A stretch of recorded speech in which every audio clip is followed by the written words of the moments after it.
other country which feel threatened by Taliban, threatened by Islamic State in Central Asia, threatened by the influence of Iran, which is a issue for Georgia, Armenia, for example. But Iran now is in a very, very bad situation domestically.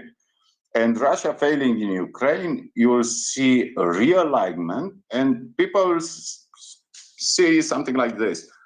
We can take the goods of the Chinese, but Chinese cannot cross now their Silk Road via Russia to Europe because, Russia is totally vanished like a power. Europe don't want to make commerce with Russia, so Chinese goods cannot go there. And you'll start to ask what I will do with my cotton. This is an example well known in Uzbekistan, for example. That is the best their exports. So where the cotton will go? To the biggest market in the world, European Union. We can count if you need, I don't know, something like a peace deal, some insurance, some finance assistance, some institution building. European Union. Who has the biggest stick in the world? United States of America. And this, even for a dictator, even for a weak dictator like Ramon, will be not obvious, but very good incentive to say to Putin, just go and put something in your dorsal situation. Thank you, Daniel. Dr. Hall, let's see if we have your audio. Yes, we do. Yes, I'm Excellent. here. It's going to be quick because Go I ahead. have to get off and do marking. Anyway, I'm perhaps more pessimistic from what I understand, from what I saw of Ramon's speech. And Tajikistan, it's Kyrgyzstan that receives the most remittances, 30% from Russia, and Tajikistan is 26%. So very similar, but it's Kyrgyzstan on top and Tajikistan below. Anyway, Thank you. as far as I can remember, from what I saw of the speech, and we have to remember that Emomali Rahmon, along with, well, less so Rahmon, because he wasn't actually a leader of the Tajik Soviet Socialist Republic, but he certainly was part of the nomenclature, and other leaders in Central Asia were heads of the Soviet Socialist Republics, and then just changed their labels and suddenly became nationalists, or more importantly, Democrats in the 1990s. Ramon's speech was very much, as far as I could tell, along the lines of "Please don't forget us." That Russia treats Central Asia as less important, obviously focused on Russia, on Ukraine, understandably for Russia, but he argued that Central Asia, Putin was talking about sending a ministerial deputy to a state meeting with Tajik representatives. So the entire Tajik government would be there, and Russia would send a deputy minister that no one had ever heard of. So Ramon was complaining that Russia is not treating Central Asia as important. I don't necessarily see that this is Ramon trying to move away from Russia, because I don't think he can. It's similar to Armenia. They're kind of stuck in that respect. That's my understanding of it, that he is merely telling Putin that please don't ignore Central Asia, and especially for Tajikistan, we need you. Remember that Tajikistan had a brutal civil war between so-called Islamic fundamentalists and the Tajik nomenclature of the Soviet Union, and Ramon is the one that was given power by the Russians, and he's well aware that most likely, if Russia was to leave, then Tajikistan would fall apart, and he would probably lose control of power again. So he doesn't want Russia to leave, and he's trying to tell Putin to retain an interest in Central Asia and build up Russian presence there. That's my understanding of his speech. Thank you, Dr. Hall. So you're saying it's not the Central Asian saying Russia, we recognize, or signaling Russia, we recognize you've lost your soft power. Instead, they're saying, no, come back. I would absolutely love it if it was signaling, telling Russia to go screw themselves and leave. That's certainly not the case in my understanding of Tajikistan. Kazakhstan, yes, Tokayev has played a brilliant game in terms of standing up to Russia. Uzbekistan has always been balancing between the West, China, and Russia, and has always been relatively independent. Turkmenistan, of course, but Tajikistan and Kyrgyzstan, no. And I think Ramon clearly said that we need more Russia rather than less. But then that's understandable because he would be losing power if there was less Russia. How do you see the future of the CSTO? I'll just ask you one little question. How do you see the future of the CSTO under this? Right, it's a what shall we say? Russia didn't help out Armenia even when Azerbaijan was shelling Russian peacekeepers, big scare quotes, in Armenia. It didn't do anything between Kyrgyzstan and Tajikistan while they were having their border squabbles while the Shanghai conference was going on. Does it still exist, or is it just not there at all anymore? Well, the CSTO still exists. We've seen that Armenia and Kyrgyzstan recently have talked about not sending representatives to CSTO meetings. Kyrgyzstan cancelled the anti-terror exercises that the CSTO was going to undertake. It doesn't look good for Russia in terms of the fact that the only time the CSTO has intervened was when there were protests. So it clearly shows that Russia really doesn't care about protecting those countries within the CSTO from war. I mean, they didn't do anything with the Armenian war in 2020. The Armenian foreign minister, when a Russian representative was sent to Yerevan, said, "Where have you been for the past couple of months? We've been under attack." Azerbaijan did infringe on Armenian territory, and Russia did not react because Russia was playing both sides, as it always has done.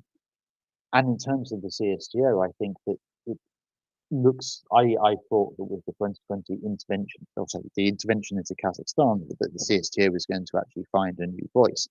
Now, no, because Russia does not protect its allies. Russia uses the CSTO for its own selfish needs, and that certainly is not going to play well to member states. And I can see that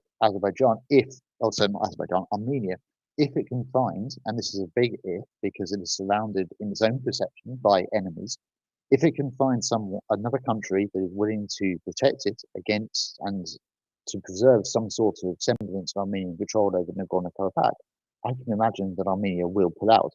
But historically, Armenia, of course, is very close to Russia and has been since 1915, sees Russia as a protector, and so it will probably take a lot more punishment before then. But certainly the CSTO, I think, if it isn't moribund already, will increasingly become so.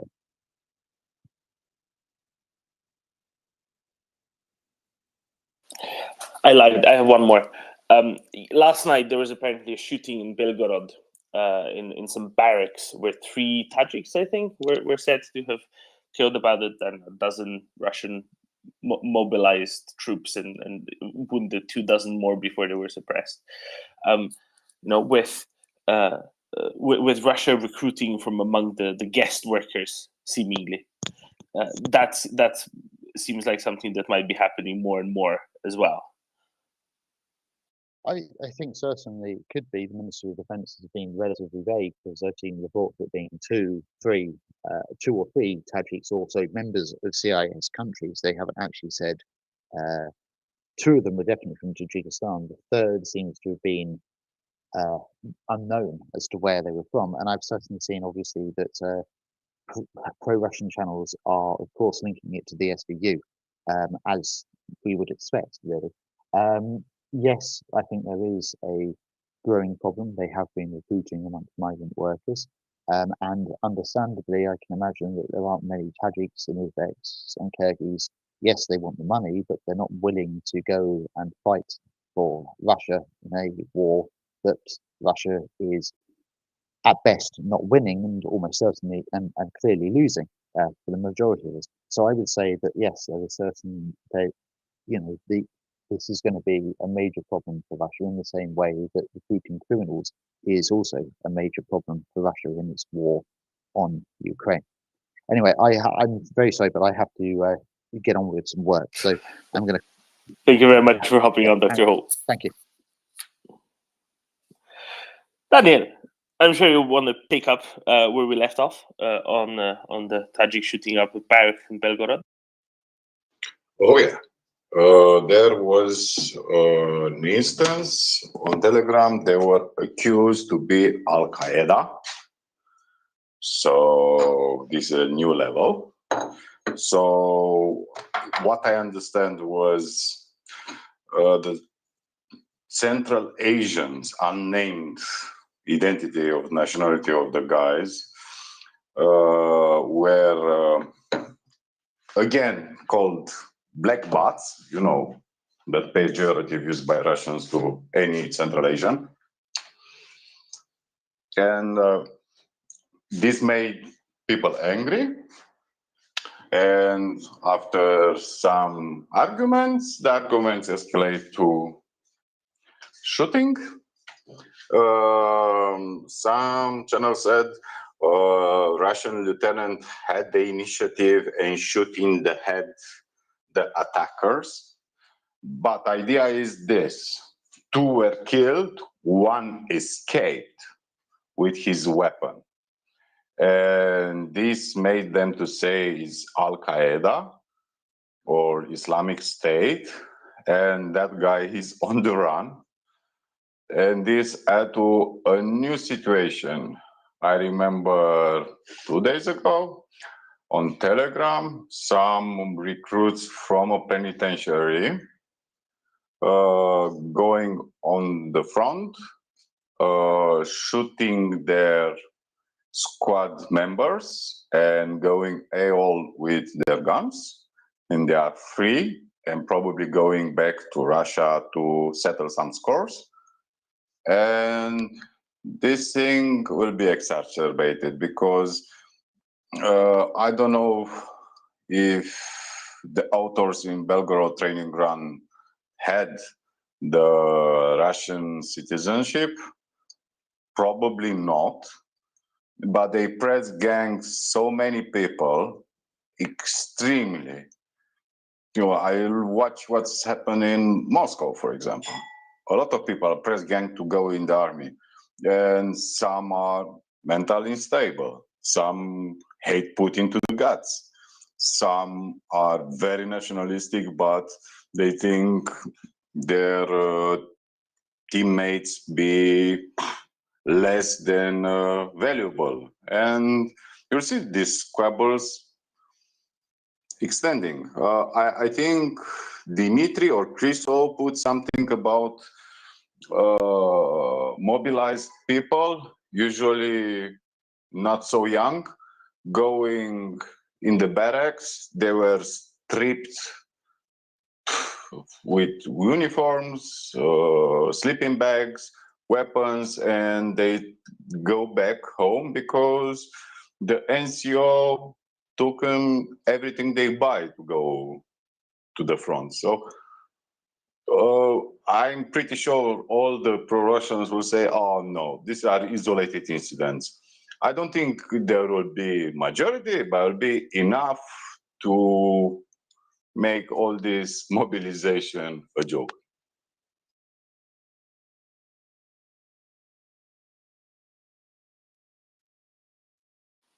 It always was a joke. I will put it this way. This is a reminder for everyone. There's a good way to capitalize on this, and that's because in Russia there's a hashtag kind of trending from early on. Because if you just change one letter, the B in mobilizacja to a G to mogilizacja, that instead of mobilization, it means sort of gravification, right? Mogila or mohila is a grave or a mound, right? A burial mound. So please go ahead. If you scroll through my timeline, you'll see some notes with that hashtag already. Maybe try popularizing that as well as Free the Leopards. It's just an idea. Because they're doing it very efficiently, very effectively. And now they're doing it even before they manage to train the troops to the front lines. And by train the troops to the front lines, I don't mean actually any training. I just mean putting them on a train and shipping them off to the front lines. Notably, and this was something that I spotted yesterday. Someone was posted. Some Russians were complaining on Telegram, saying that a former major in special forces was remobilized and put in charge of a tank battalion with 32 tanks, having never been in a tank ever. People who were previously engineers have been put into mortar platoons, I think. People with degrees from an artillery school were sent to mechanized infantry, right? It's a complete mess of what they're doing. They're making a complete pig's breakfast of the whole thing, which is good. Which means that this mobilizacja, right? Not mobilizacja, mobilizacja is going to be going very well indeed, and we should all be happy for that. I'm glad when they start, before they go and be trained, even again trained as in shipped by train to the front. Thank you, then, John, for that one. It really clarified the situation yesterday. John. I have a question for Ben John. I believe that he is very familiar with the situation in Central Asian republics. What is going to happen with the Russian-speaking people or Slavic people in those countries that actually try to go to the war as volunteers on the Russian side? Is there any law in those countries that prevent them or something like that? It strips you of citizenship. So I think all, if not all, at least most Central Asian countries said, if any of our citizens who aren't Russian dual citizens, so I think it's a little bit more complicated for dual citizens. But basically, anyone who maybe it's like this: if they're dual citizen, they get stripped of, say, Kazakh nationality. If they are not a dual citizen, they can't get stripped of their nationality as easily, so they don't. But instead, they're sent to prison or something. So on return to insert Central Asian country here. So there is repercussion. It means that basin of the new recruits is actually almost closed. Okay, thank you. That would... Kind of, yeah. It's a little bit the added complication is what happens, legally if they don't serve in the Russian military, but instead serve in one of the Russian military's proxies, like Wagner. I don't know what the legal situation for that is then, but at the same time, we know that Wagner is just a branch of the Russian military, right? The one that specializes in war crimes commission as opposed to just does it on the side. So there's that. I'm not exactly sure how that is functionally done. But yes, there are legal repercussions, and this is kind of why it was not necessarily surprising, but why it was notable that there were Tajik mogulized who then mogulized others in that compendium, because most Gastarbeiters, right, most guest workers go from Central Asian republics to Russia. They go relatively temporarily. They go there to kind of make enough money to go back, buy a house, buy a farm, get married, whatever it is. I know we had the same situation in ex-Yugoslavia going to Germany. I know. So that's why I'm describing it this way, right? Because I know where you're from. We have the feeling. Exactly. It's a little bit different, right? They're more likely to bring home a Mercedes rather than a Lada, but same sort of idea. I'll tell you a joke in a second. Because I think you'll appreciate it. You've probably heard it before. And, tough luck everyone else. Come up and speak, because otherwise you'll be stuck with us here, with Daniel, John, and I making weird jokes at each other. Where is it going? So they go temporarily, right? They want to make money. They want to go home. They want to get married. Now, if they're stripped of their citizenship when they get home, all the money they might hypothetically make doesn't really help them. So that means that they're either press ganged into service, which isn't exactly shocking, because they're in Russia they're thought of as basically worthless, and they've already press ganged plenty of people whom the Russian propaganda machine at the very least considers Russian in Donetsk and Luhansk. in the long-time occupied territories of Ukraine. So it's hardly beyond belief that they wouldn't be press-ganging some Central Asians who are guest workers in Russia. At the same time, they might also be promising them Russian citizenship, which isn't worth that much to them, really, because they're still treated like shit in Russia, even if they would be Russian citizens. And, we are not discussed this previously. But it's still possibly the reason why some might opt for that. Okay, now for the joke, right? Now you have one of these. This is the olden days. You have one of these gastarbeiters returning home to Yugoslavia from Germany. Has he's borrowed a Mercedes to kind of come home and show off, like pretend it's his Mercedes. Common thing to have done.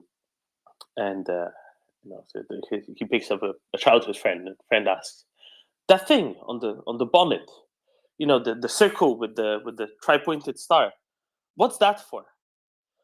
And he said, that's so I can aim, so I can hit, hit pedestrians better, right?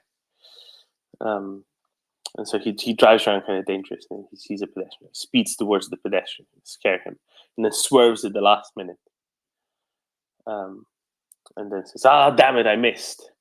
Then his friend says, No, don't worry, I opened the door, I got him. Yeah, fuck your aim system, I have door. That's it. I know that word. That's one of the better.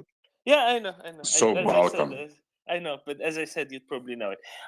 Yeah, we people from the Balkan. Balkan actually starts in Vienna. For those that don't know that, and the capital city of the Balkans is Vienna. Yeah, go. You can find all sorts. There's also one with Nissan, but let's you're the only one to get it. Most of our Slavic friends probably would understand it, because the same word is actually used in most of the languages. But there is another one. I was in school in the States, and we were actually filling in the form, and there. One of the Slovak friends in my class, actually, there is a portion of the form is a sex, a male or female, and he said sex male.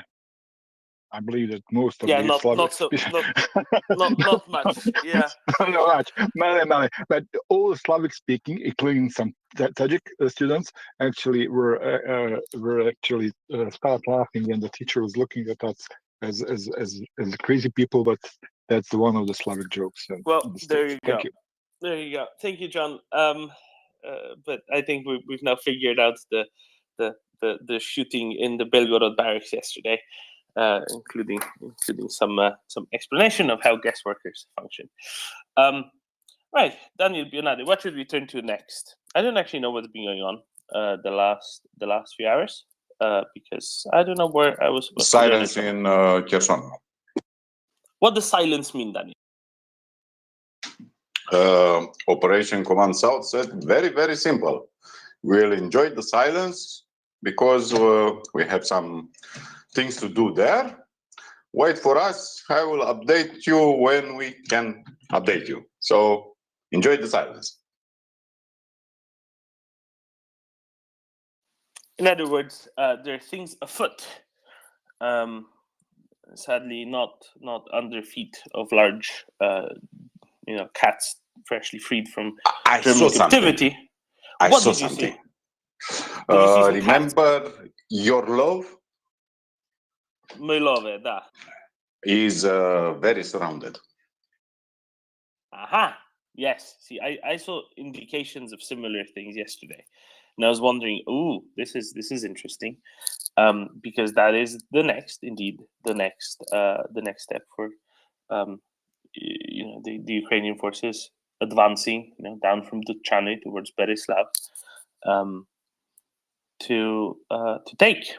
And this was yesterday morning, so 24 hours ago or so. I was looking at it, there's an awful lot of stuff coming out of the Russian side saying, something's going on. They're doing something here. And then yesterday, all day, I was trying to probe CJ and Yehuda to please tell us what's going on, and they kept refusing. So, Daniel? I saw something. Russians were very, very, very happy to send us some images. They cross a train on the Kerch Bridge with some old ZIS tracks, and they were very, very, very proud. You cannot cross that strait at this moment. The ferries cannot act because are big winds, but also I think they are very, very scared about a new strike. And they were very proud to send 30 tracks on the railway. And all the Ukrainians make laugh of them and said, you know, it can happen again.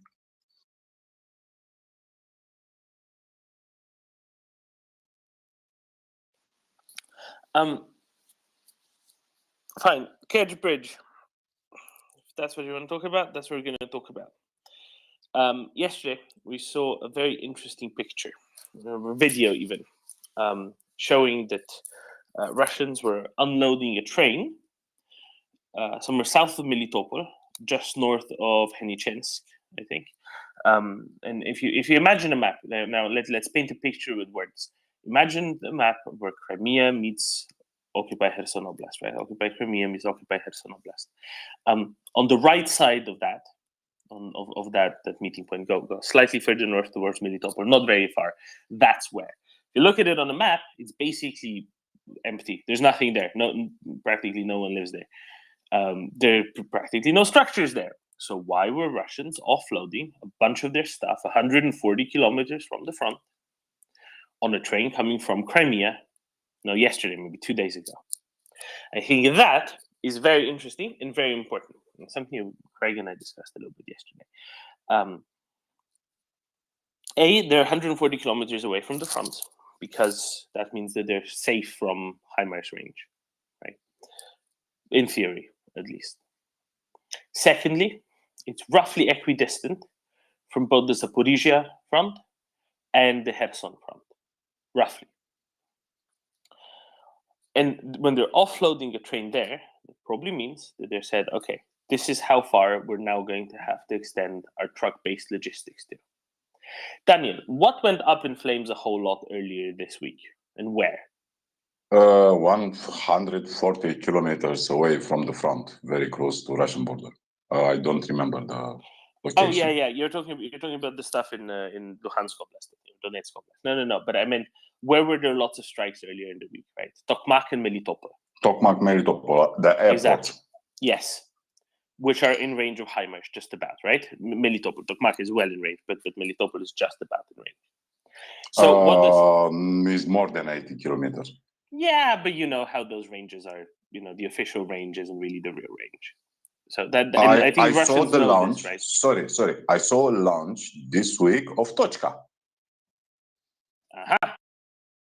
That's about 100, right? 100, 110. So maybe that's why it's 140. Not necessary. I think they use Tochka probably for Tomak Melitopol, because airport is a huge target. You don't need precision. Oh, fair enough. So let's go back to the Samo dump, right? It's 140 kilometers away. It's further than Melitopol is, much further than Tokmak. What does that mean? It means that Russians are scared of having their stuff blown up. That's why they're putting it far away. But also it means that they're moving it from Crimea because they need it closer. It means that they are short or too short on whatever they might have up in Zaporizhia or in Kherson to effectively conduct future operations, including defensive operations. It also means, why are they putting it so far back, right? I think this is kind of new. And that, to me, suggests that they realize that their logistics are not in a good state and do not have particularly good capacity to resupply the south of Ukraine. So they're afraid. Belgorod. They're afraid, also Belgorod, but they're afraid of losing their stuff. They're saying, okay, we are now going to be short on stuff. We can't get things to the south of Ukraine very well, the occupied Kherson and Zaporizhia oblasts, because the Kerch Bridge is no more, right? Not functionally. Therefore, we need to conserve our resources. We can't have our stuff constantly being blown up by HIMARS or Tochkas or whatever else. And I think that realization really set in, and that is why this is really, really significant. Now, it means that their truck logistics are going to be stretched to 4 times what they can handle and 2 times what they were already. But what it really shows is the true effect, the true meaning of the Kerch Bridge being inoperable at this point. That's what it really, really shows. And this is something that's going to eminently benefit. And that plus the uncertainty of where the next round is coming. Are Ukrainians going to push in Zaporizhia? Are they going to push in Kherson? Right? That's why you put it sort of equidistantly. The closest you can put it to resupply both fronts, the closest you can put it without it being destroyed.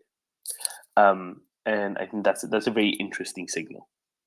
Now, obviously, they can't resupply the Kherson front very well still because they need the pontoon ferries and they keep getting destroyed, which is good, right? Interdicting logistics is key. But I am rather fascinated by this kind of admission by action that they know that their logistics are done for in the south of Ukraine. Remember, there is a train line that leads entirely in occupied territories from the city of Donetsk to the city of Melitopol. But that train line runs very, very close to the front lines.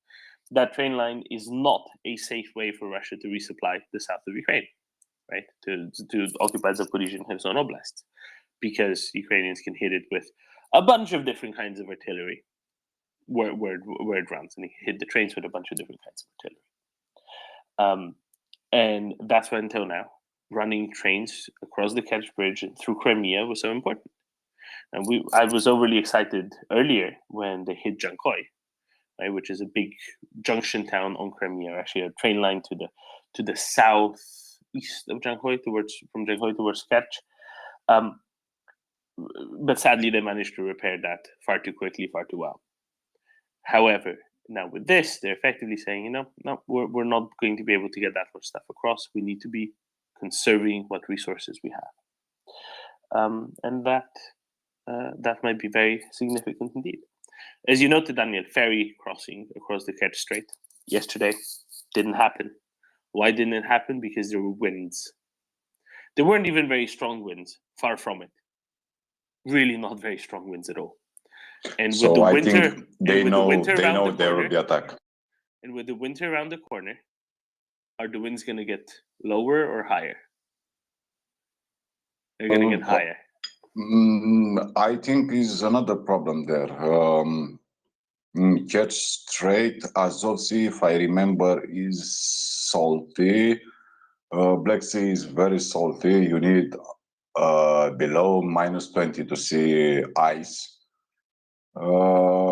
But the winds can become very powerful in Black Sea. Very, very powerful. It can have 7 meters waves if it's a powerful wind. But I don't. That is an excuse for the ferries. I don't think it's the wind problem because you can send a ferry. Yeah, but no. And I think it might have actually been the wind. On the point of salinity, actually, the Sea of Azov does freeze quite readily. The Sea of Azov is a similar salinity to the Baltic Sea around Bornholm and Gotland. Rivers. Exactly, because a lot more flows in on the Don, right? Don especially, some other rivers as well, than evaporates out of it. So there is a net inflow of fresh water into the Sea of Azov. So it's a much lower salinity than the Black Sea.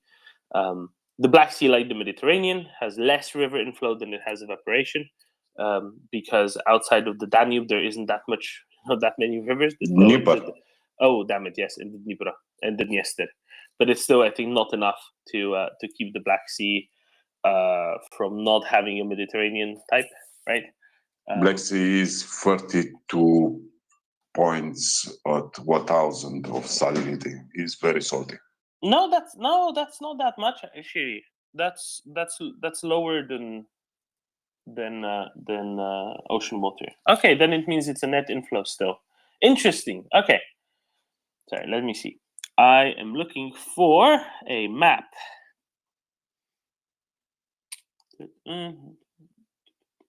This is gripping radio. Okay. So the Mediterranean is about 38 grams of salt per liter. And that's about as salty as any sea gets, as any regular sea gets. Everything else is pretty much, salt lakes, lagoons, etc. The northern end of the Adriatic, I think, goes to about 39, 40.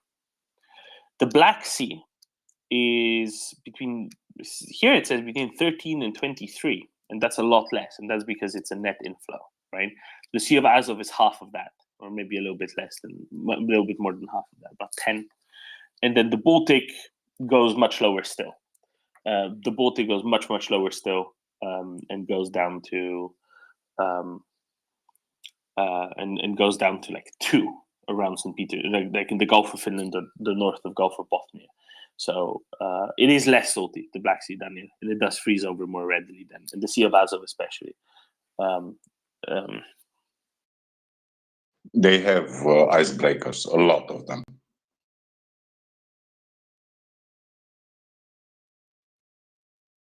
Yeah, fair enough. But I reckon that might be an issue. I do think the winds were an issue, actually, because they were flowing. They were winding exactly across. Right, there were north to south winds, if I remember correctly. They were going exactly across to where the ferry was going to go. How speed? What speed? I think it was about 12, 15, 17 knots as a baseline, and then higher as gusts. Mm-hmm. That is powerful. It's powerful. Exactly, right? It's enough to restrict ferry traffic where you have a bunch of less than lightly loaded ferries going across with a bunch of top heavy trucks and the like. I think that alone makes quite a difference. Okay, what is it now? It's right now it's 17 knots, and gusts are currently up to 26. That's quite a lot. So that is quite substantial. Okay, and that's just going to get worse in the winter as well, right? Because you're more likely to get stronger winds. Excellent. I am glad that after the 5 months later, we circled back, or 4 months later, we got to circle back to salinity of seas. I really missed that talk. Okay, Bionade, go ahead, and then we'll go to Joanna. Bionade? Yeah, just looked up the reports for Crimea and Kerch and something like this, and yeah, it's not looking good. So 10 to 12 knots of wind speed, basically whole next week and the week after. So yeah, can be interesting. Really amazing that they are so dependent on ferry traffic and yeah, these kind of. I mean, there are some ferries designed which can still, yeah, ferry, but yeah, the problem really is yeah, the weather is not getting better. No, I can't wait for somebody to suggest why can't they just put a pontoon bridge over it? I really hope that happens. That would be so funny. Now, obviously, they're not going to try, but it would be really funny if they did, if there was at least talk about it, because then we could spend nice 2 hours discussing, oh, but why couldn't you pontoon across the Kerch Strait? Anyway, Joanna.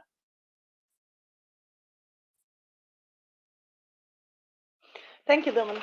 Yes, what I wanted to say is practically what Bionade said. Just to note that for the ferries, the waves are really an important factor because they are very low and they have joints, and depending on the direction they are heading, the waves can affect them quite a lot. And yes, about the salinity, that was already addressed.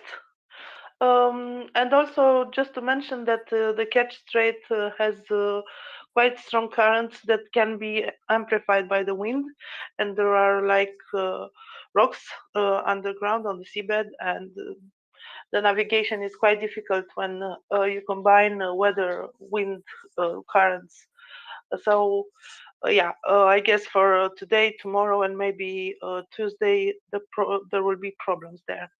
And I also wanted to see if you are willing to discuss about the trenching operation that is taking place south of Severodonetsk, and what you are your opinions about this. Thank you. I was not aware of a trenching operation taking place south of Severodonetsk. Can you tell us more about the trenching operation taking place south of Severodonetsk? Apparently, the Russians are building trenches. They are placing like obstacles for the tanks. I guess they are called dragon teeth. It's like something built up out of concrete that is like they're basically big bollards. Yeah, something like this. And then they are digging a trench with a special machine. Apparently, it's not a defensive trench. It's not for the soldiers to stay in. It's more like an obstacle for the tanks, because they are farther from that. They are really building trenches in a zigzag shape. This is more suitable for defense because you know, the blast from the explosion cannot travel through a zigzag like it travels to a straight trench. And there was some discussions on Romanian media about this, and they were saying that they are building those things incorrectly. For example, the dirt wave from the trench is not on the right place. It should be farther from the dragon teeth, not between the dragon teeth and the trench, because if you come with the tank with a blade, you can just fill in the trench and so on. So I was just wondering if there are military experts and what they think about this. Thank you. I mean, I see like 3 engineers listening, and hopefully one of them will say, yes, I wish to talk about this. What I will note is I didn't hear about them building these south of Severodonetsk. I've only heard about them building these between the Route 66 and Svatove, I think. So far to the north of Severodonetsk. But nevertheless, I guess it's the same approach, or they're just employing in 2 different places. Notably, what they were also doing around Svatove is having conscripting effectively, or forcing local teenagers to go dig trenches for them, which is a crime on like 4 different levels, I think. That's it's a new, well, not a new low, but certainly another local minimum. Yeah, it is. And just my last observation, will those trenches really matter in like 2022 when we have drones and HIMARS and things like this? This is done for like infantry and tank attack. I don't know. Are they just, I don't know, wasting money on those trenches? And I'm done.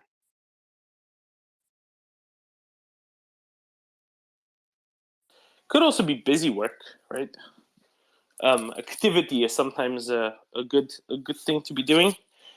Make sure that your newly mobilized, newly deployed people are having something to do.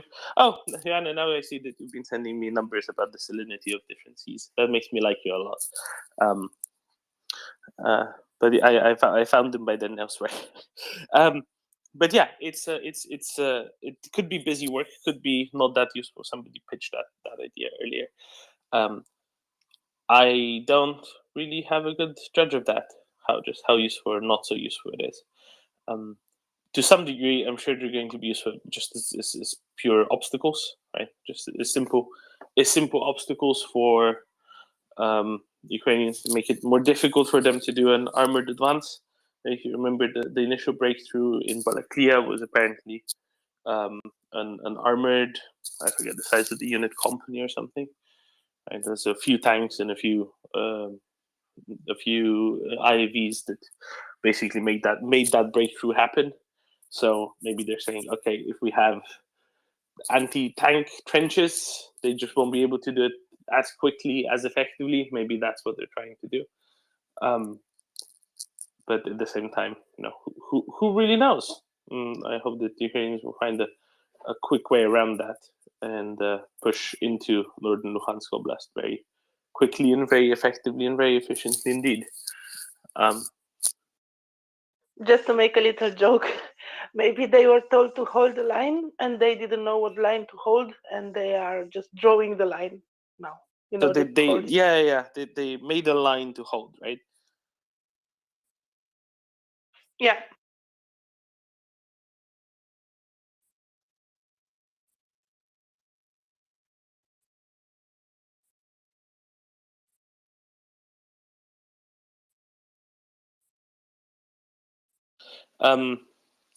On a separate point, this is very different, but somebody is asking me, and I mentioned Mogilizacja, and if Mogila Mohila, since that's a burial mound, if that's related to mogul skiing, which is like skiing on bumps, and yes, it is. It actually is. It's the same etymology, but obviously through some different languages.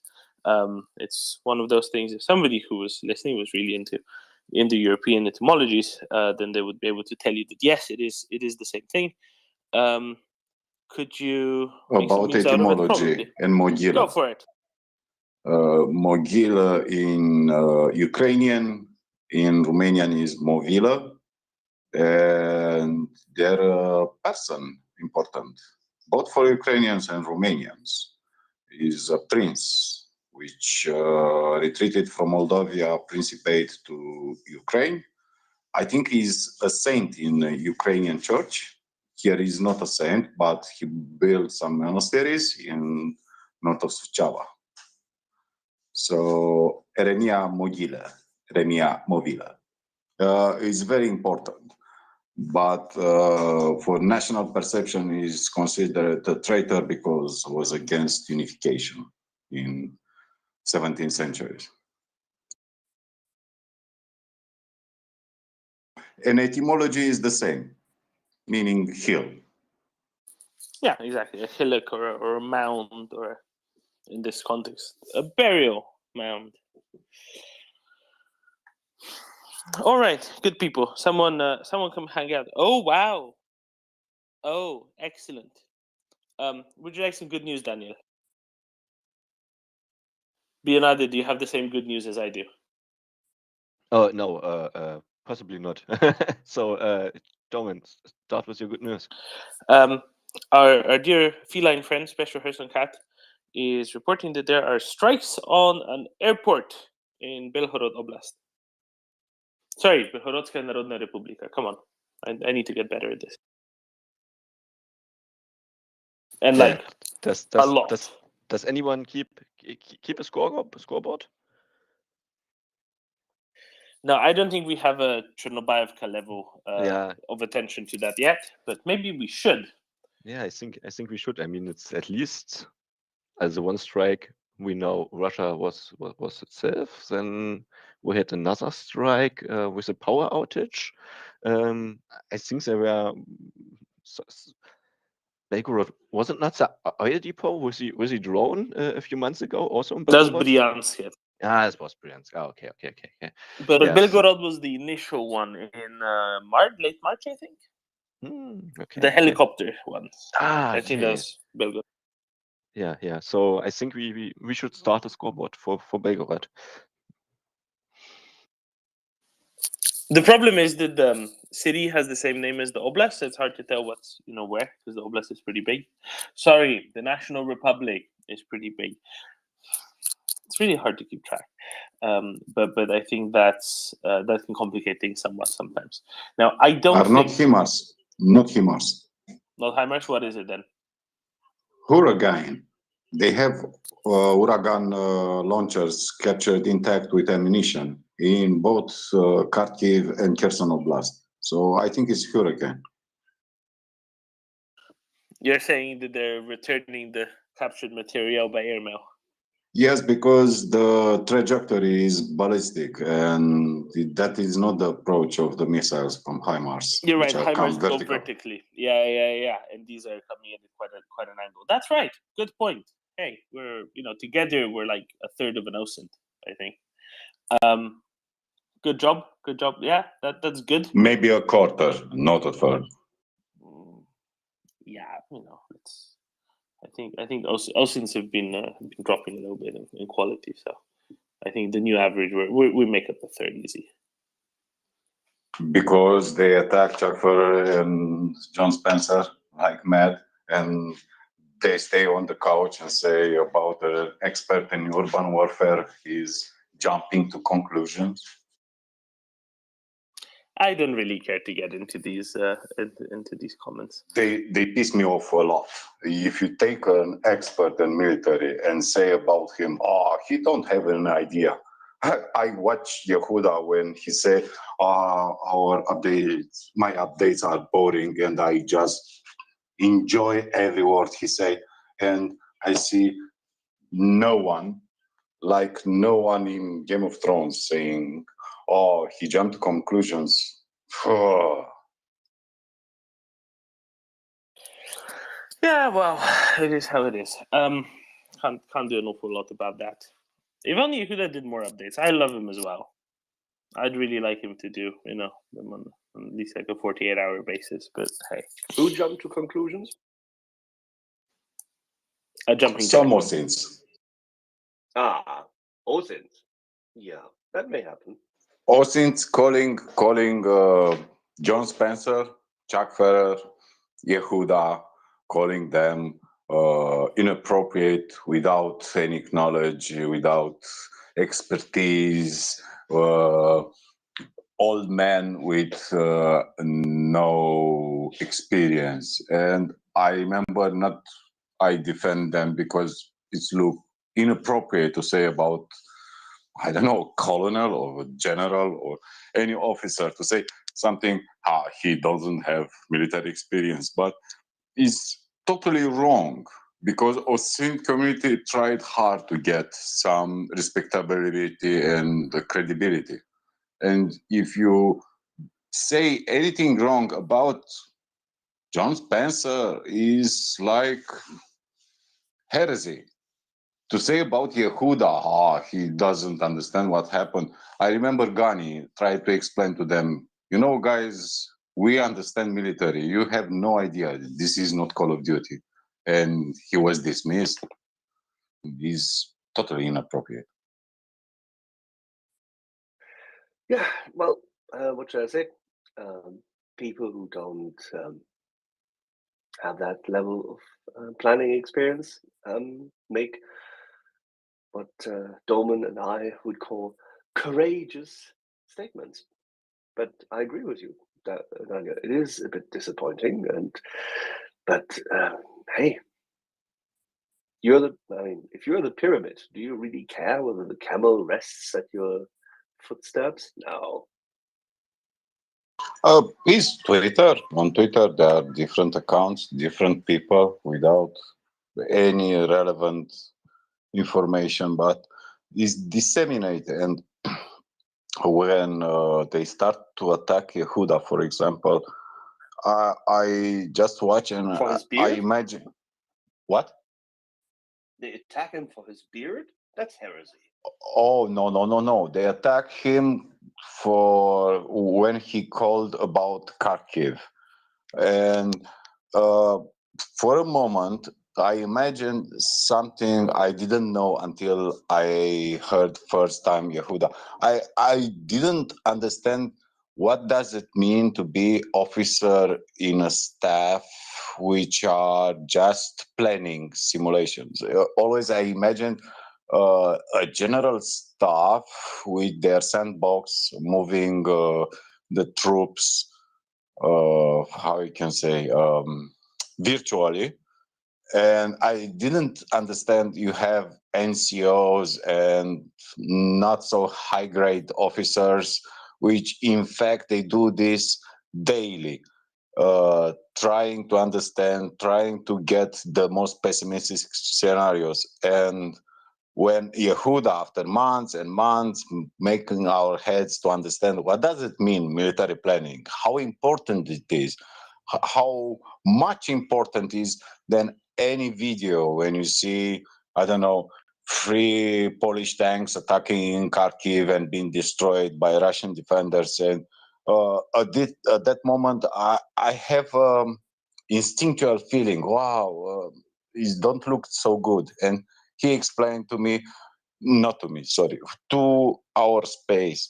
You know, these small actions are irrelevant.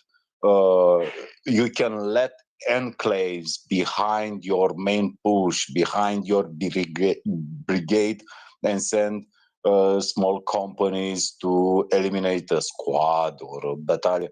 It is so high level to understand warfare like this. And I love a lot when he say, I'm an infantryman and I dismiss any other branch of military.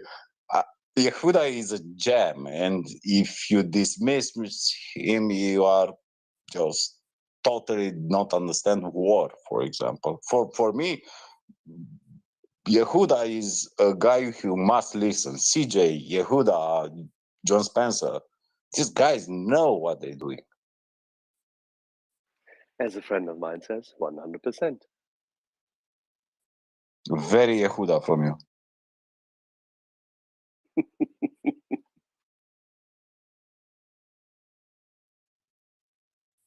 He's a very decent man.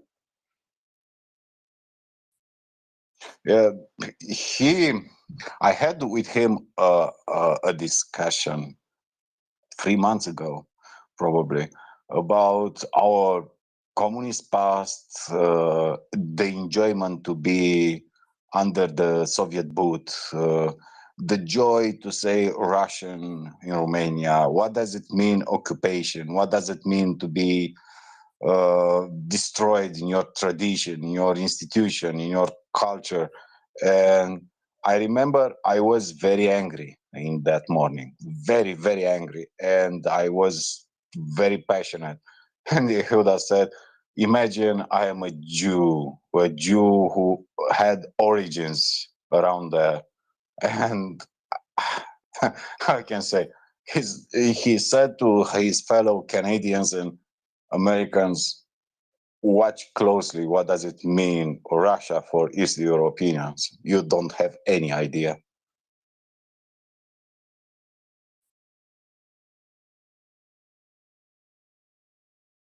Well, our friend has deep insight and a lot of knowledge. And what you will certainly at some point in time hear is, just like with every other one who is an expert in his field as well as widely educated, is that he would probably tell you, I don't know, I'd like to know, but I don't know. That comes, because that's what people who know something do.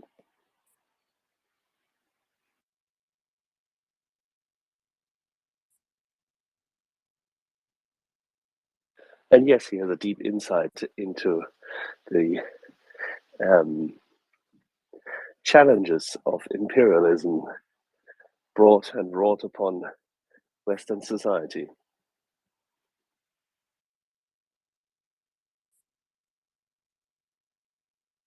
Axel, we have a special guest this night. Is possible, Mr. Tyner, to say, we eat watermelons in Nova Kakovka?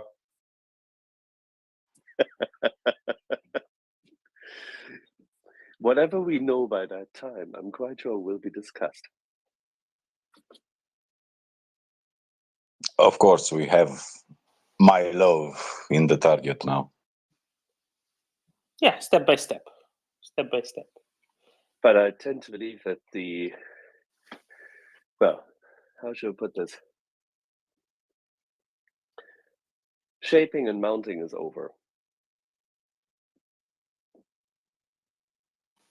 You're saying this is time. This is the time. This is the time to make a difference. Joanna. Yes, thank you.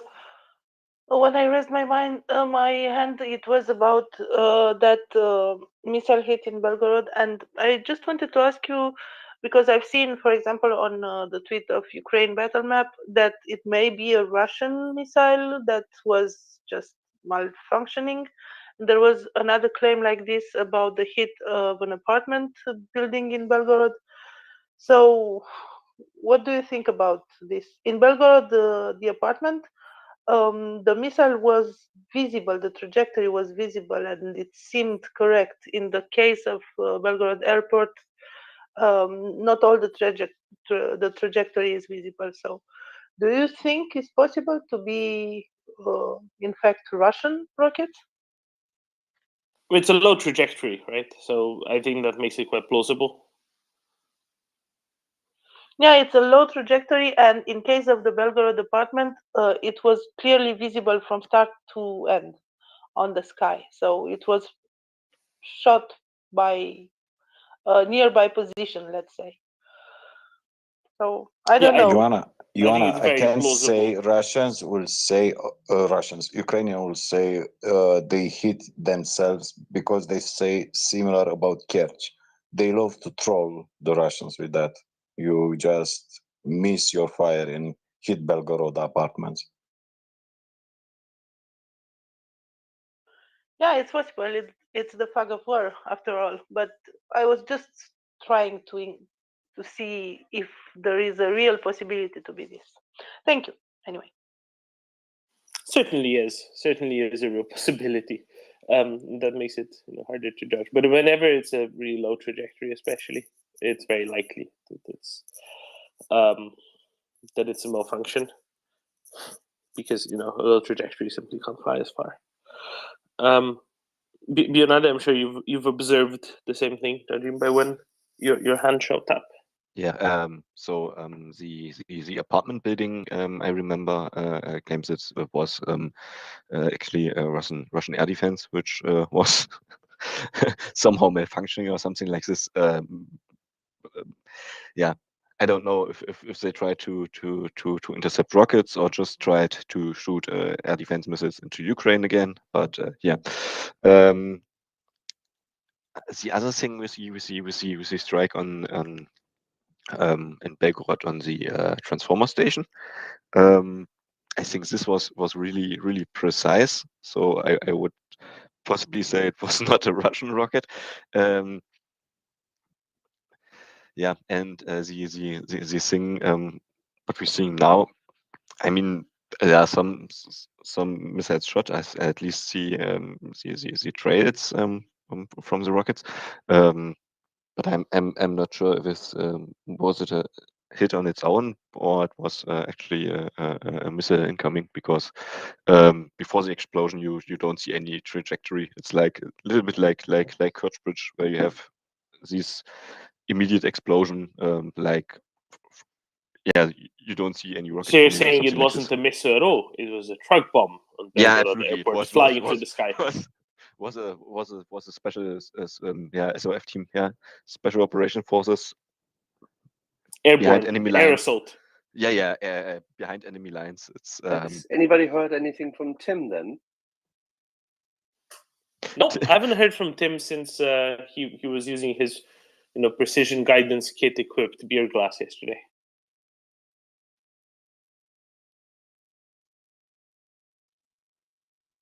Well.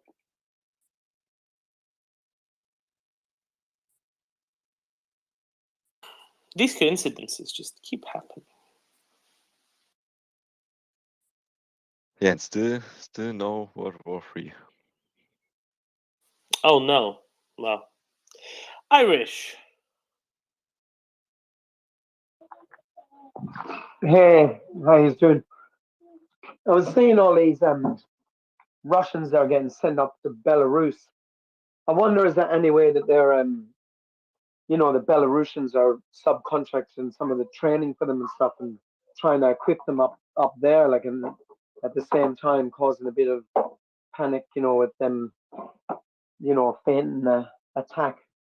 Like, would they have the capacity to do such a thing, or would they not be equipped themselves?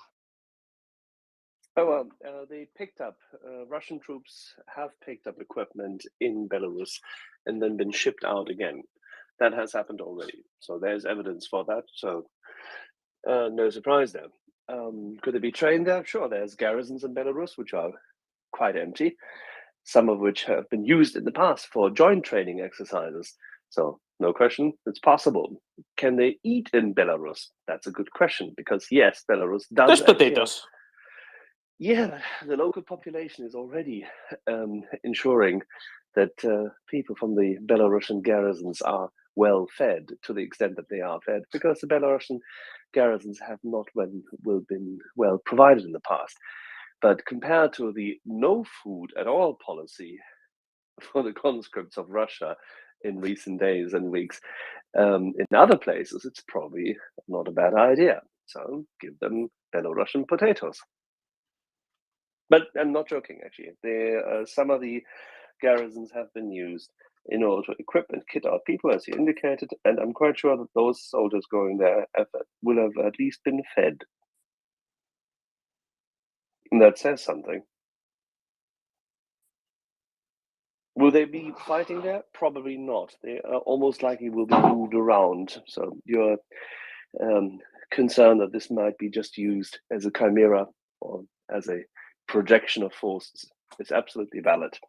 And by the way, we said so here. The Belarus would, like, with the political situation, if they, they'd be committing suicide if they went in there, wouldn't they? The people are ready to rebel, like, considering a few years ago they had to get Russia to quell all their protests. Certainly, it's a very complex situation then, given and it's risky for Lukashenko. But then he has suppressed, maimed, killed, incarcerated the opposition. He drove them out of the country, and it's certainly not easy for the remaining people in opposition to him, and it's not a simple fact. However, as we've said here on the space on a regular basis, one would hope that at some point in time he does something very, very stupid, so that actually he loses Belarus completely. If he were to attack from Belarus, that is almost certainly going to be exactly that crazy piece. Not only would those troops, however combined between Russian and Belarusian troops, almost certainly be completely annihilated, the Ukrainians are extremely well prepared. They have shaped up that border. They know what to expect, and they are ready for various scenarios. So, and they have the technology, don't forget. So, yeah, if he attacks, he loses Minsk. Does he get to keep Pinsk, though?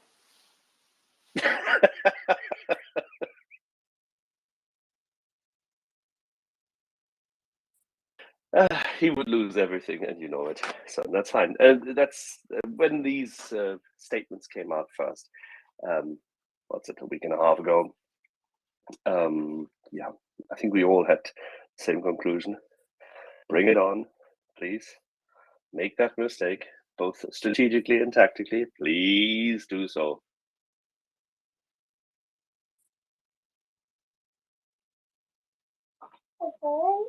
With the same territorial defense units that were around Kyiv, did they have much involvement in, like, the liberation, or would it have been the main military? Like, would they be well equipped to, like, fend off any, the experienced territorial defense guys? Would they still be in that area, or they've sent them down east? In the meantime, our friends of the Ukrainian armed forces have stood up regular forces, trained up regular forces, cycled them through combat, and are very capable of defending their borders in a combination of regular army and TDF units, all of them experienced, well equipped, and definitely superior to whatever comes.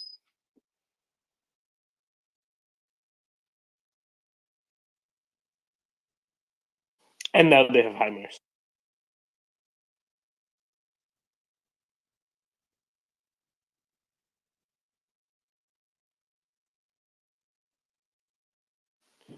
When we get CJ on, I have a question for him.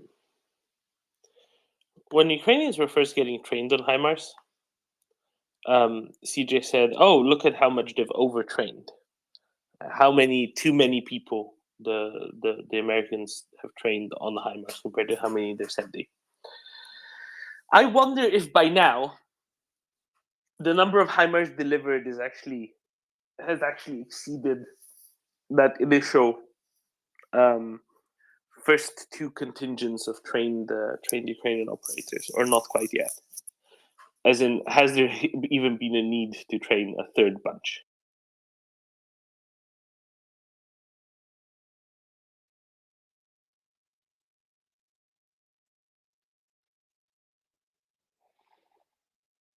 I don't know.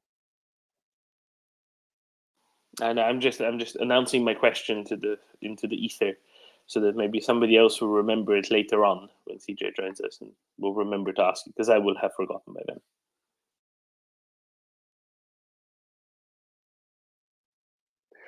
Given the level of qualified and well-trained memory cells you continue to engage in all matters, I'm quite sure that it was the absolute bevy of understatement.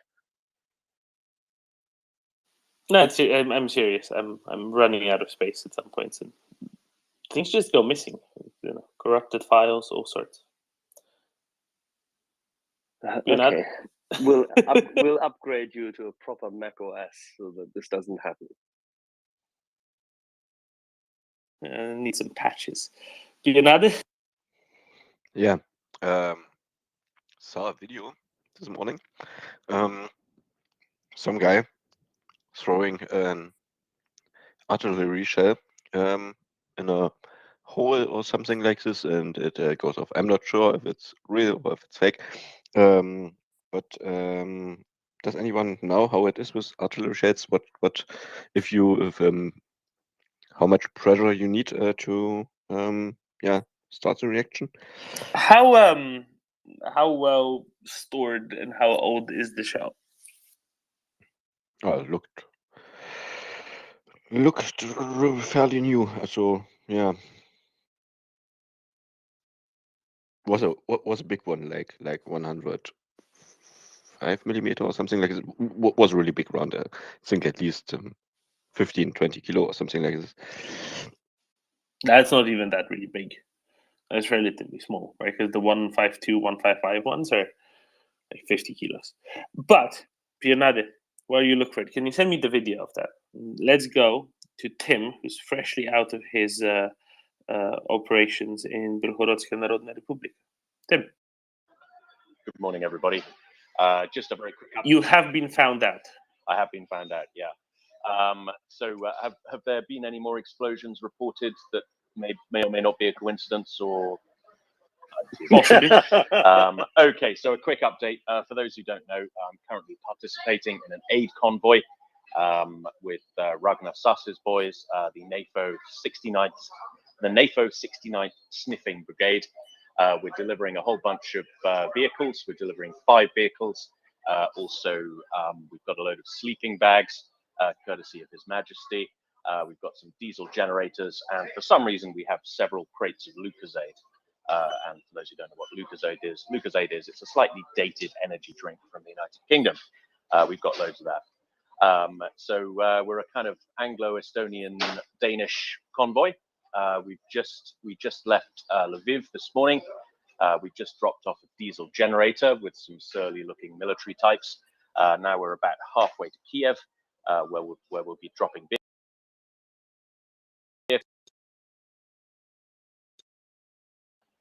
So just a very quick one, because we just stopped at a petrol station. I've got a couple of minutes if anybody has any questions. How did you get all the way to Belgorod from somewhere halfway between Lviv and Kiev and back in such short order? I can't say too much, but let's just say CJ was involved. Aha. Makes sense. So there are parachutes in your size? Yes, extra medium. Alrighty. What happened to the Latvian convoy?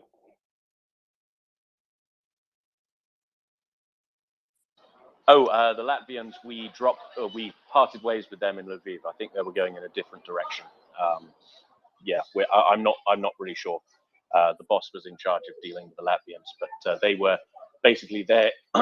They helped us get across the border quickly, and then our goals sort of divided.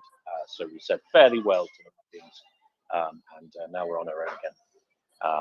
So we're down to 4 vehicles because we left the other one in Lviv, where the army are going to pick it up and fix it. That's the broken Hilux, and now we're down to 4, and we're taking those all the way to Kiev. I'm still frankly astounded you managed to break the Hilux. And don't blame the Dane. We all know it was you. Well, I mean, I don't believe in coincidences, right? He ate that ropey petrol station sushi that had been sitting in the car for 14 hours. And then, we saw. Yeah. Then the Hilux broke. Like I said, I don't believe in coincidences. I think those 2 incidents are intimately connected. But anyway, I've got to rush because we're getting going. But I'll report in next time we stop. Excellent. Safe travels, mate.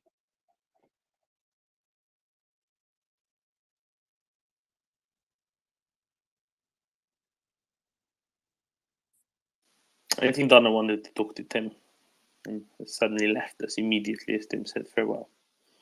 Disappointing. If people are not here to talk to you or to me, for that matter, did you not know that? Following certain characters who dial in from time to time. Yeah, it's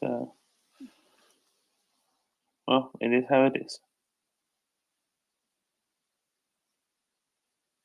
All right, I put up a little thing in the nest from our friend Ivana Stratman, highlighting, as she said, quoting someone who writes from time to time, "Yes, Tim, what happened? Did you miss your car?" You broke it again. Tim? All right, well, whilst we're waiting for Tim to recover whatever is left of his microphone, and whilst I have a howling poodle here, evidently in need of additional food, Ivana Stratner says, the West should, or quotes Petr Pavel as, the West should be extremely cautious about welcoming Russians now trying to flee Putin's mobilization order. They pose a security risk. Aha. Torman, didn't we discuss this here a few months ago? Oh, rather extensively, several times over, because that's exactly what it is, right? It is a security risk. If they hadn't figured out previously that being in Russia might not be the best idea, this is rather late on the list. But well, I'm glad that someone with such an apostolic name is in agreement. Exactly. Let's put it this way: allowing hundreds of thousands of military-age men, some of whom have studied at Russia's universities, technical colleges, and been working for a number of large companies, many of which are closely associated with the state in some shape or other, some form or other, letting them cross into your country. What could possibly go wrong? They wouldn't dare to insert a few not so friendly faces into these streams of young men, right? No way. Russians are always very above board with their KGB agents that they send out. Oh, that's a relief. So then... Yes, they're called cultural attaches. Oh, they're propagating Russian culture. That's very nice. Or are they there to learn? I mean, they're both, really, isn't it? They're propagating Russian cultures, and they're there to learn information about wherever they are. So it's not so kosher when they're coming across. It's very much an IR. Well, Roman, what could possibly go wrong? What should the West do then? Whatever our apostolically named friend of Ivana says. Okay, then, well, people, I can highly recommend have a little read. It's political, so you know where they stand and what they do and how eager they are to please, but nevertheless, have a little read what Petr Pavel says. Greystone.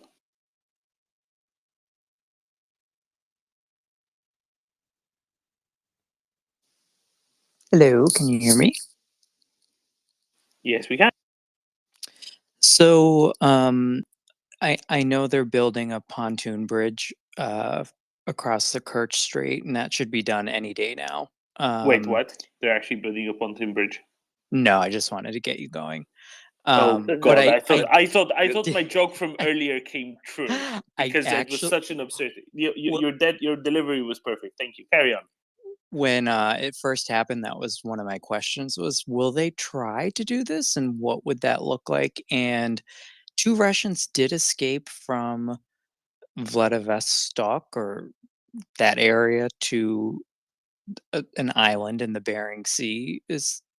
Could Russians build a pontoon bridge there too? Thank you for considering my too much questions. waves. Have you been drinking with Sarah Palin? Well, I can see Russia from my house. Well, No. we have Daniel. Oh, Daniel left it, but Daniel can see Ukraine from his house. Oh, well, that's not Russia, but Correct, and if Thank you. only Russia knew it. they'll find out soon enough. Thank you.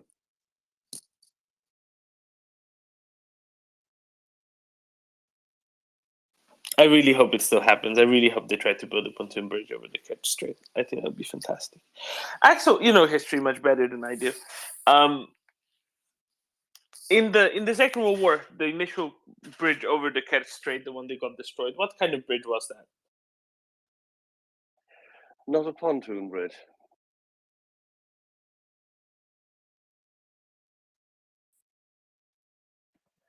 You need little islands in between, my dear. You need little ships.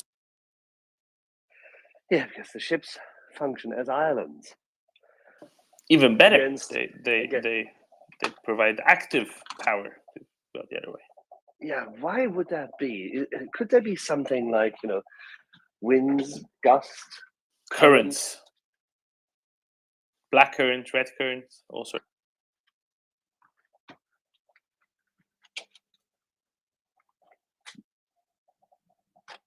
Hold on 1 second. I have a little issue here. 1 second. Okay. Holding on tight. Greystone, you're from America, aren't you? All right, I'm back. Yes. Yeah.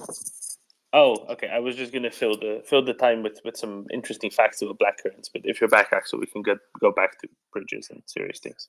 So, yeah, well, evidently in recent days, the ferries which have been crossing to get people Haven't. The ferries which have been crossing off the island have been relatively empty, and they had to turn around after a few sea miles because they couldn't cross. Now, why would that happen at this time of the year in that area, Doman? And don't tell me it's the weather. It's the pumpkin festival.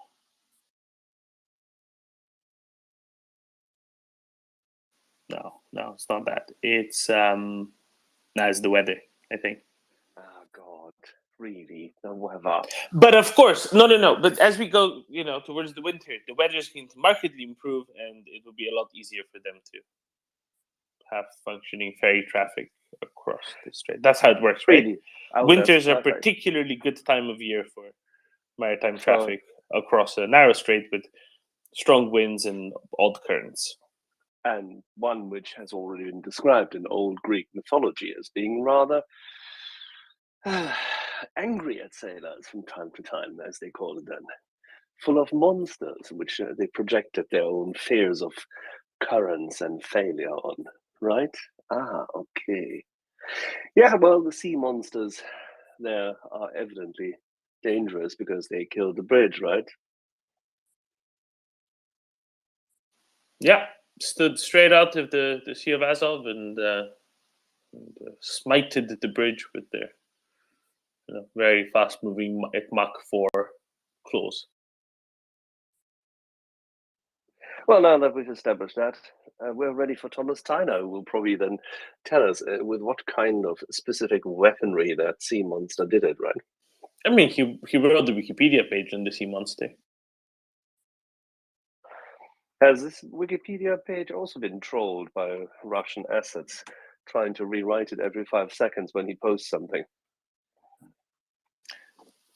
I don't know. Did they use one of those trawlers that they have based in Norway that they've been flying drones off of?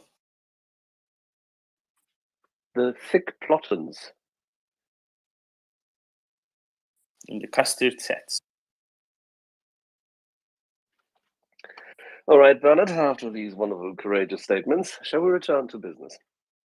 Certainly. Shall we return to our regular scheduled programming and ask for people to come up and talk to us about Ukraine? Because I think we're getting awfully lost in all of this culinary metaphors.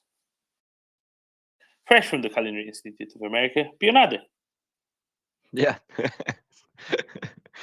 fresh out of the Bionade production. I just read something about the status of the Ukrainians searching refuge in Germany. They don't have to go through the asylum process. As I understand it so far and read it so far, they get Hartz IV, which is soon called Bürgergeld. This is basically if you have been out of work for over a year, you get a flat paid where you can live, and you get, like, I'm not sure how much is, around 400 euro per month for expenses and everything. And also they have the ability to get integrated in the work market, so speaking. So they can actually apply for jobs and don't need any special permits or something like this. So it's really a really nice thing. And I think the Minister for Social Affairs and something like this stated that this will continue to be this, and he said the Ukrainians have a special status, don't need asylum process, and yeah.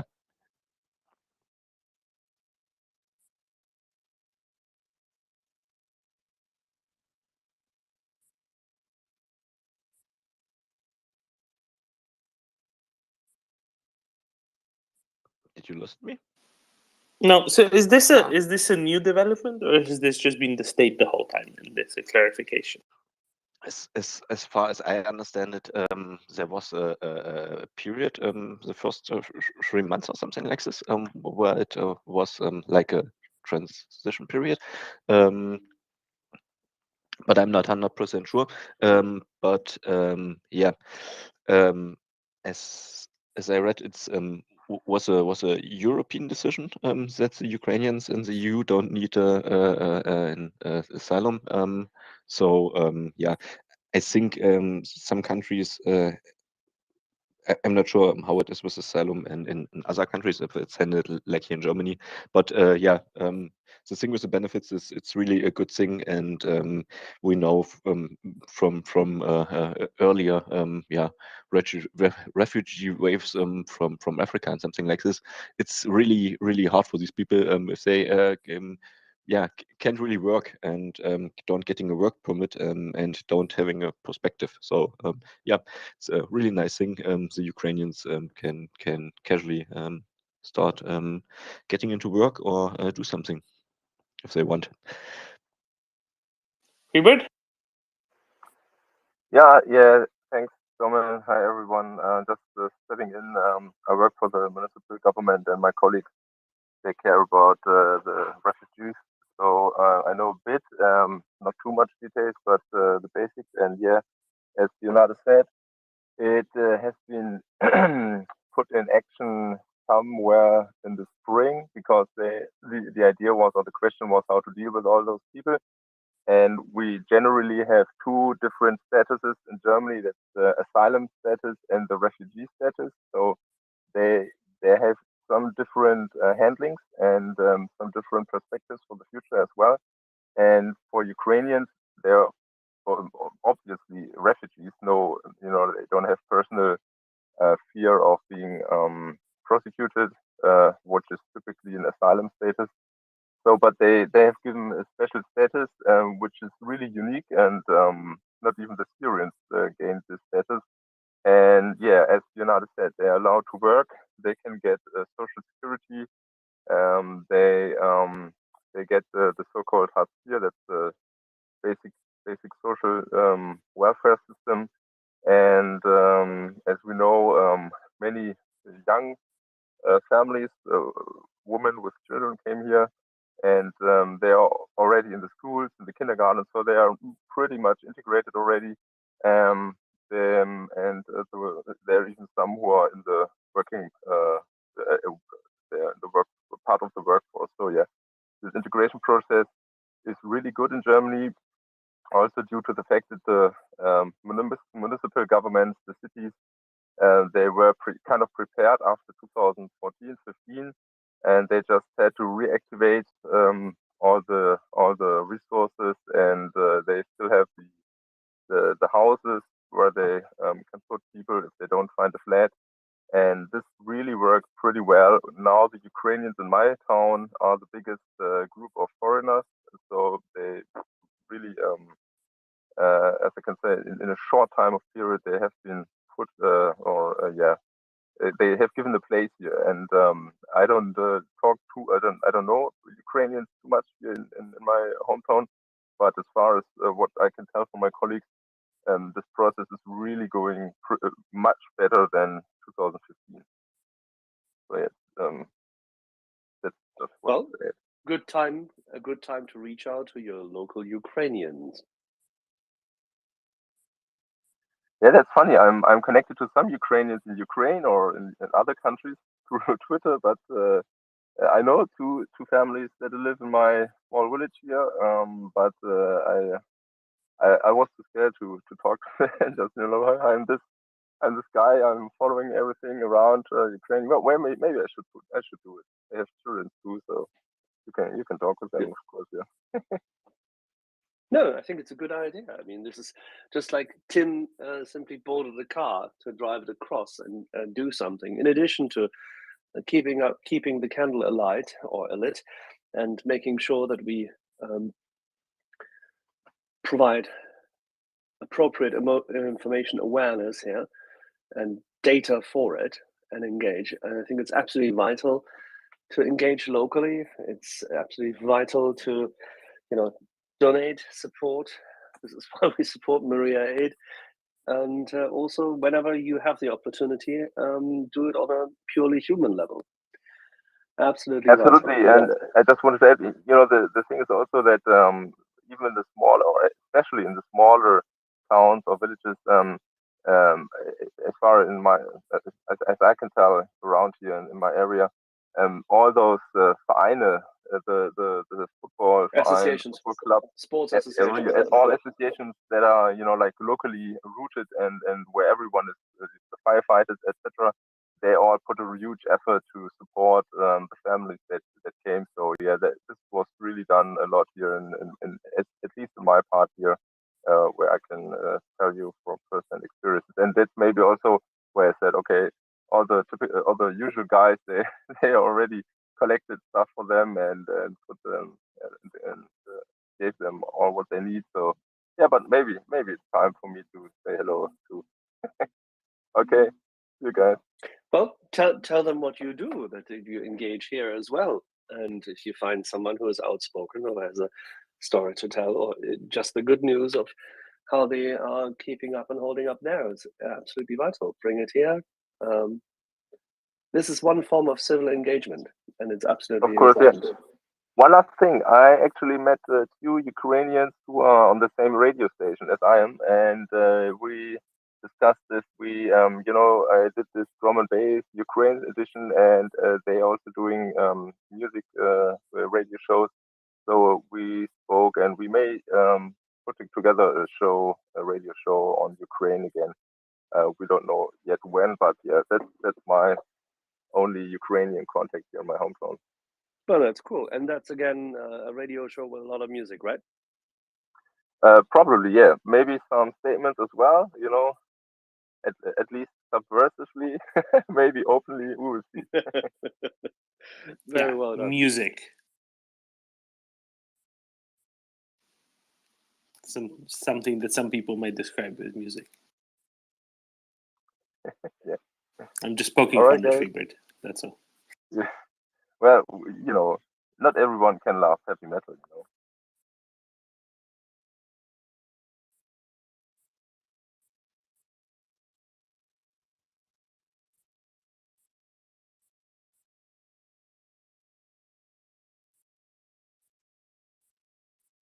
All right, gotta jump. Have a nice Sunday. Alrighty. Jump, Van Halen. By the way, also good music. I'm old.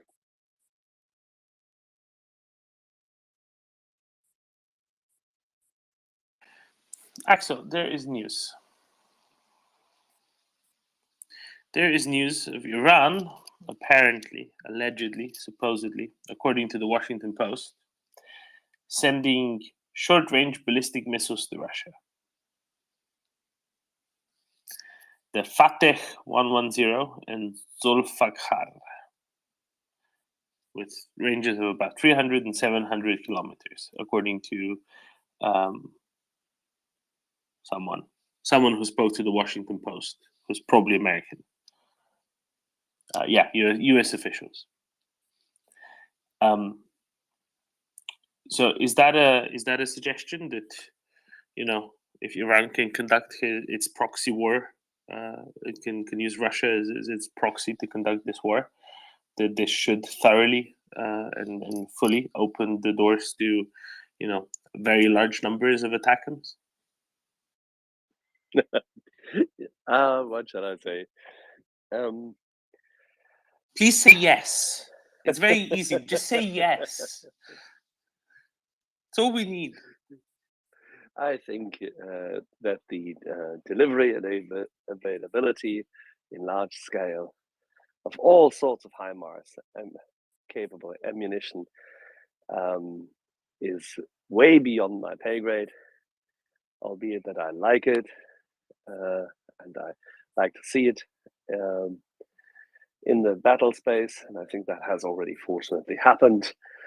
And well, let the Iranians send their not so precise, precision-guided short-range ballistic missiles. We know who Iran is. So there's no mistake in that. It's just a matter as to how we wish to deal with all of this. But let's use the excuse. Let's pretty please say, you know, we shall take the excuse for all it's worth, for the whole ice cream bowl. Come on, why not? Let's be pragmatic. Yeah, see, but if you go for the whole ice cream bowl with all the flavors, then Olaf and people will say, yeah, but you can't defend against short-range ballistic missiles with tanks because they have so little understanding of military methods.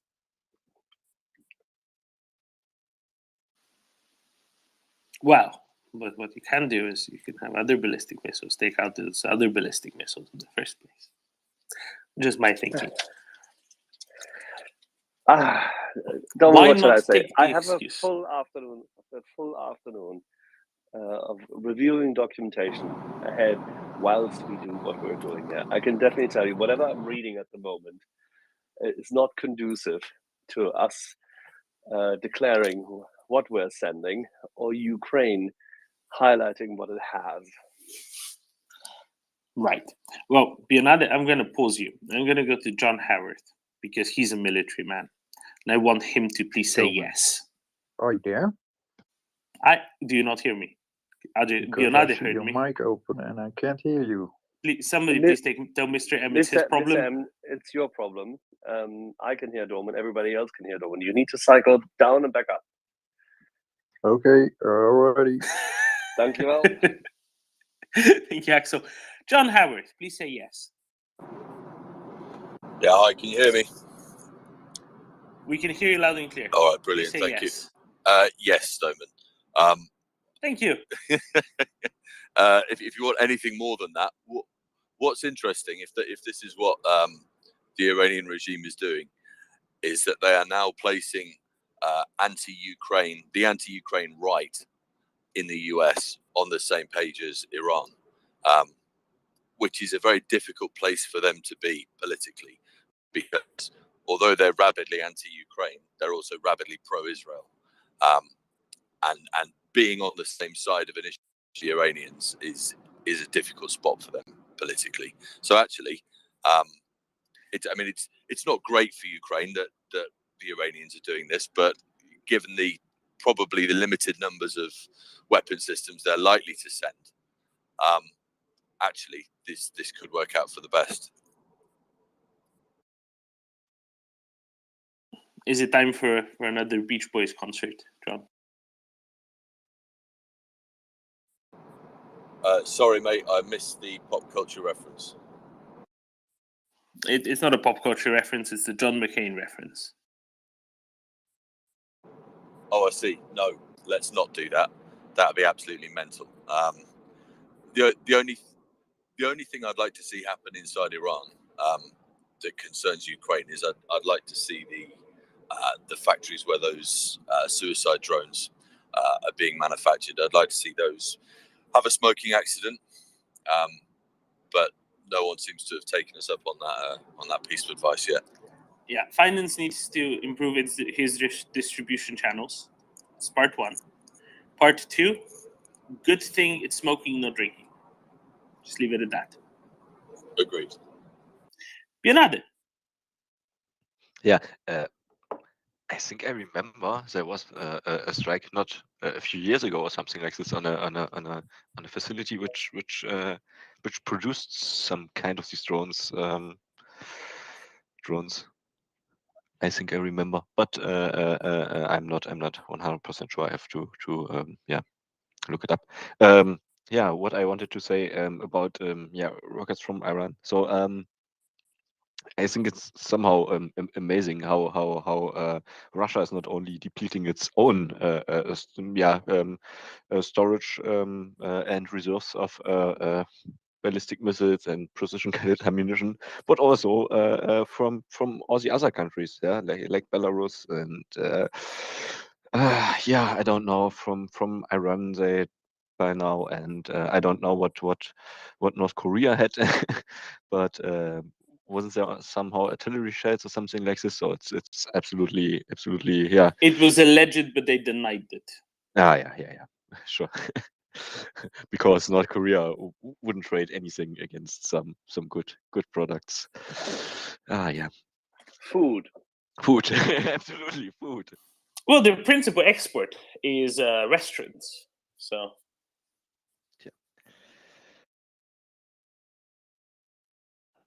yeah, and I think the reliability of the Iranian drones isn't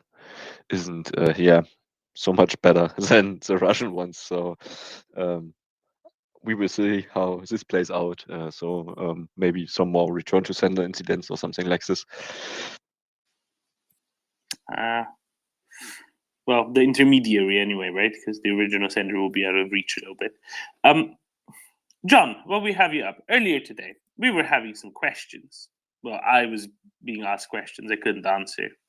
And they were to do with entrenching operations that Russia is conducting, putting some dragon teeth in front of a trench and then another zigzaggy trench behind that. I'm sure you've observed videos of those being constructed, and can you tell us a little bit about how useful such trenching operations by the Russians are, especially around Svatove? Or is that kind of busy work more than anything else?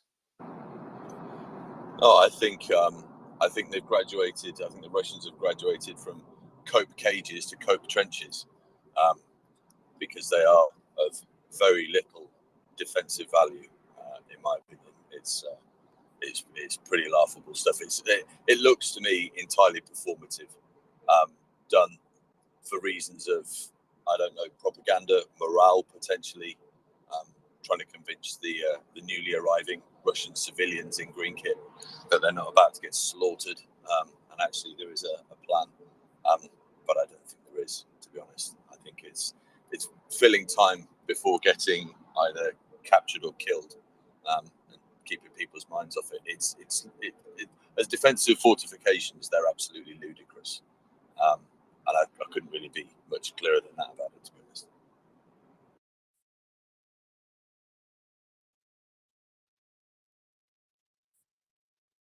Are dragon teeth really useful against tanks nowadays? Well, I'm not a tank driver, and they're not something that I've ever used digging in a defensive position. But the thing with any obstacle is it's not an obstacle unless it's covered by fire.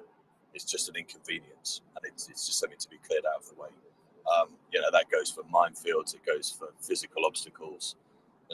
Unless there are entrenched positions, entrenched troops covering that barrier with fire to then interdict and prevent it being cleared by engineers, it's not in any way credible.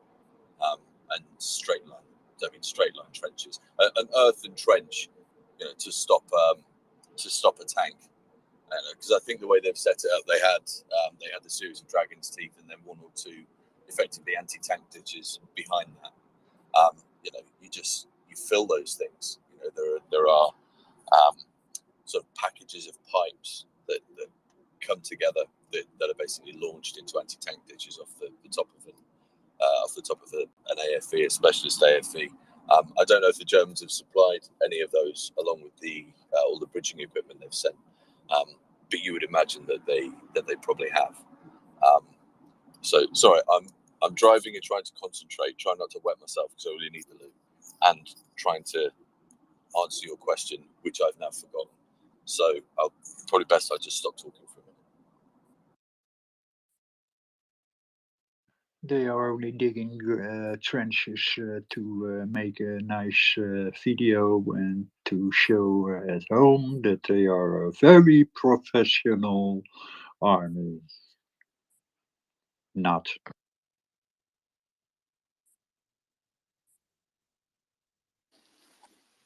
So it is busy work. Thank you very much. Thank you, John. I hope I didn't inconvenience you excessively, and you will find the nearest convenience promptly.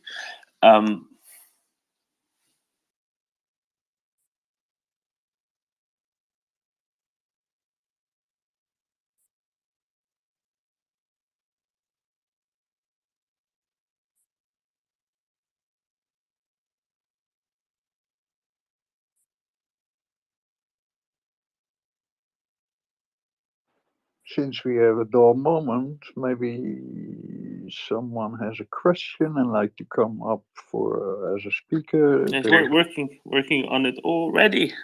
Okay. Oh, but we have a John. John.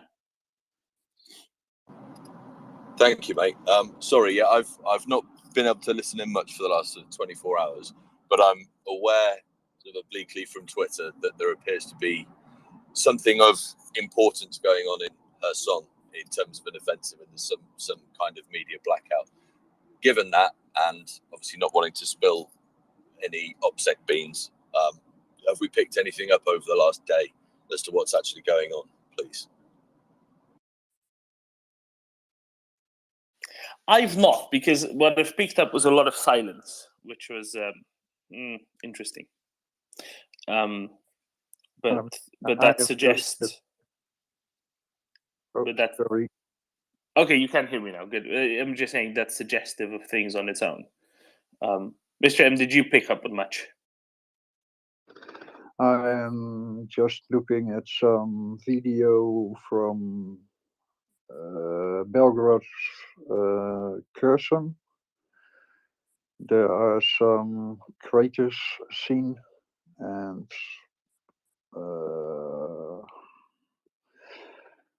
there's some trenches. I can send you the videos, Doman. Yes, please. Thank you, Mr. M. Bernardo, did you pick up on that?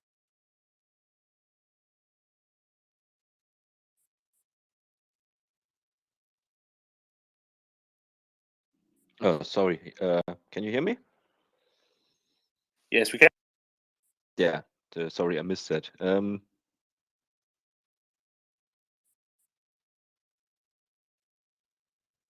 Oh, okay. I was asking you if you picked up on much regarding Kherson. I tried to coax Yehuda and CJ into talking about it yesterday, and they just refused and sidestepped, which makes me think there is something going on. So, John, we have speculation, top of speculation, top of speculation. And until Yehuda wakes up in the next hour or so, I think we'll be stuck with speculation, top of speculation, top of speculation. So. Okay, cool. Thank you. Well, hopefully in the next few days we might get some good news. Watermelons. Some good news about Nova Kakovka at the least. That's what I'd really like to see happening. But oh, absolutely. We shall see. Absolutely. Well. Hi. Thank you to everybody in the space. Can I change the subject a little bit to Go for it. Sanctions? Certainly. In South Africa, we have a marathon. It's an ultra marathon of pretty much 90 kilometers, which is run on an annual basis and attracts top runners from all over the world. The female winner this year participated under the country name International. She is a Russian by the name of Alexandra Morozova. Now, because the event is run under the International Athletics body, she wasn't allowed to participate. However, there was a last-minute court application, and because her entry had been accepted prior to the sanctions, and because they said that she could run and that she wouldn't be given the final place until the issues had been cleared. Long story short, she won, and she beat a Polish runner by the name of Dominika Stelmash, who came in 7 minutes behind her in a time of 6 hours 25. The point I'm making is there needs to be pressure applied, and I'm asking for help here, that the International Athletics Association do not accept her entry and nullify her result. And the correct winner, which is the Polish woman, is elevated to first place. And if there's any, I suppose I'm just bringing this up just to highlight the fact and hopefully to apply more pressure on South Africa to nullify her result so that she's disqualified as a Russian athlete. And so I don't know how it works in the world of ultramarathons, because I don't know how centrally regulated they are. But we have had a friendly Ukrainian friend of the space around, haven't we, Axel? Vladislav Hedaskevich, yes. Who I was just checking if he's listening, but sadly he's not. Who's been working on very much this sort of stuff on trying to get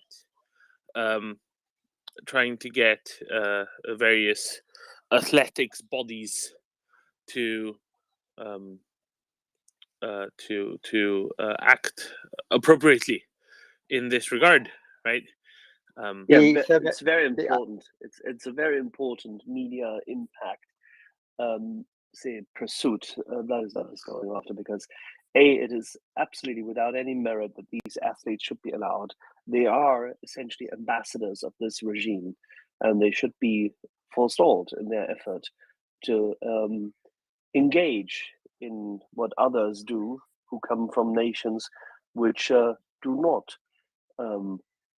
purvey genocide, violence, and invasions in the 21st century. They have absolutely no space in being on the same level, track and field as anybody else. Absolutely right. And had I known in advance, I would have taken the journey to stand on the course somewhere with a few eggs, but I didn't know. But I think it's the International Athletics Association who sanctions the event, and they need to apply appropriate pressure to either sanction the event, that it is not recognized, or that Morozova is disqualified.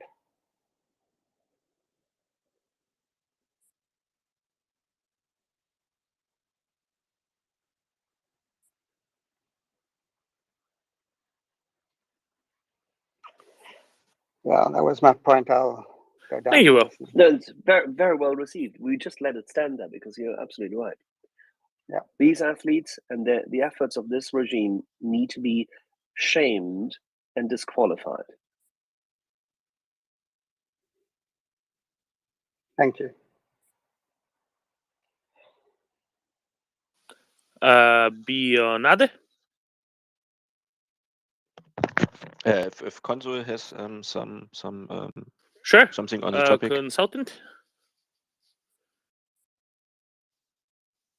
Oh, I have a PharmD, so this is, one of my areas of pseudo expertise. The Russians. I don't know if we Basically, you're touched on saying this. you've done a lot of doping testing in your time. Let's put it this way: we have to lock up the epopoietin for our dialysis patients because it's stolen and diverted for elite athletes. They're all cheaters. They are all cheaters. They're all systematically doping, no matter, I don't want to put Ukraine aside, but it just speaks to this regime, and they shouldn't be allowed to compete in anything, anywhere, in my opinion.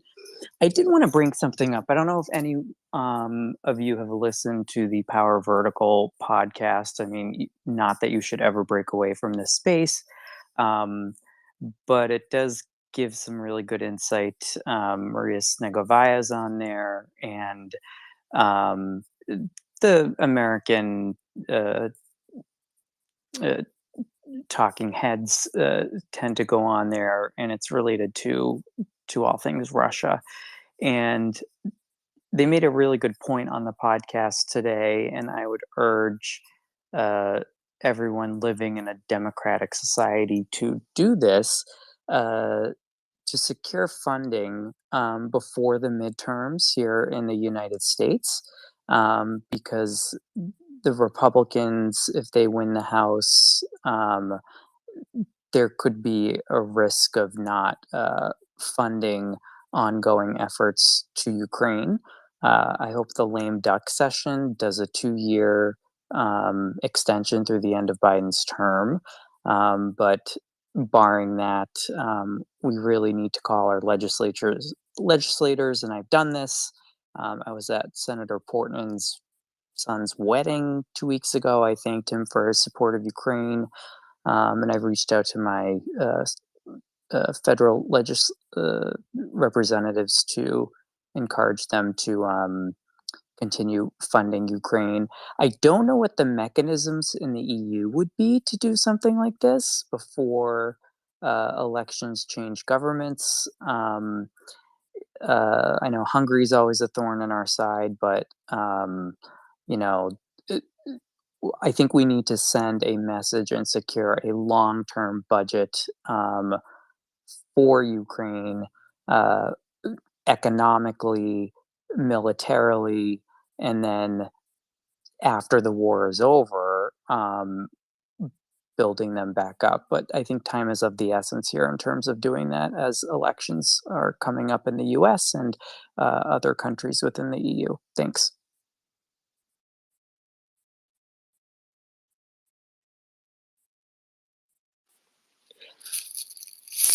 I think, as John noted earlier, those few detractors of the U.S. assistance to Ukraine might be having their minds changed right now by Russian Iranian cozying up together. So hopefully even the theoretical problem will be going away, courtesy of Iran. That would be the heights of irony, of course. But fingers crossed. As to the European Union situation, the real question in the EU is what needs to be given to Hungary for sanction extensions beyond end of January to come through. And I think their price just went down together with their budget deficit spiking up and their economy tanking.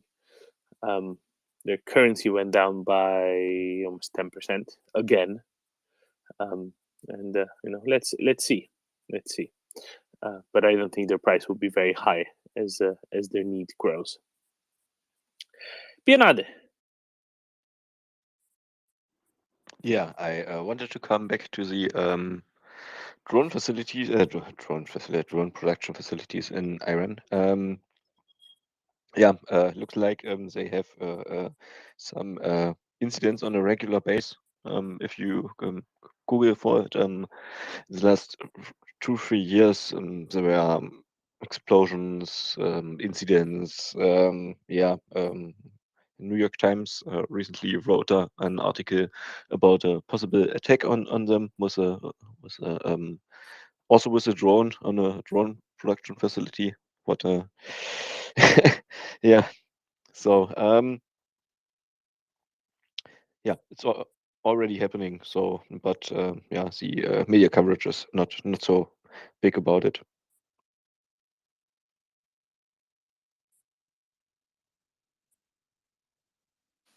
Let's see how it goes. Right. Let's see how it goes. I thought I had 2 hands up. Okay, I have 1. I have a Hans.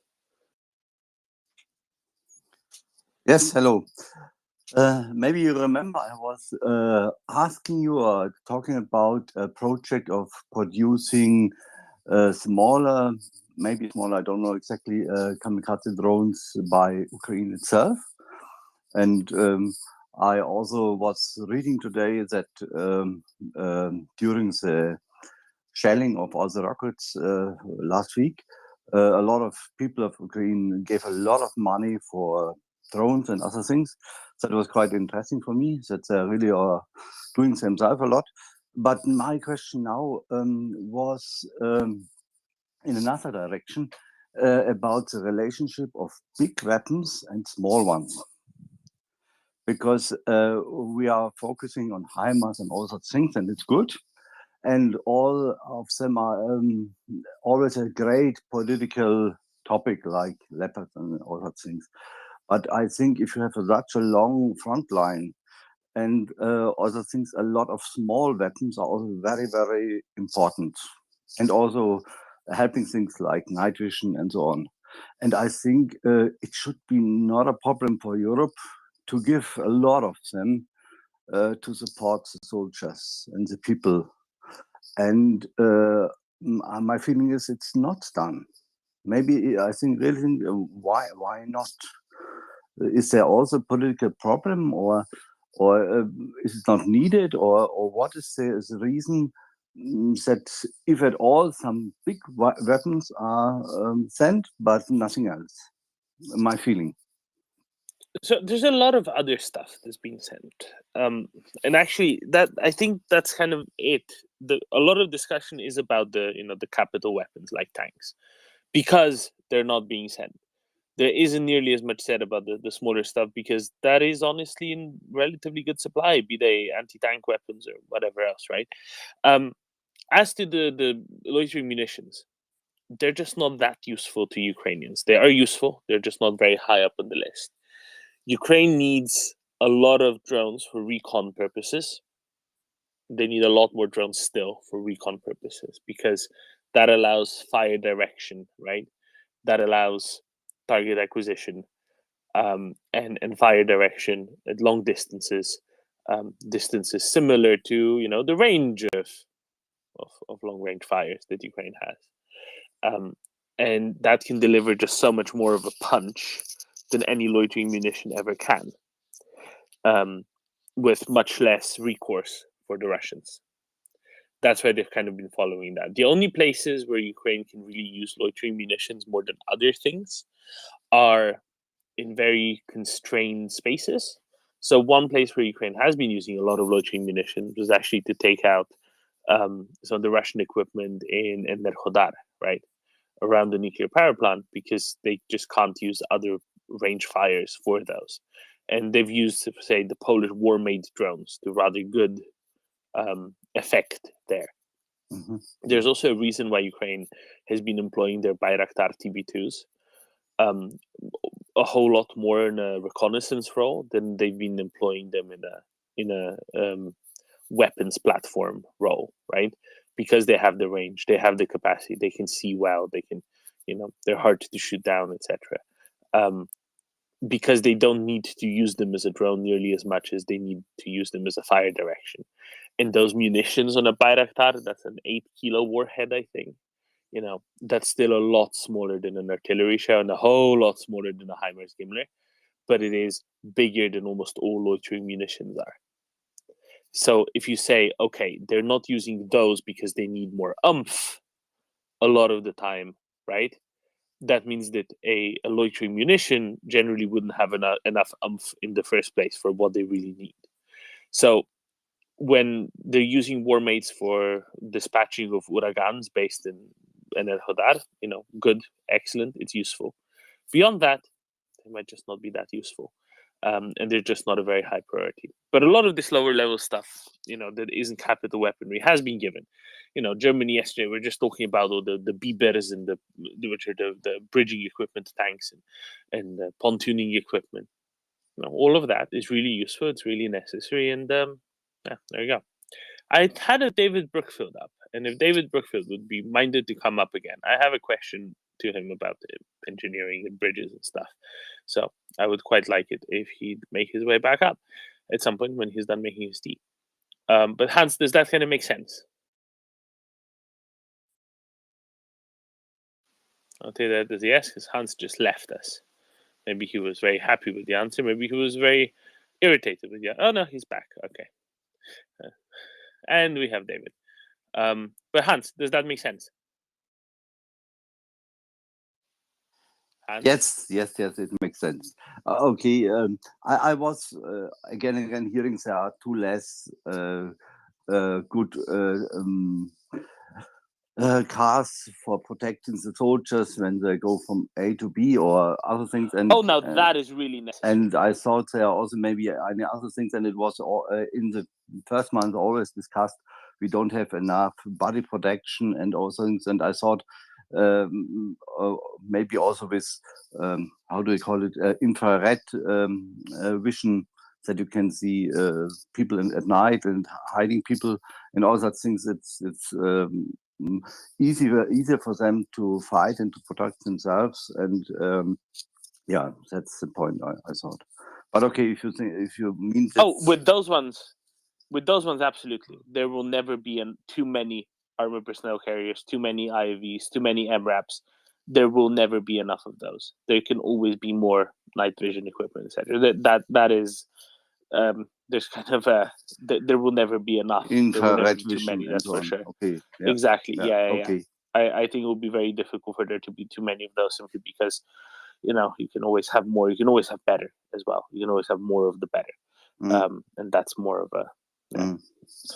Okay. But the suicide, the loitering munitions, the suicide drones specifically, just aren't as needed as necessary as a lot of other stuff. It'd be nice to have more. Sure. Yeah. You could always use more. I guess. I was only thinking if the Russians start not to have a very big munition depot, but a lot of small ones, then it's you cannot use for 100 all your HIMARS. So it's maybe better to have small ones. But they don't seem to do this. The problem there is then the range as well. Yeah. Because there very few loitering munitions have enough range to do that and also get through air defenses, right? So it would become again kind of as expensive as HIMARS munitions, and then there's really no point. Because they're still more easily interceptable because of their trajectory and relatively low speed. Too slowly. Yeah. Exactly. Yeah. Exactly. Okay. Thanks a lot. Yeah. Bye-bye. Well, very happy to. Very happy to provide commentary on that. David, good morning. I have a question for you. Good morning to you. It's to do with beavers. It's to do with beavers. I know you're not Canadian, but hey, it's the best we can do. And my question is, those beavers, apparently, the bridges based on Leopard 1 chassis, they're only rated to 50 tons, 50 tons. And that's apparently a problem because that's less than many of the heavier tanks. My question for you, David, is, I've had this ingenious idea. What if, say you have like a 70-ton tank, like an Abrams. What if you just put two of these beaver bridges, one next to another, and then could you just, put one set of tracks on one of them, put another set of tracks on the other, and then you have two bridges, but it's as though you have one bridge that can hold 100 tons. Yeah, well, I mean, that might be oh gosh, really interesting, isn't it? You obviously making a much bigger target for yourself, but yeah, I mean that would certainly it's like batteries in parallel, right, or in series. Yeah, that would probably work. Yes. But I mean, the thing to remember is that if you were doing something like that, then you want it level and all the other bits and pieces. Because if it's not level, then you might be putting more weight onto one or the other. But yeah, you have a lot of spare, right? You have a lot of spare because if it's a 70-ton tank and you have two 50-ton bridges, there's tolerances there, I think. Yeah, and here's the thing: the 50-ton bridge is probably a 60-ton bridge. Right, because obviously they don't go at 50.1; it'll just snap, right? So it's probably a 60-ton bridge anyway. 62 to 65, you can get across safely. There we are, then, right? So so yeah, but if you put two together, that would work. You are an ingenious fellow, Doman.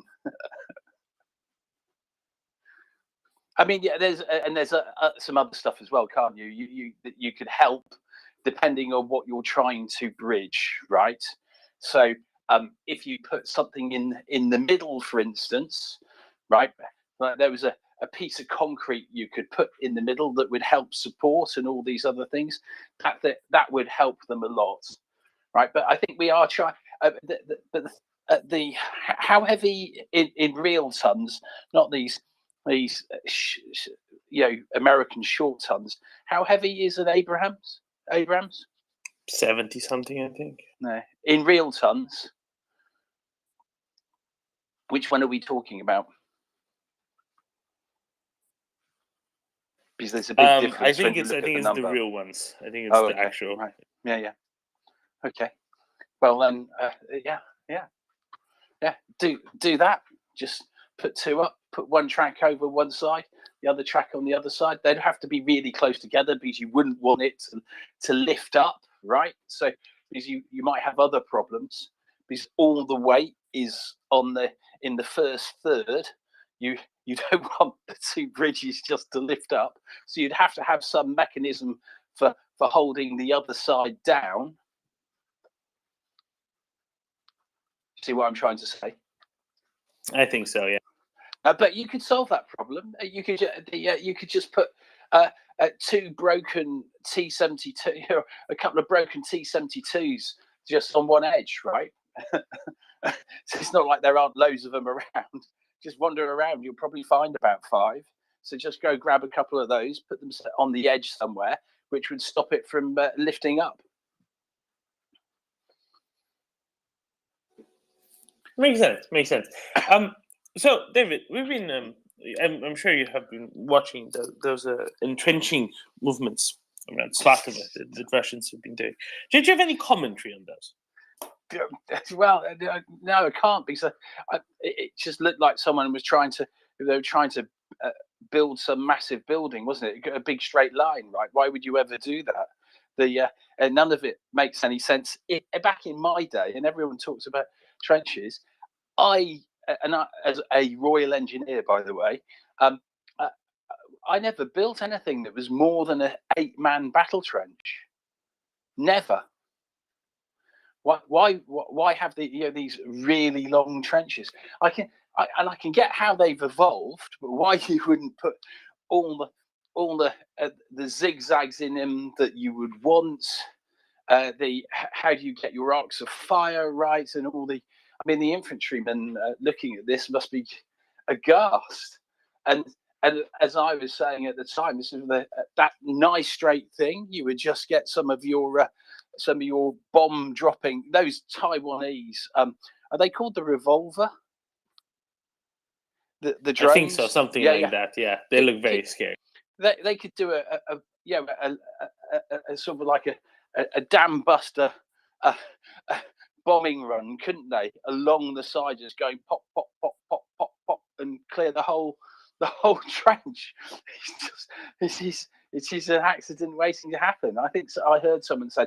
I think someone just said, "Can you drive a machine?" And they went, "Yes." And they went, "Well, build a trench over there." So that's what he did. He just drove a straight line.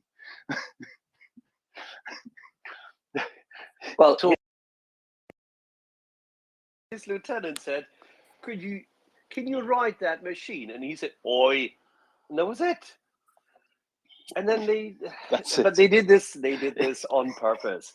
This is just to keep the troops busy and to try to show that they can do something. And they believe that they can shy away a professional army by means of putting up some Potemkin village of obstacles. It's absolutely useless. The trenches, yes, it's a cope trench. It's a cope trench because we discussed it. And funny enough, Charles was here, and we had the chat about the fact that these bloody trenches are too narrow, and they're not deep enough. Just everything about it is wrong. I mean, if you said to a farmer, or a farmer had said, "Listen, I've got a serious problem with drainage," that's probably a drainage ditch, isn't it? Yes, indeed, it is. This is exactly what I thought about it. They need to put some drainage in there. I mean, it's just all of it is. It's not baffling. Well, it shouldn't be baffling to us anymore because we've had 7 months of this, and then what happens is something else turns up that baffles us again because we want to believe that other human beings have a bit of intelligence, but they just don't. I mean, I think I don't know. I was talking to someone a while ago. It might even have been Doman that when I'd wondered whether there was a serious problem with heavy metal poisoning in Russia, because it's only things like this that really go to how is it that people are so clearly very, very dumb. Basically, they don't have enough education, it seems to me, because otherwise a normal thinking person wouldn't do such things. Those trenches are only for the show. They are for the show, as they are a competent army. I'll leave the shit. Sorry for my friends. I think we understood what you were trying to say. Yeah. I can definitely tell you that if you were to give this task to a proper, say, airbase detachment to secure the airbase with additional trenches so that it could not be taken by, whilst you're evacuating the airbase, could not be taken by advancing enemy tanks and mechanized infantry, they'd know what to do. The Dutch have been training for this for ages. So I know a fair So Dutchman did you say they've exactly. been? Did you say they've been draining for this? Oh, oh well. That's a good one, Dolan. David, when by the way, have you heard about the most recent theory about the Kerch Bridge going boom? No, tell me, what is the most recent theory? Well, you remember that we were listening to the arguments about various boats and trucks and whatever kind of Dolphins. thing, right? Dolphins. Yeah, we heard this, that the Ukrainians could have also trained dolphins in Odessa. Evidently not possible, but there you go. So now it is sea monsters. Yes, well, no, I did hear that one. Yes, I thought that was out of all of the other I thought ones that Godzilla was aren't the missiles, first that's possible, explanation. right? But David, this is compared to everything else, this is highly likely, right? I think it's probably the next one on the list that we should be thinking about. It If was a only we had giant some- octopus. Yes, exactly. Like in Greek mythology. A Nonsense. giant octopus. The Eastern Mediterranean and the Black Sea are almost entirely devoid of cephalopods at this point. Right. If you want octopus, you need to go to Portugal. The Atlantic is the one place where it's still. Maybe Nessie just took a trip, right? Nessie came down, went, you know what? I fancy a little bit of sun. Let's go down there for a while. Yeah, she wanted some vacation. Why not? I think we have to ask our experts later today, meaning CJ, Thomas Tyner, and Chuck, what they think about this. Because we've invited the whole anti-attackants, anti-missile coalition to debate with us today when Thomas reappears on MriyaReport in a few hours from now. Why on earth? It must have been sea monsters, dolphin-steered trucks, self-immolating partisans and whatnot. Let's see how that works. Well, basically, no, they exactly, let's believe see. everything. You can make everything up, and they believe it. If they believe their government and follow it blindly, why wouldn't they believe this? They believe in that we are doing in Satanism, and that we are all witches and warlocks. So, yeah, they believe it. David, are you a follower of Satan? Well, I mean, other than songs by Black Sabbath or something, but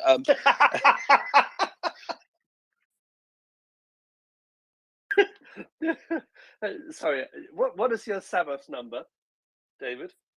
I haven't worked it out. 666. Yes, it must be. I mean, look, I've been to Birmingham, so who knows? It could be 3. Domin, what is your Sabbath number? Well, Sabbath was depends, right? It could be 0, it could be 1, depending on whether you think of Sabbath as today or as yesterday. No, did you appear in a recording, or did you actually engage with any Not one even. of those? Not even slightly. I was using the other definition of Sabbath because it was more amusing. I have no idea. It's probably whatever. I don't know. It's probably quite large. We have to get John on later. Yeah, that's more like it. 30 October, that's a Sabbath. Halloween. Goodness. We need to blame Nick for this, don't we? I blame Nick for everything. Oh, Domin, you have to lift the veil now. What is a Sabbath number, and why does it matter? It's like an Erdush number, but much less important. So we have to blame you because you started it in public. No, I didn't. Nick did. It's all Nick's fault.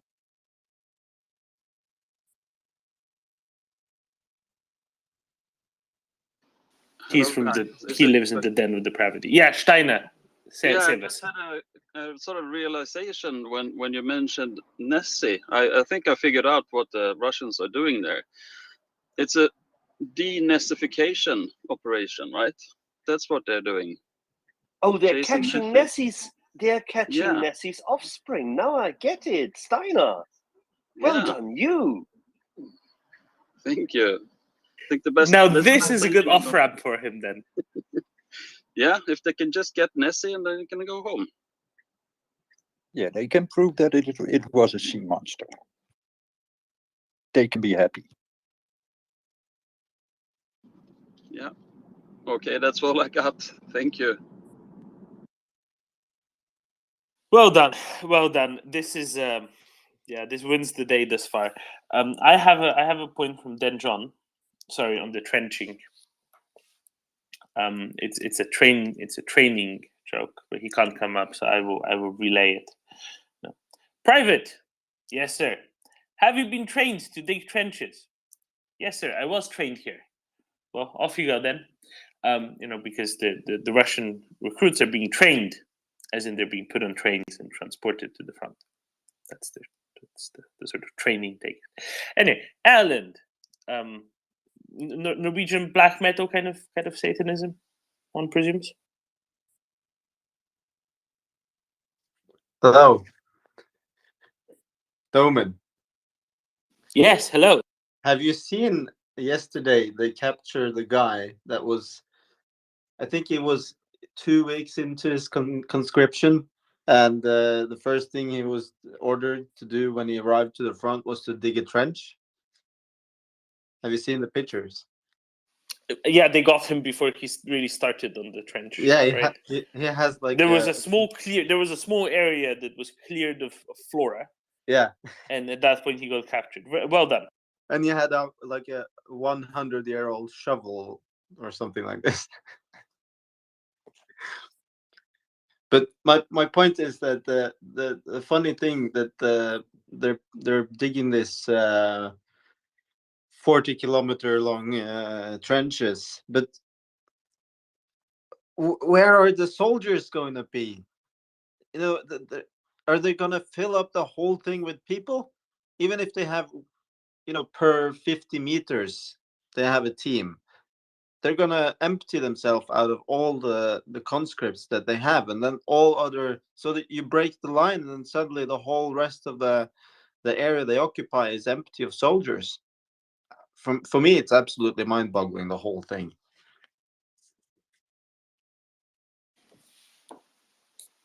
Wow. I mean, that just means that you're not the Russian, if you're confused. And I'm sure the Ukrainians are going to do some really trolling, like flood them or something like this.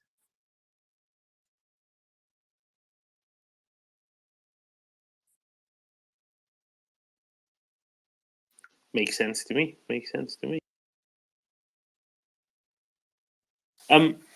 Yeah, it's an interesting situation.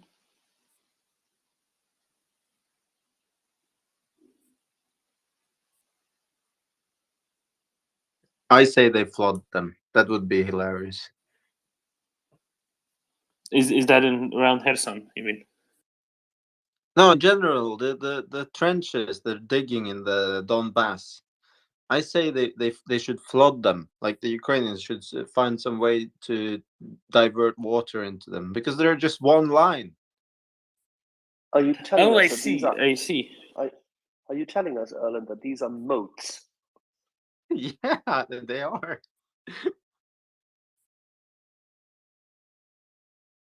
I think it'd be great, an excellent confusion tactic. I mean, they are look like irrigation systems. That's what I'm intending to say here.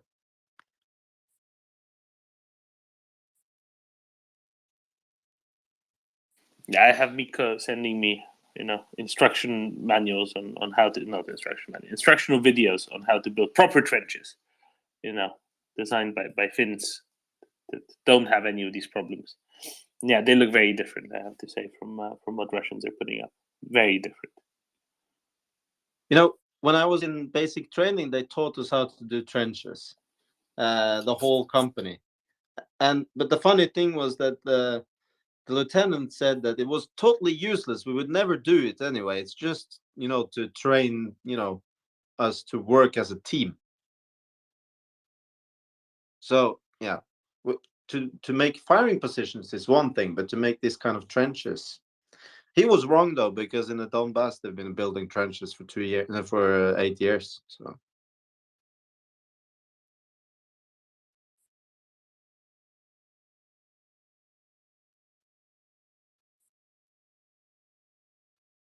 We didn't see the Norwegian army fight in the Donbass, did we? Yeah, that's true. Yeah, we weren't training on the kind of warfare they had there. But anyways, your theory about just make them do something in the meanwhile, it's not so far off. That's what the point was. Funny thing regarding the trenches, as a former Yugoslav national Navy officer, I had to learn how to dig trenches as well. Actually, but you wouldn't believe that in the war in ex-Yugoslavia, I used that knowledge pretty good, and the trenches are not useless. Trust me.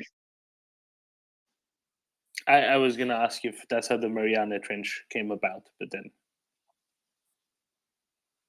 Well, if I can add one comment, one of the things they do to you on your diving course to just really try and break your will is to dig a 2-man battle trench at the bottom of a harbour. It is a feat of futility, and it's broken many a person's will, as when you dig a bit out, it just falls back in again. I don't know, because I didn't have a chance to serve a lot of as a naval officer. The most of my military career I spent on the ground fighting as officer in the infantry, because my country don't have a navy anymore, and I had to adapt myself to that. And when I meant the trenches, I'm not. The trenches are useful. I really mean it, honestly. A good trench just saves a lot of lives. I didn't mean it was useless, but whatever they are doing there is totally useless. Probably because they are fighting, because we were fighting in the hills and the forest. They are fighting on the flat area, agriculture area. It's unbelievable to fight to use these tactics they use. Honestly, the Ukrainians, they lead a lot of operational drones that can help them to navigate the firepower on the small units, for example, on the motor units, to just not to waste ammunition. That's something what they really need. A lot of those small drones that can navigate fire from the short distance. Don't have to be even from the long distances. The TB2s are too expensive for those things. Small drones, because those small drones are really useful now. You don't waste your people on the reconnaissance and the target acquirement. This is from my point of view. If I ever had this technology 20 or 30 years ago, I would be probably much better officer than I was. I mean, the funny thing is that it's in between 2 tree lines, right?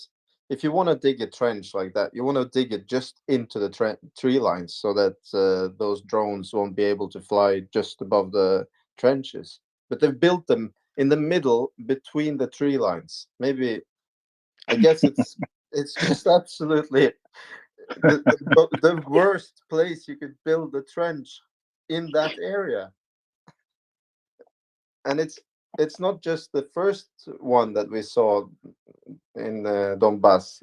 Also the other one that they've been showing off is in between the tree lines, and also with the hill, like a slight hill, not very in their favor. So yeah. Okay, I'm sorry for interrupting you on this. This is something what actually from time to time when I listening this space, actually it takes me back to the times when I had to be someone else than I am now. And some other thing, I'm trying to develop my own drone, actually, that could be used on operational level, because those little things are really important, and I believe that they are future of the warfare. That can be used not only for reconnaissance, that can be also used for example, to destroy some of those trenches with a small amount of ammunition or explosive. Also could be used on that. Could be, I don't know, something that I'm looking at for almost a year to build. It'll be interesting. Before you go, can you noted that Bosnia doesn't have a navy. Can I just ask about the beautiful bypass that Neum has now, though? I like Neum, honestly.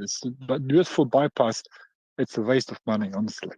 That's a waste of money. Too much money has been spent over there, and I don't think so. That if sooner or later Bosnia is going to become a member of the EU, and at that point that is going to be just a waste of time and money. They could build a road inside the Bosnian territory with no problem to bypass now for a small amount of money. But whatever, that was a more political decision than economical or transportation. This was just a political decision. It's beautiful, it's nice, but it's useless. They have to build the roads on the Pelješac Peninsula to make that beautiful bridge useful.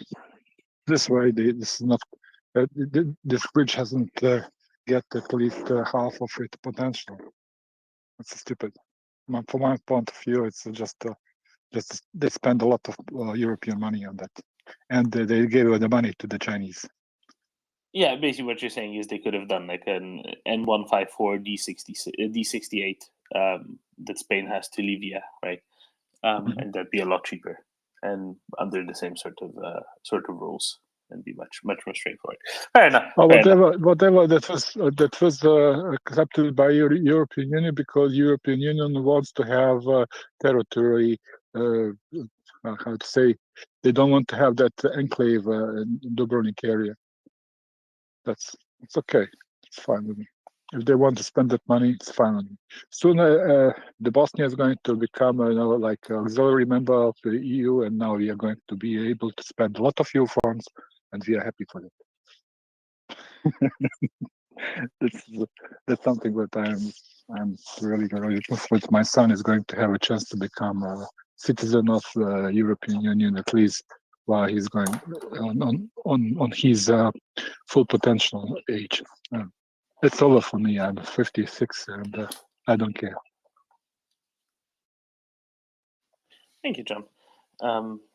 Yeah, for anybody who missed the joke, Croatia built a big bridge to connect southern Croatia with northern Croatia, and bypassing, so that you don't have to travel by road through Bosnia and Herzegovina through the little stretch of coastline that Bosnia and Herzegovina has at the town of Neum, and the Bosnians called it their fancy new bypass for the little city of Neum has the nicest bypass in all of Europe now, because shiny fancy new bridge that the Chinese built, which is very interesting. And they spend European money. Exactly, as you noted.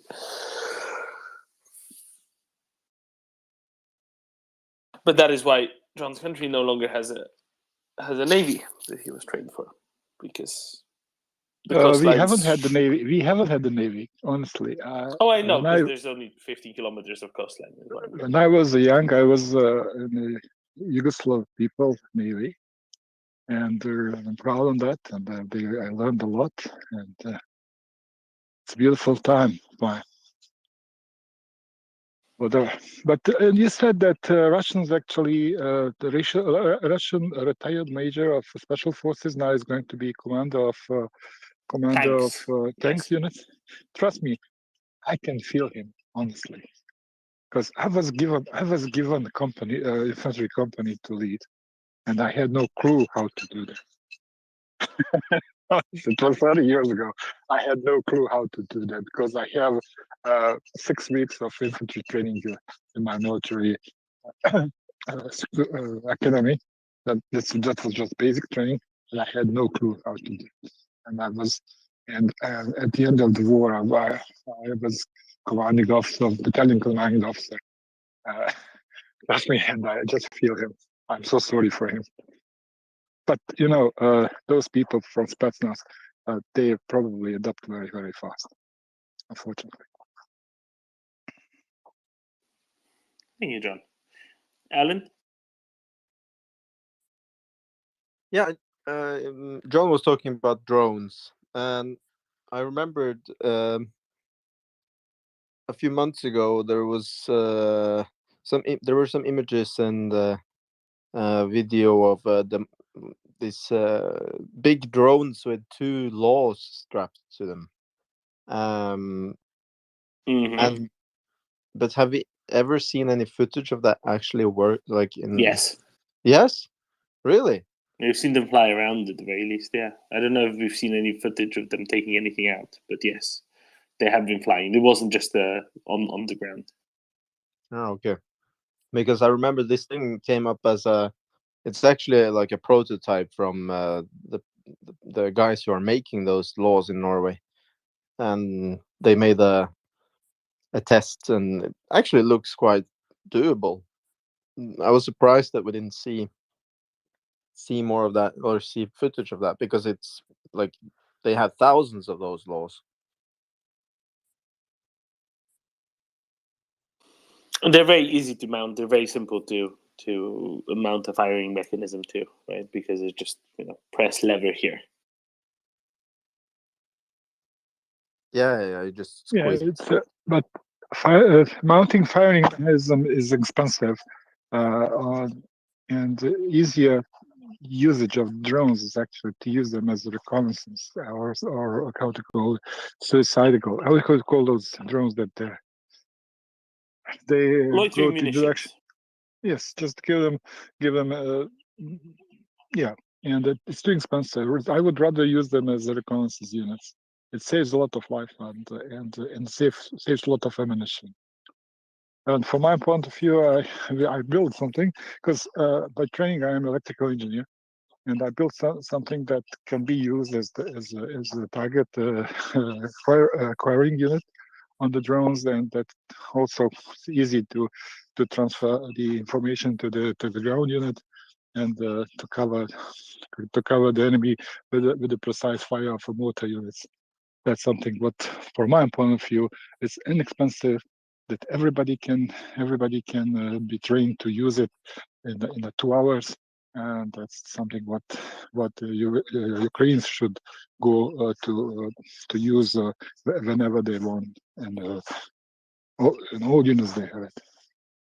Honestly, because at the end the territory has to be taken by foot, and it's easier if you have a precise motor artillery to clean the area from the enemy soldiers, and not to use a lot of ammunition. Sorry, because when you have such a large territory to cover up, the most difficult thing is logistic. From my point of view, I'm trying to figure out what is the logistic effort of Ukrainian army at this moment, because they are transporting a lot of people, a lot of ammunition, a lot of equipment on the very, very how to say, wide front lines, and if they want to push them so hard as they put him on the Kharkiv area, they really have to be genius. Sorry.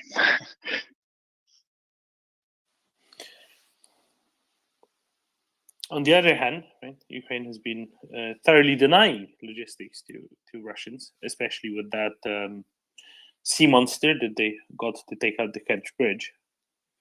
I hope this is something that we'll talk to Thomas Teiner about later. With he was tweeting out yesterday that train offloading a whole lot of its supplies 140 kilometers behind the line, somewhere south of Melitopol, close to Henichens. Right? And I think that might be quite significant, because if they're offloading so far behind the front lines, what does that mean? That means they're not willing to risk moving things any closer before it's just about to be used.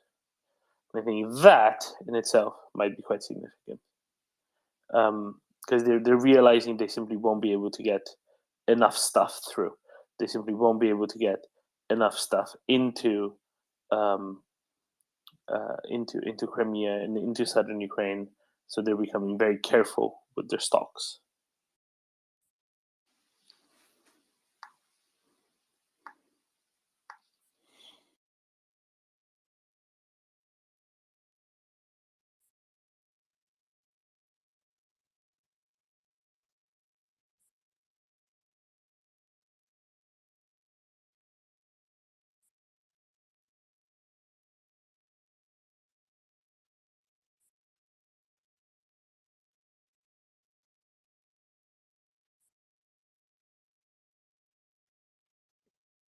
Domen. Oh, have I just been talking to a muted mic? Yes, I think so. Is that so? Nobody said anything for 2 minutes while I was going on about logistics. I think it was like very. Oh, you were talking about logistics, and then it got quiet. Oh, then my phone muted itself. That's interesting. What was the last thing that you heard me say? Your phone has some good sense. Yeah, no, it's talking probably about not worth it. I'll Thomas shut up. Tyner. You all of you talk. I'll shut up. You were talking about Thomas Tyner, and then got quiet. Yeah, I was saying about that train that they were offloading 140 kilometers beyond the front lines, right? And then got quiet. How they're being very careful with stuff so it doesn't get blown up. I'll leave it at that and go on to I can't say this out loud. This is very frustrating. A226 A43212 D643B. Here we go. Were you here, Domen, when the guy that used to be like a helicopter Top Gun trainer? Well, Mikey K. Yeah, I guess. Yeah. Yeah. The Brit. Yeah. Yeah. Because I asked him if this launching of dumbfire missiles in some kind of parabolic trajectory had any sense at all, and he refused it as absolutely useless. But unfortunately, I'm quite disappointed when I see that the Ukrainian army or Air Force is actually, it seems like they commit to this thing. They continue dumping off hundreds of these missiles every day, it seems, into nowhere. Do we have any way of asking someone why they're doing this? Because it's the only thing that is like disappointing me about how they're doing warfare. David, any clue? Yeah, so I think it must have been. I mean, it was a good while ago, maybe 3 months ago. There was an ex Ukrainian pilot was on, and he was saying that they have so whilst because we don't, NATO forces won't have this, but they have a part of their display is to do this. So on their HUD somewhere, there is a bit that goes, here you are, fire at this. This is where it's likely to land. And it's he was saying that it's more accurate than people think. But interesting. Can't see that Western forces would have it because it's not the way our combined arms work and the rest of it, air superiority, etc. But this is evolved as a result of not having it, right? So you're not risking the really expensive part. But we have to remember that the Ukrainians use their tanks as artillery fire as well, and that's very effective.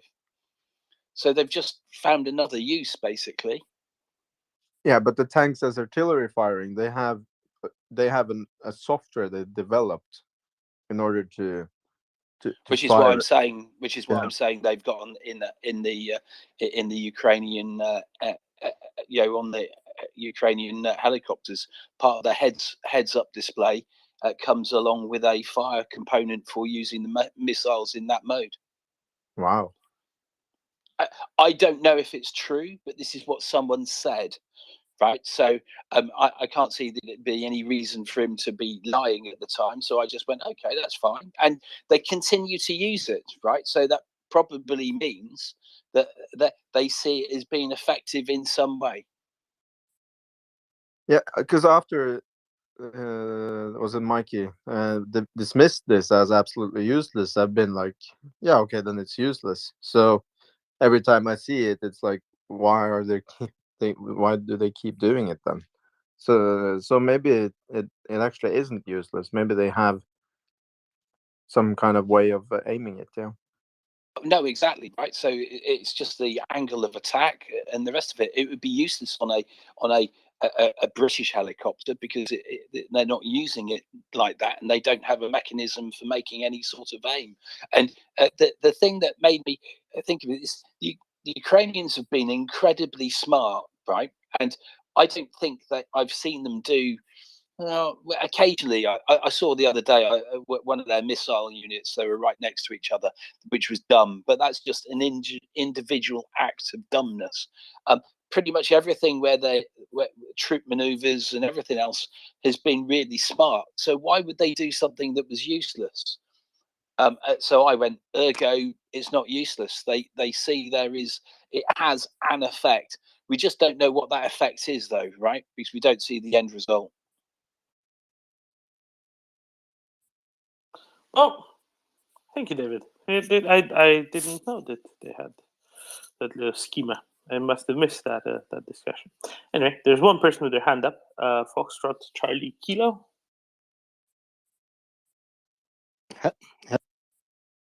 Hello.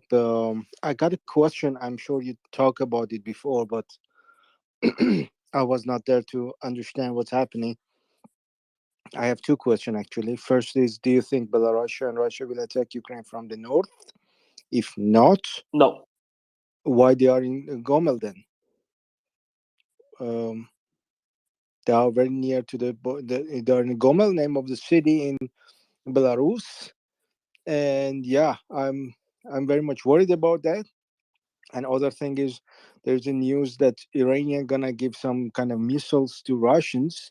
Do you think it is confirmed? And if yes, what would be the effect of that?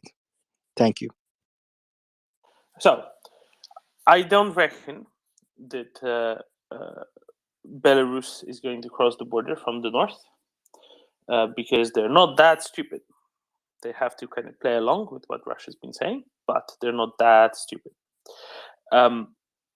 If Belarus would cross from the north, Ukraine would rather destroy them rather quickly, and that would end very poorly for them. They're being forced into playing along. I wouldn't be entirely surprised if some Belarusian forces were sent together with the Russian ones off into the east of Ukraine, but they would do very poorly indeed. Belarus is incredibly poorly equipped to conduct any sort of warfare because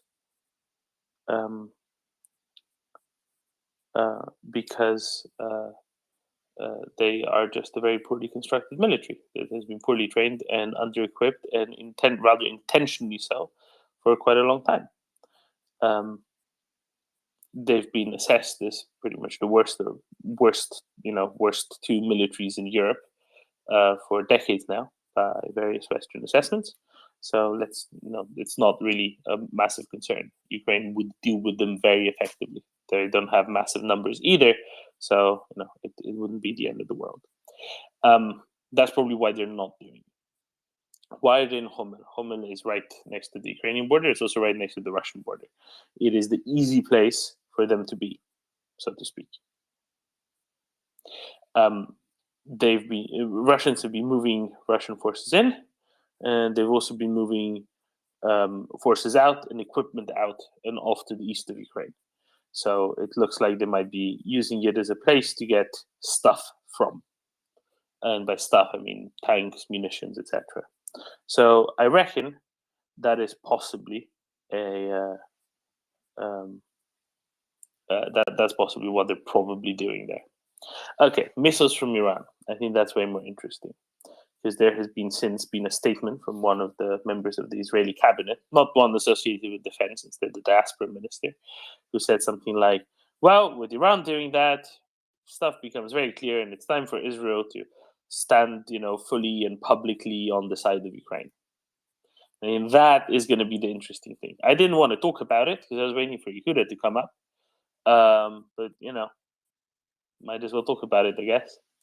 The other thing that I very much hope happens, and very much hope happens, is Iran sending these ballistic missiles with sort of 300 and 700 kilometer range to Russia publicly. Means that the West says, yeah, we're going to give Ukraine, 200 ATACMS per week now. And Ukraine can use them on whatever. I hope that is what this is used for. It's used for, clearly, Iran sending ballistic missiles to Russia means lots of similar, much, much, much better, much more precise missiles going to Ukraine. That's what I hope for. Will it happen? Maybe not. But I'd much rather have that than just, the occasional secret-ish missile from the West to Ukraine. Just vast quantities. Get him there. Send Russian logistics back into the, into the actual Middle Ages. There you go. That's the answer. Tom. Foxtrot. I'll just like to say something. When I look at the Iranian media and how they talk about those missiles and stuff, it seems that high tech, nobody can intercept it, shit like that, and that this is what and they use it on Erbil in Iraq recently, and that's what I got today from all the propaganda and the pro Iranian the government accounts.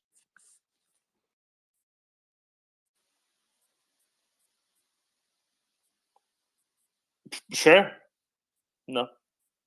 Sure. I'd be very. I'm very hopeful about the Western response to this. I'll put it that way. And John Howard was up earlier saying, if nothing else, it also makes it much more difficult for any of the pro-Israel Ukraine detractors in the US to keep on doing that, because it crystallizes things additionally, and hopefully that will help as well. So there you go. Tom. Yeah, good morning, everyone. Can you hear me all right? Loud and clear. Oh, great. I'm back in the very sunny UK, actually, walking my dog and my friend's dog. A bit of a follow-up on the missiles question, really. The first one was, I think it was a couple of days ago, someone from the armed forces of Ukraine tweeted like an infographic suggesting that... It was the defense minister, Alexis. That's right, it was the defense minister. I didn't want to say it was in case I was wrong, so thank you. And it was suggesting that the Russians have used up somewhere between 2/3 and 3/4 of their guided missiles, and that might mean they've got as little as 600 left, which suggests that the 100 or so missiles that they fired following the Kerch Bridge explosion as a sort of revenge attack was a considerable chunk of what they've got left. And I think the fact that they're asking for missiles from Iran is sort of more evidence suggesting that this probably is the case. Absolutely. And then interestingly, I think Putin went on television, I can't remember if it was yesterday or the day before, saying, we've achieved what we wanted to with the missiles, so there's no need to keep doing that every day, presumably because they'd run out of missiles in a week if they kept that up. 4 days. And so, yeah, exactly. And so it's sort of, suggesting that they're going to not do that, well, simply because they would run out and then they'd look really stupid. So they're going to hold some missiles back, sort of just in case somehow they manage to find a military target. I'm not sure what my question was here. I was just wanted to confirm with you guys, were you thinking along the same lines? Does that all make sense? Yeah, I agree. That's why they're getting them from Iran, right? There's two components here. Russia's getting missiles from Iran because they need more missiles. At the same time, the really relevant thing is not what Russia's getting, but what the collective Western response will be, specifically the American response to that. And there should be a strong response domestically, but more importantly, there should be a very strong response externally by sending, comparable missiles, by basic specs, but way better ones when it comes to precision and when it comes to the logistics of them, to Ukraine, which are called ATACMS. Now, again, they're probably there, at least in some form, in some quantity, but not in the volumes needed to make the real difference. And the real difference would be sending Russian logistics back to the early Middle Ages. Yeah, that makes sense. A quick follow-up, if Ellen doesn't mind. If the Iranians are going to send guided missiles to the Russians, sorry, I've got dogs fighting here. Now they're fine. So if the Iranians do send these missiles to Russia, do you think, and this might be a question for Yehuda, that the Israelis might be very tempted to test their Iron Dome system against the Iranian missiles? Nope. This is the thing. No, the answer is no. There's no such thing as a need to test in this regard. Israel already knows what it's doing. Secondly, the Iron Dome system has no relevance to the missiles we're currently discussing. There are different defensive systems in Israel available for that. All of them have been developed very closely between Israel and its main allies. And these will not be exported because there are certain limits to what is being used for. Israel also has a different defensive system and a different integration of intelligence and air defense. So the answer to that is no. Okay, thanks. I feel I need to explain this a little bit more. The Iron Dome isn't useful against these sort of ballistic missiles. It's useful against much smaller things. So that's why it's a no. Also, the coverage will be nowhere near what's needed, right? So it's just it's a different tool for different purposes altogether. However, things like more radar systems that can integrate with other Ukrainian air defenses and other electronic warfare approaches, I think are much more likely to be much more on the table.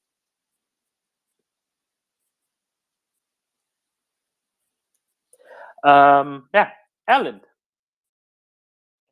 Well, I've been thinking about this this thing with the ATACMS, and I'm pretty sure that the Ukrainians are working as hard as they can to develop this Rim 2 as far as possible in order to, in a way, push for the ATACMS, because if they can show that they have their own homegrown program which is working and take out strategic targets without doing whatever the US fears about escalation, this escalation bullshit I don't really take as a point at all. The Ukrainians are hitting what they want, and they're not hitting civilian targets on purpose. They're not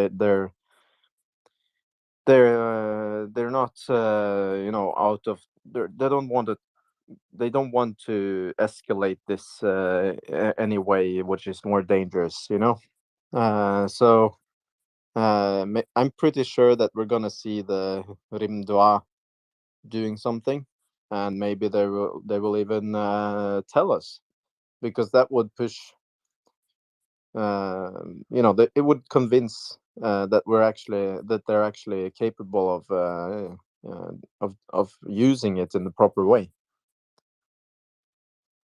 Yeah, at some point in time, they will certainly elect to do so. I think this is the key element. This is all well within the remit of our Ukrainian friends. They have chosen to disclose, and they've chosen to protect strategic ambiguity whenever it suited them best. And the thing with these kind of programs is that producing the first few capable missiles takes quite a long while, but when it comes to the serious production, it's it should ramp up, and I'm pretty sure that they used it already.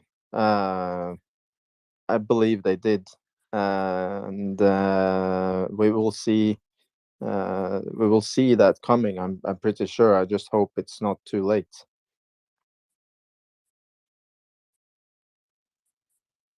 Takes a while to make those engines. That's the problem.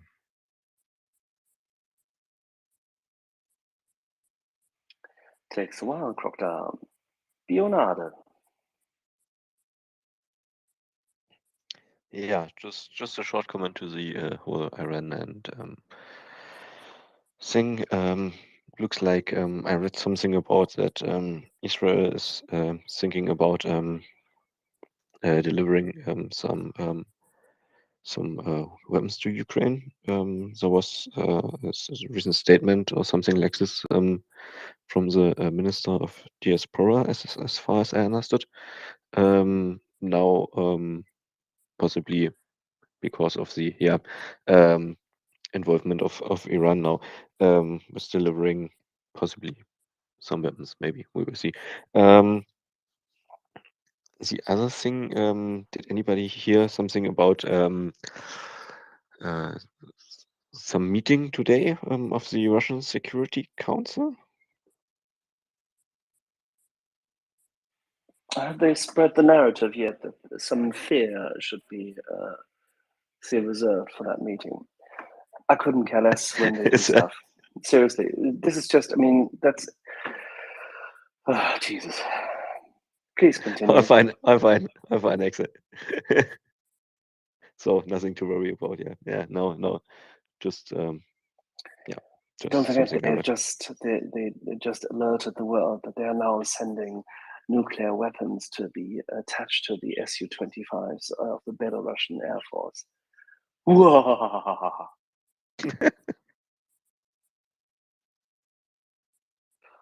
Fear and panic. We will shy you into submission. It's, I mean, silly, please. It's the Wizard of Oz.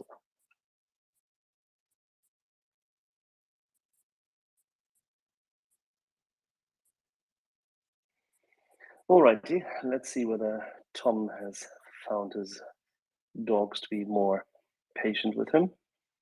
Tom, will you be around at the top of the hour when we discuss the impact and the trauma of the genocide against the Kazakh people, as so well documented in recent days, as a continuity of Russian imperialism and as another anecdote fitting with what the Ukrainians suffered at the Holodomor? You mean in about 45 minutes, so top of the hour? Yes. I might not, because once I finish walking the dogs, I'm spending most of the rest of the day with my wife. I'll probably be on later on this afternoon. Have you got a guest speaker, or is it just a topic you're going to discuss? No, we're the Kazakh who's been doing some decent research in that regard and posted a thread in recent days, quite comprehensively so, which I can only highly recommend. Okay, well, I'll take a look, but I think it's likely I'm going to be having lunch with my wife and spending some time with her. So she has persuaded me to spend a bit more time with her and a bit less time with you guys recently.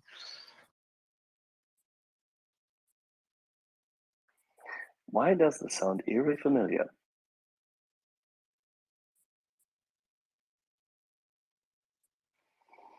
Alrighty. So in the meantime, whilst Dorman is trying to find a way to cool down his phone, I shall suggest that we move on. David, are we going to have the privilege of your attendance to the Thomas Tyner set later today then? Yes, I will be there listening with bated breath. And I'm more than happy to add any nonsense that you need. Please, given the fact that you have been diving in harbors in order to try to attach little explosive thingies to pylons and ships, I'm quite sure that you can talk about this, right? Oh, I believe I'm probably the only one on the space who's also blown up bridges underwater with Chuck. So yes, I'm more than happily talk about anything. We will need your flanking support later today, I'm absolutely certain. Then you have it. While there's a little pause, because normally there's so many hands up. I was just about to make a joke.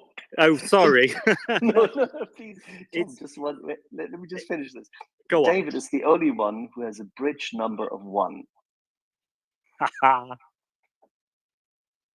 Please go on. Yeah, I was just going to say on the topic of trauma, one of the things that the MriyaReport have asked me to do is see if I can get more psychologists to talk about the psychology of conflict. So I thought we like having Ukrainian voices in the space.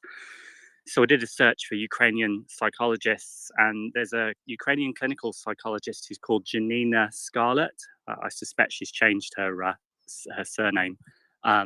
But she's now working in California, but she grew up in Ukraine and moved over to the United States when she was quite young, I think.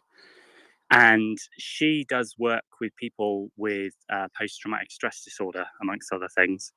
And she uses a sort of therapy called acceptance and commitment therapy that I also use, which uses a lot of metaphors. And one of the things she does is use the metaphor of superheroes, because I think a lot of soldiers, whilst all of us, I think, would see soldiers fighting to protect their country as being heroic, in our myths, I think we've got this idea of superheroes, that we've got to be super heroic.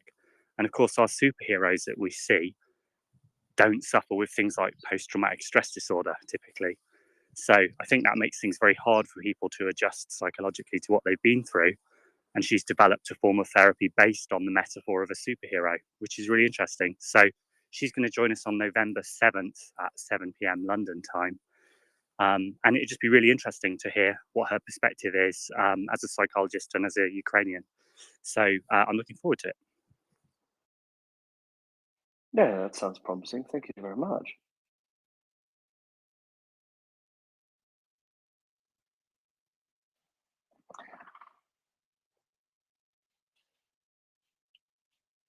Alrighty, and I can see that our dearly beloved friend Dorman is back, probably with 2 ice packs under his phone.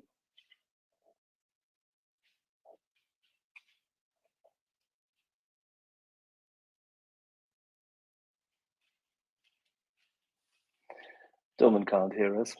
It seems the phone is dead panning out. Alrighty, well then in such instance, and then let's just highlight that we're here to support MriyaAid, because not only do we want to create information awareness, but we want to make sure that there's sufficient amount of buzz to provide non-lethal aid through MriyaAid to Ukrainian armed forces, in order to make sure that these boys and girls can actually continue their fight and have both access to very good scouting drones, tourniquets, because these are consumables, and additional support such as night vision goggles. That is what MriyaAid has done so far. It will continue to expand their capacity in doing so. As most of you well know, this organization has been founded. Once we're not affiliated with them, we support them dearly, because we know most of the actors therein and respect their choice to not stand idly by. Founded by Colonel Melanie Lake and Lubomir and Alex Backus right at the beginning of this part of the invasion. The organization comprises a lot of Canadian Armed Forces officers who've been training together with their leader, the last one, of Operation Unify, Ukrainian soldiers, by means of making sure that in country they would have support in order to upgrade their skill sets, train according to NATO doctrine, and learn with each other how to become the absolutely fervent, dedicated, methodically pure, and well-organized Western force in terms of Western capacity force, as it has shown to be itself in the meantime. So we very much support this effort, and the logistics chaps at MriyaAid have been actually constantly taking over the cost themselves of shipping goods. So whenever somebody donates to MriyaAid, you can be assured of one thing. A, Colonel Melanie Lake and her colleagues in direct contact with the Ukrainian general staff and frontline units pick those pieces of equipment which are required. They know what they're doing, and the logistics chaps ensure that the stuff gets there both in time and at zero cost. There you go. And with that, with a bit of luck, we'll have Dorman back. And there's a whole Norwegian crew, as it should be. As well as someone who has a Black Sabbath number of 2.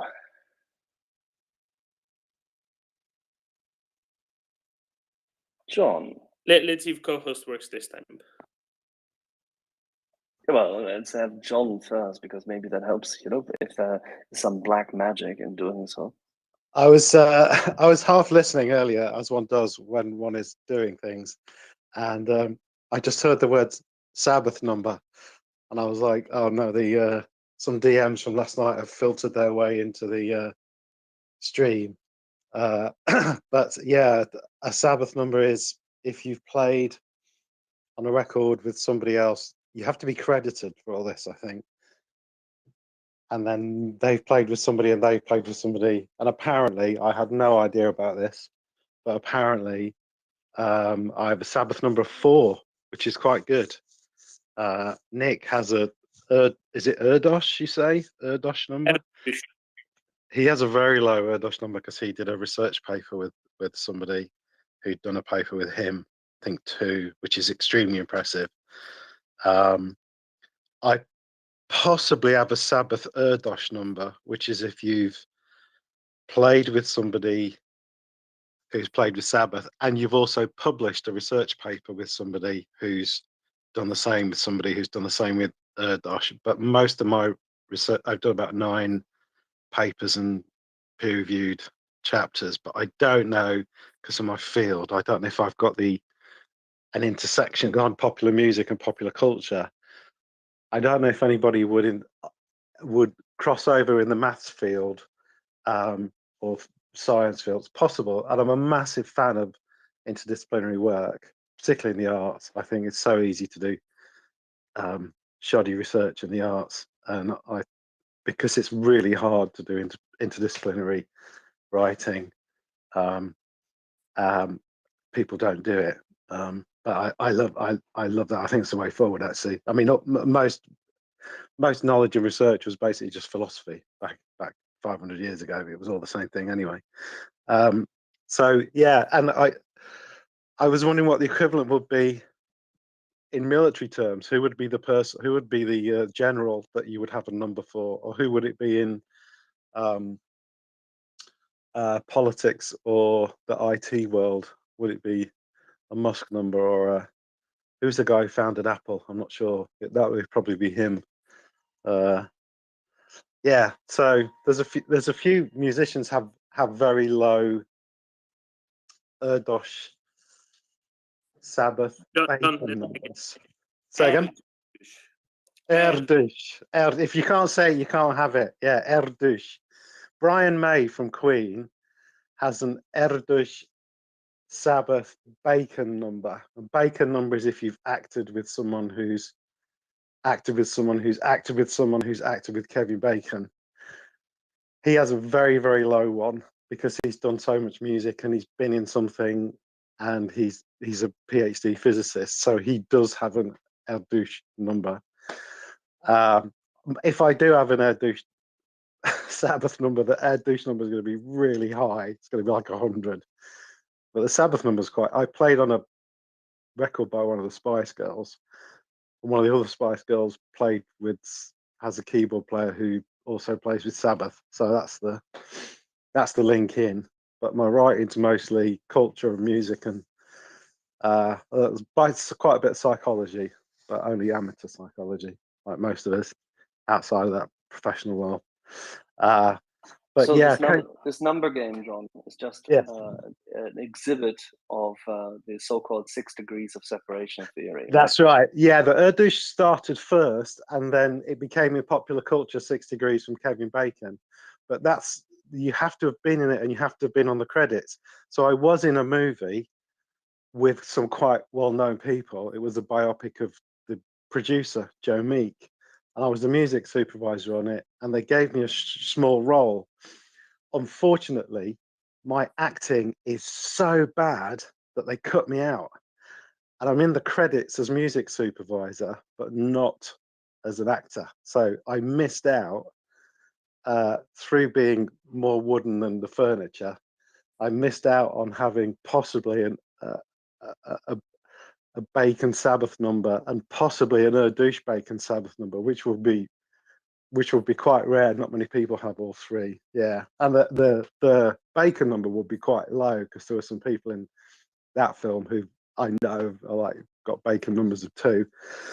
But sadly, I'm such a bad actor that they were like, yeah, that's not going to work, and my character was edited out. I was acting opposite the main guy in the film, the guy who played Joe Meek, and they did an over-the-shoulder shot, and I did my bit, and then they did one over the shoulder from me to him, and he started acting, and I was like, oh, that's what acting is. This is really convincing. Can I do my bit again? And they were like, nah, sorry, that's it. We've got to move on. So yeah, I was spectacularly poor in that and missed out as a result. But I don't know what the it would be in military or financial terms or political terms. Yeah, that'd be an interesting one to think. But or if anybody else on the space has got a low particular number in some way or another.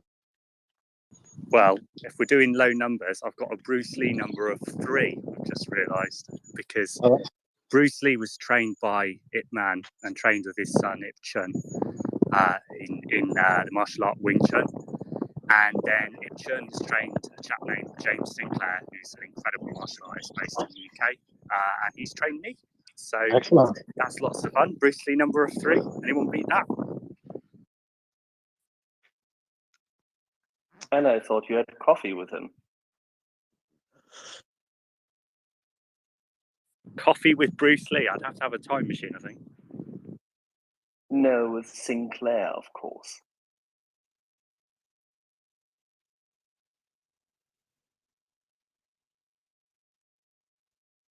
No, I did Wing Chun for quite a while in my 20s, about 4 or 5 years. Really, really fun martial art.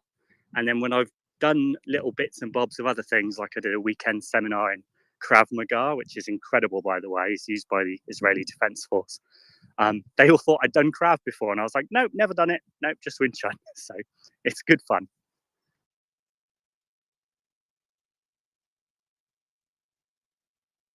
David?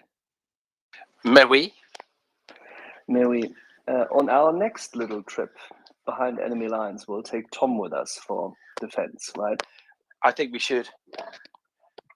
Tom, you'll be taking, well, in fact, you'll be taking up the position that's at most risk. I think I'm in my 40s and extremely unfit now, but never mind. You're definitely going to take on those Belarusian judo guys.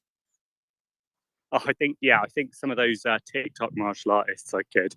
The only times it has occasionally been useful is that very, very rarely, working in secure hospitals, you do have people who can get a little bit violent. And the fact that I've just had no problems just restraining people, as my colleagues have gone, ooh, we didn't realise you could do that. And I was like, oh yeah, that's not a problem. I also arrested a car thief just before the pandemic, which was interesting. Held him down until the policeman caught up with him, so that was good. Well done. Good. Civil engagement. Now we know. David, he will be useful. Absolutely. No question. By the way, as to the, say, wonderful Belarusians, Erland, I think somebody should find out from the early 1980s. John will remember that too. Domo arigato, Mr. Roboto, and just play the soundtrack across that video.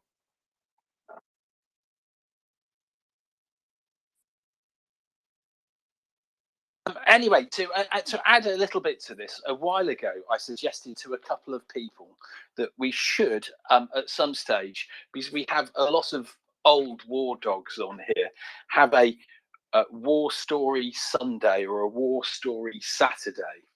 And war story in the terms of, because people have been in the military, will recognize that everyone, absolutely everyone, has had a screw up of magnificent proportions. So we're not talking about war story about heroism or anything like that. It's more about the absolute screw ups or mistakes, or you really didn't get the situation right. A story about that. So perhaps we should have some people put their hands up who are prepared to tell their embarrassing stories of when they were in the military. And I can see Erland has his hand up, so I suspect that he'll be the first. Well, Jörn has been waiting, but I'll explain later. Well, it's not the same topic. So if you have a military fuck-up story, I'd like to hear that first. Oh yeah, for sure. But first, I want to say that we have in the Norwegian Army we have a very funny tradition when it comes to this thing. After every long winter exercise, there's a gathering in the mess bar or pub, and the people who had the biggest fuck ups, they ring the bell, and basically you tell your story. Should be no longer than 15 seconds because there's a lot of people that needs to do this, and you buy 1 meter of beer, which is basically some old military equipment drilled with a core drill so that a glass fits into it, and you bring it to the table and offer it for your fuck up. I'll think a little bit how to tell my which one of the biggest fuck ups I did there.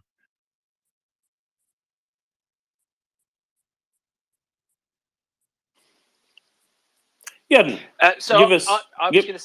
Oh, sorry. Let's have Jörn give us the intermission, because I see Gunny came up, and I'm sure he'll keep on going for a good half hour afterwards. So let's go to Jörn.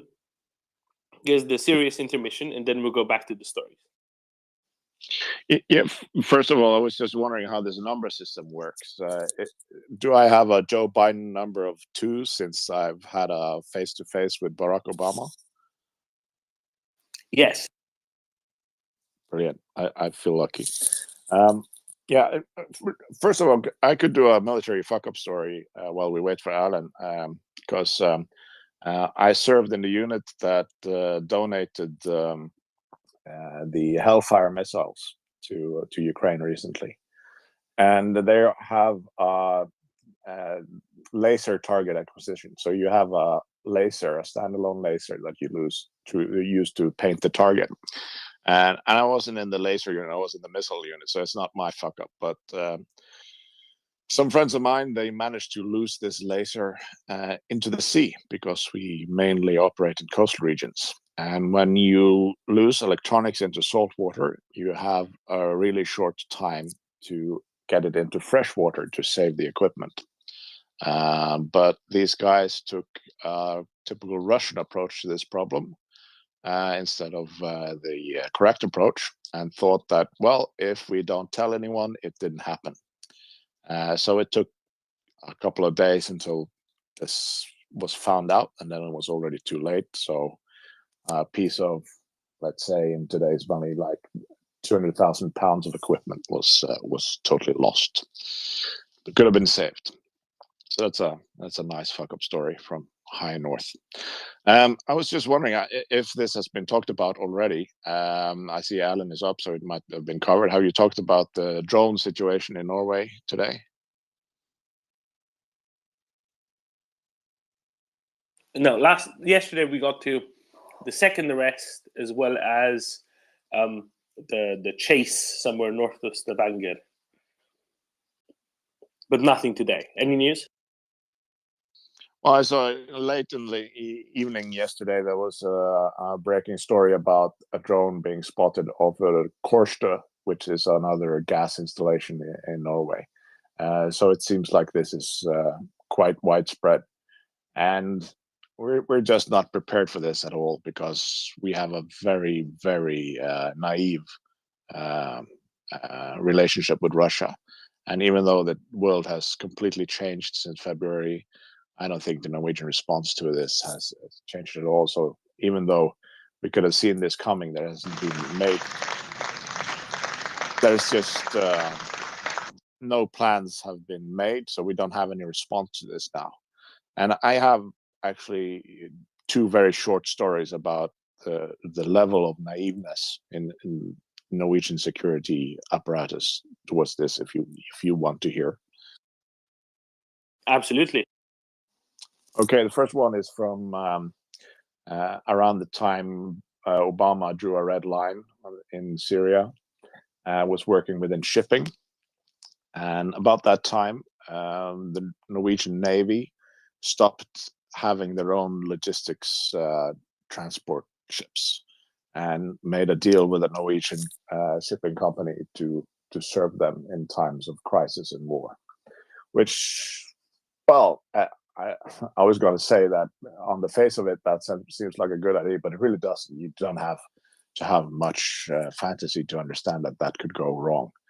And one of the first missions they did was that they were escorted by a NATO force to transport chemical weapons out of Syria.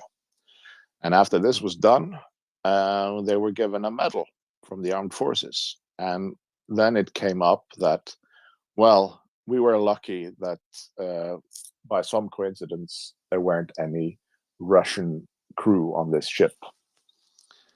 So basically, they made a logistics deal with a shipping company, which is Norwegian controlled, but has foreign crew on board and have quite a few Russians that is going to serve the Norwegian Navy in times of war and crisis, which is just fantastic.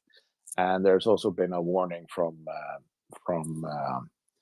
the Norwegian counter-espionage authorities that Russian sailors along the Norwegian coastline is really mapping the Norwegian coastline. So that's fun. And the other story is about we had an U-boat base in the north that was a secret, and during the post-Cold War drawdown, this base was no longer in use, so it was sold on the private market. And you might guess who bought it. It was some Russian oligarchs. Russia, lots of yachts. Yes, exactly. And now, years later, we found out that wasn't such a good idea, so we bought it back. But the cat's out of the bag. Was it for much more money? Yeah, probably. And I don't think we can keep it a secret anymore, since the Russians has basically owned it. So there's a lot going on the, and still months after Russia literally invaded a neighbor, and you can still find very, very naive attitudes within Norwegian authorities when it comes to Russia. There's like we've never had any problems with Russia. We've always been at peace. We have a special relationship with Russia, but we don't, because Russia doesn't have special relationships. They just have strong and weak neighbors, and we're acting like a weak one, and continue to do so, even though they're flying drones over our very important installations. Thanks. Thank you, Jan. So there wasn't much change even after the Nord Stream blow-ups? Well, I think they're scrambling now, but you don't think of a response plan to something like this overnight. This should have been done years ago, and especially started very actively planning for this on the 25th of February.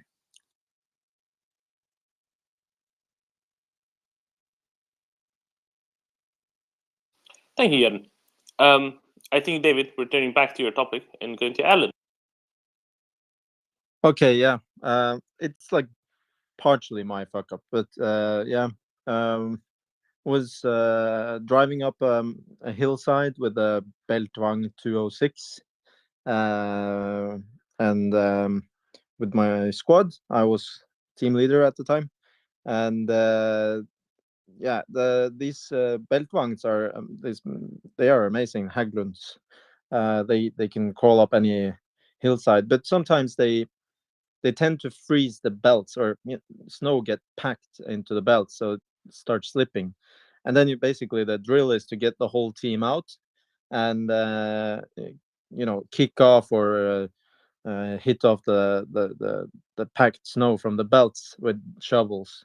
And one of the guys in the team, he left his brand new HK 416, which we just got. Was like a new big thing that we got, this new assault rifles. He left it on the belt when we were done. I don't know why. then we went back into the Beltwagen, this Beltwagen thing, and started going again, because everyone got in, and we just started going. The guy obviously knew, but he was so embarrassed to tell that he just went through the exercise without his rifle, just borrowing rifles all the time, kind of hiding that if he lost it. And obviously this is a big fuck up, because you can't just leave a military rifle out in the open. So when we were going back, he admitted it, and we had no idea where exactly the spot was, so we had to get the whole platoon out looking for this rifle through the tracks. And we had been going all over this hillside, because one of the point was, it was like we just got the license on this vehicle, so we were training how to use it. So we had been going up and down this hillside, and after like half a day of looking for this thing, we found it, and of course the barrel was bent, it was destroyed. I was the one driving, but I had no idea that the HK416 was on the belt. So I've actually had that dream, because I don't know if anyone else that's been in the service has this reoccurring dream, but still now years later I can have the same dream over and over again, and it's always the Russians are coming, and I can't find my rifle. And I'm not worried about the Russians, I'm worried about telling my officers that I can't find my rifle. I have similar one. I once I came back too late from an exercise because of some fuck ups, and the officer that was at the weapons depot, he wasn't there anymore, and when I was supposed to deliver the weapons. So I called him, and he said, "No, I'm at the bar. Just leave it in the office, and then whatever." So I left it in the office and came to the bar, and then I didn't want to leave it in the office. So I at night, so I took it into the apartment and put everything under the bed. And since then, I've had this recurring dream that I wake up and that looking under the bed, and the weapons are gone. Yeah.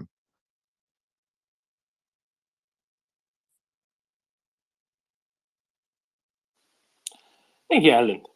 Now we're going to take a nice 30 minutes for Gunny to rattle off his. Do you want sober fuck ups or drunken or both? I think both. But one thing before we start, Domin, read your messages. Read your messages? Maybe, yes. Gunny. Age less illustrious. 1995, I was the cause of the slowest police chase in Gibraltar police history, when me and a leading weapons electrical mechanic called Noel decided to remove a 12-foot palm tree from a garden. It took ages. Came out of the nightclub Buccaneers. Managed to get it up, and we ran down Main Street carrying this palm tree, but we ran into a police car, so we had to go down a side road into Irish Town, chased by a police car at about 2 miles an hour. Made it to the dockyard, unfortunately arrested. They had to call a light goods vehicle to collect the palm tree, and we sailed the next day. So I was looking at criminal damage, drunk and disorderly. It was just a nightmare, 7 days. And we got back alongside in Gibraltar, and I got away with it because the tree was abandoned. The house was abandoned, and therefore the tree didn't belong to anyone. But the chief of Gibraltar police came in, and I was in an interview room, and he walked in and he sat down and he said, "You fucking idiot." And I was like, "No, I'm really sorry. I was just pissed off. I don't know what I was doing." He says, "Do you remember what you said to me when my officer came in and said, 'Do you need anything?'" I said, No, I don't. I was drunk.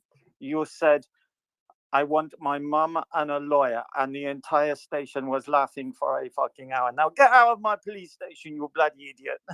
So that was how I managed to get away with it. But I'll give you a quick story about a guy called Exocet who I knew, and he was called Exocet after the missile because they say you can see him coming, but there's fuck all you could do about it. He washed his duvet, because you're allowed your own style of duvet covers on board ships back then, and he had a Thomas the Tank Engine one and 2 Thomas the Tank Engine pillowcases, and he wanted to dry it. And the day before we went into Malta for a ceremonial entry, all the good citizens of Valletta were there. It was 50th anniversary of the bombing of HMS Illustrious in World War II. I mean, the ramparts were lined with thousands of people. We put all the aircraft on deck, all the Harriers, all the Sea Kings. Everyone went up top in tropical uniform. 1,000 men and women all lined up on the flight deck. Royal Marine Band, Royal Marine Guard, the full-ish. And as we sailed in, it was then noticed that we'd sailed in with a Thomas the Tank Engine duvet on a washing line on the aft sponson where the goalkeeper gun was. He'd run a washing line and he'd hung his bedding up. And there were some absolutely amazing photographs of it. Funnily enough, he went submariner in the end. He changed branch from engineer to, because he's a terrible weapons engineer. He used to flood the missile magazine quite frequently on Southampton. He became a steward and he went on submarines. And on submarines, the captain's got one steward, and they sailed, and Exocet put all the captain's white shirts in the washing machine with a pair of his brand new red training shorts. And the end result was the skipper had to do the entire patrol wearing pink shirts. So yeah, the guy's an absolute legend. I got loads of stuff like that. The day we fired the 20mm gun and we hadn't checked the barrel and it came off.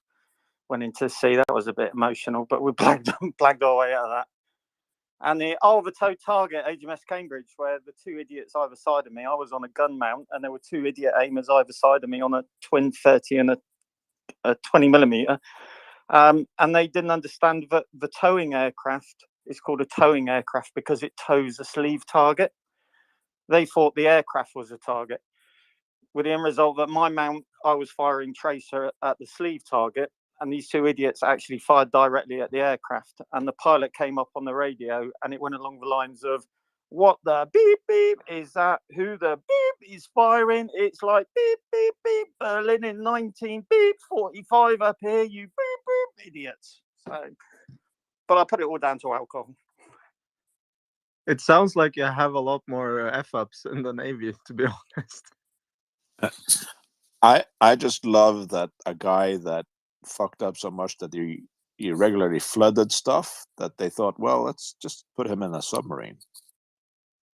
Oh, Exocet was the only man who reverse engineered the mess phone, because every mess where the boys and girls kit has got a phone, and our phone wouldn't work. So Exocet, being a weapons engineer, said, "That's all right, I'll fix it." And I went up top for a smoke and a cup of tea. Came back down, and everyone was just staring at him with hatred. He'd reverse engineered the phone, so the only way you could stop it ringing was to ring it from another phone. That's fucking incredible. How he did that, I do not know.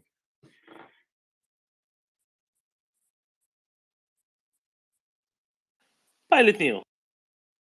Good morning, everybody. I think every squad knows an Exocet, you know. I didn't think I'd made any mistakes in my 12 years in the forces, but while I'm in Saturday, I've just realised my first week out of trade training on my first unit, 5 Squadron on the British Electric Lightning, I actually did make a big screw up. They sent me out at the end of the evening, late at night, brand new, brought me out of training, and go check the intake of Echo. So I went down the intake of Echo. 5 minutes into checking the engines, because on the Lightning you have to climb up, slide down around the bullet to get in, and then crawl up through the intake into the aircraft. While I was in there, somebody hit the cracker button, which is the igniters. I thought, what the hell is going on? So I flew out, stuck my head over the top to be looking up at the pilot, who was looking down at me, who was just about to take the aircraft. He was just about to start it. Something I do have nightmares about, actually, still thinking about it. But yeah, I went down Echo, but unfortunately, I went down Lima Echo, not November Echo. So yeah, I thought I didn't make a mistake, but that was a screw-up and a half. It really cost me more than me toes. The only other thing I can think about wasn't me personally, but back in the mid-80s on 20 Squadron Tornadoes, we sent 2 ships down for the first time to I've forgotten the name of the bloody country now. Where does that red? Must be getting old. Turkey. First one landed, no problem. Second one had brake failure, so he took the arrestor hook. As he came to a halt, both his dumb barrels bounced down the runway. What happened to Turkey? The only other thing I've got is relating to judo, being an ex-judoka, as they call us. Early 90s, I was back in another RF unit in RF Chibna, near North Devon, in North Devon. And the under-21s Russian judo team was visiting. So they were with me training with them, and afterwards we all had drinks. And some fellow called Vladimir Putin was their babysitter. And pity we didn't have the chance to strangle him back then, but he'd go on the mats. Missed opportunities, eh? Missed opportunities. So we have someone with a Putin at number of 1 then? Unfortunately.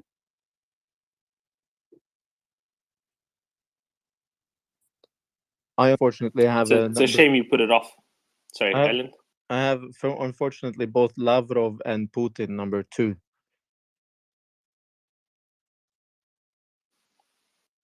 Well, not unfortunately, because the guy I know is a bloody genius, a great guy. But yeah, interesting. Shaggy. Yeah, my number 1 flying cock-up story, or almost cock-up story. So it was the early 90s. I was living in Luxembourg at the time. I'd done a bit of flying with the Air Cadets in the UK, so on Chipmunks. And I got my glider pilot's license on a little Viking thing. So I was in a pub in Luxembourg speaking to some guy. He had a Cessna, and he asked me if I wanted to go up in it. So I was like, yeah, I've been flying for a few years. So he takes me up in his plane. We're flying around. He goes, do you want to fly? And I was like, cool. So flying around, I put my hands on the controls, sitting side by side in that one rather than the Chipmunk. And the rudder was a bit strange.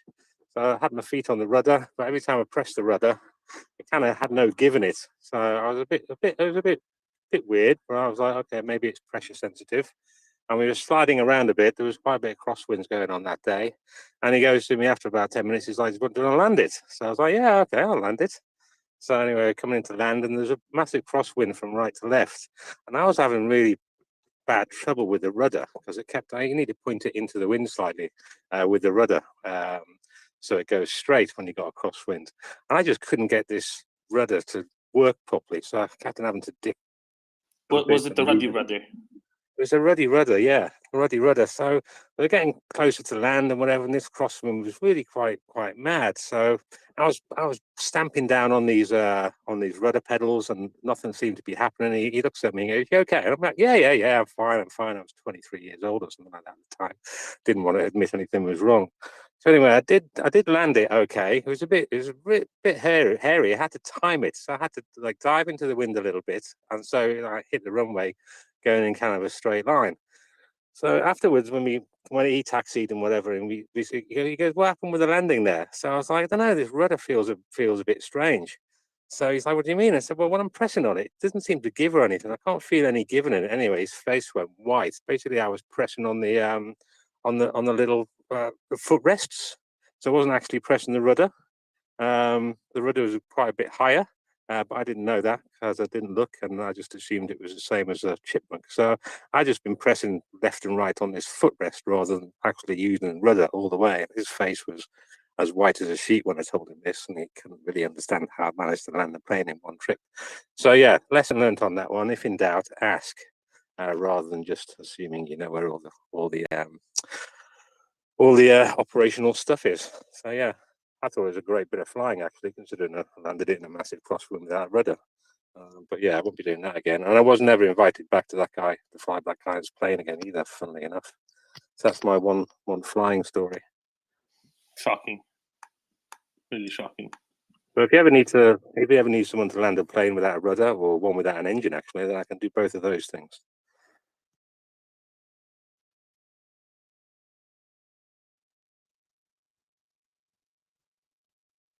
David, would you like to talk about ballistic missile? What? David, you have a war story about a mess up with a ballistic missile. No, I do have a diving war story, which I could Go should right ahead. talk about. Yeah, so jump right in, dive right into it. I will do. It's relatively long. It's an international incident, so it's definitely worthwhile. So about a year after I did my diving course, I was in Berlin. This is very early 1980s, so it was still East-West Berlin, etc. And I was doing some work in Potsdam, which is in East Germany. There's a place there called the British Military Mission. It's on the side of a lake, and they do all sorts of interesting stuff there. Anyway, so there I was talking to the sergeant major one time at the places on the lake. The other side of the lake, there was an old Second World War pillbox, for which there are 24-hour, 24/7, 365 days a year, about East German border guard troops in there with big binoculars, watching everything we did and taking notes. I'm quite young, right? So, and I've made a couple of mistakes in my life. Anyway, so I was talking to the sergeant major, because they had a little boat they could go out onto the lake, which is in East Germany again. And I was just saying, I don't understand. Why do you put the boat against against the wall instead of the pier? And he says, "Oh, we don't want to use the pier because we think it might be unsafe." And I just thought, oh, right, well, okay, that's interesting. So in my mind, I'd forgotten exactly where we were. When I went back the next day, I went round to the diving store and picked up all my diving kit, because I thought, I can do them a favour. I can go down onto this pier and check to see if it's unsafe. The diving storeman initially said, "What do you want to go to the kit for?" I said, "Oh, I just want to check the pier and the rest of it." He gave me the kit. Right. Again, there are East German border guards watching this place all the time. So I was doing some work at lunchtime. I thought, I've got some time, I can go and do this now. So I got changed into my diving kit, meandered out looking like a penguin, and jumped into an East German lake. Yes. Now people might be understanding the seriousness of this situation, right? So anyway, so I go down, and I have, in fairness, I have told a couple of the guys in my section what I'm doing, right? So there I am underwater checking the pier, right? And what I noticed is there were these things started dropping near my head, because obviously they could see where the bubbles were. I'm not using rebreather kit. I'm using a normal scuba kit, and then the things that started dropping near to me became bigger and bigger and bigger, like brick size, right? And in the end, I had enough. And I thought, what the hell are you doing? And I looked out. There was just a sea of really senior officers, the sergeant major and the rest of it, looking at me, going, "What the hell are you doing?" I said, "Well, I thought," but I hadn't looked behind at this point. I said, "Well, I'm just checking the pier for you." At which point they pointed to the other side of the lake, where I turned, and there must have been about 200 East German border guards men running around with their guns and the rest of it. And the sergeant major says, "I will see you in my office very soon." So anyway, I recognize I'm in trouble. I don't know how much trouble, and I don't know what it's going to cost me, and the rest of it. So I go into his office, and he says, "Do you know how we found out what you were doing?" And I said, "No." It's because there's a signal went through to the embassy, which went through to the Home Office and came back to us, saying that apparently we're letting divers into an East German lake. Luckily, at this point, he recognized that I was an amazing person. he laughed it off because these are the days of the 1980s when you could laugh things off and say they didn't happen, and we just pretended it never happened. But I did think it was going to be the end of my career. Well, fortunately, you survived that one diplomatically. Yes, exactly. All righty, and after all these moments of levity, reality and history set back in, let's welcome a friend of the program who has returned back. Marty. Good afternoon. Good afternoon. Morning, depending on where you are. Yeah, exactly. Good night, good afternoon, good morning, wherever you are. Marty, thank you very much for joining us today. You and I had a chat about a topic which is not so easy for most people, but it is consistent with the atrocious regime of Russian imperialism, and I thought it has a lot of relevance. You recently released what I would call a historic thread about a genocide not dissimilar to, but actually very, very comparable to the methods, approach, and overall planning and systematic nature thereof over decades against the Kazakh people, which rings true just as much for the Holodomor the Ukrainians have suffered. I thought it's a good idea that we can, on this very Sunday, whilst there's many blackouts on information in Ukraine, that we maybe talk about this historic parallel. So I welcome you and thank you for joining. Sure, my pleasure.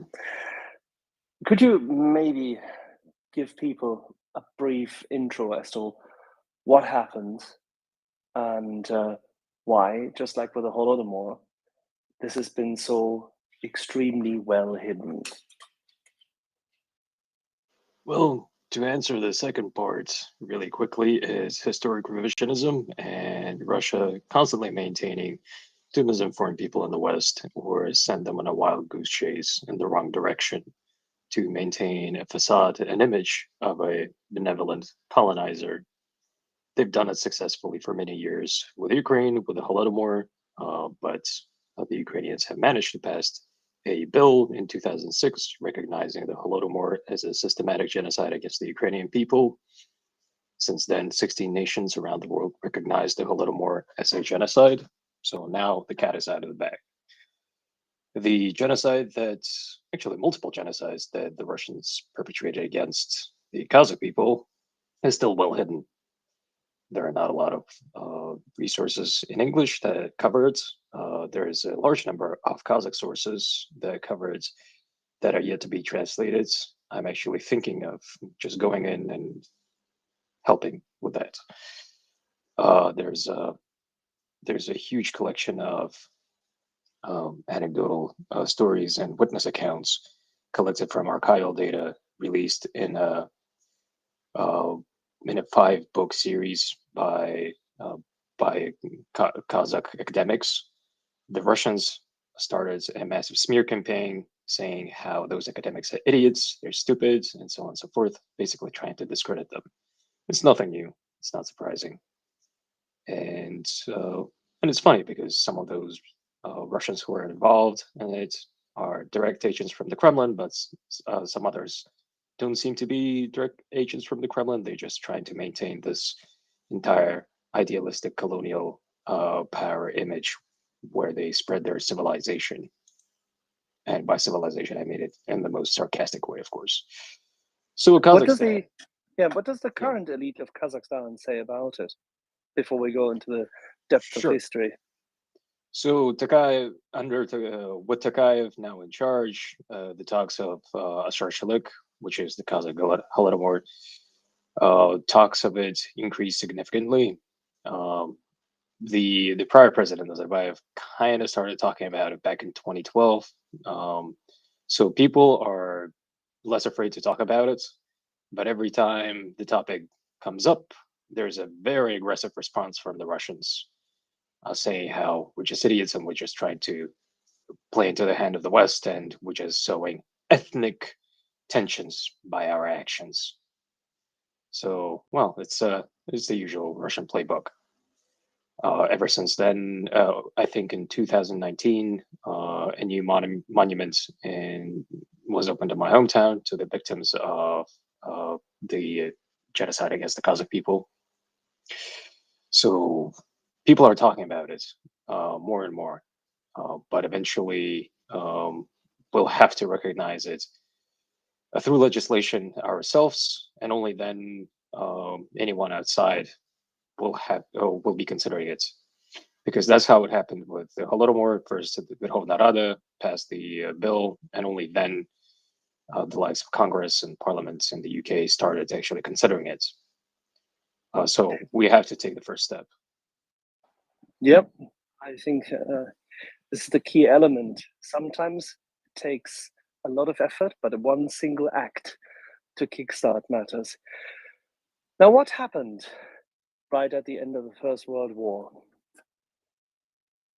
I'll actually go back a bit. Kazakhstan was not conquered in a single fell swoop. Well, Kazakhstan is actually kind of a versified name. The original name was Kazakh Khanate, or Kazakh Kingdom. They started the conquest in the middle of the 18th century and gradually salami sliced the country up until the point where all of it was captured by the end of the 19th century. So it took them almost 150 years to conquer the country. Following the collapse of the Kazakh Khanate, multiple uprisings happened pretty much every 5 years. Rebellions, national liberation movements, and that obviously did not go unnoticed by any of the Russian authorities. That is why when World War I broke out, the Russian authorities tried to take as many Kazakhs to the front lines. And the fun part is that they never gave them any weapons when they were deployed, just thick trenches under fire, you know. So after the revolution of 1917, well, the second one, the October one, not the February one, the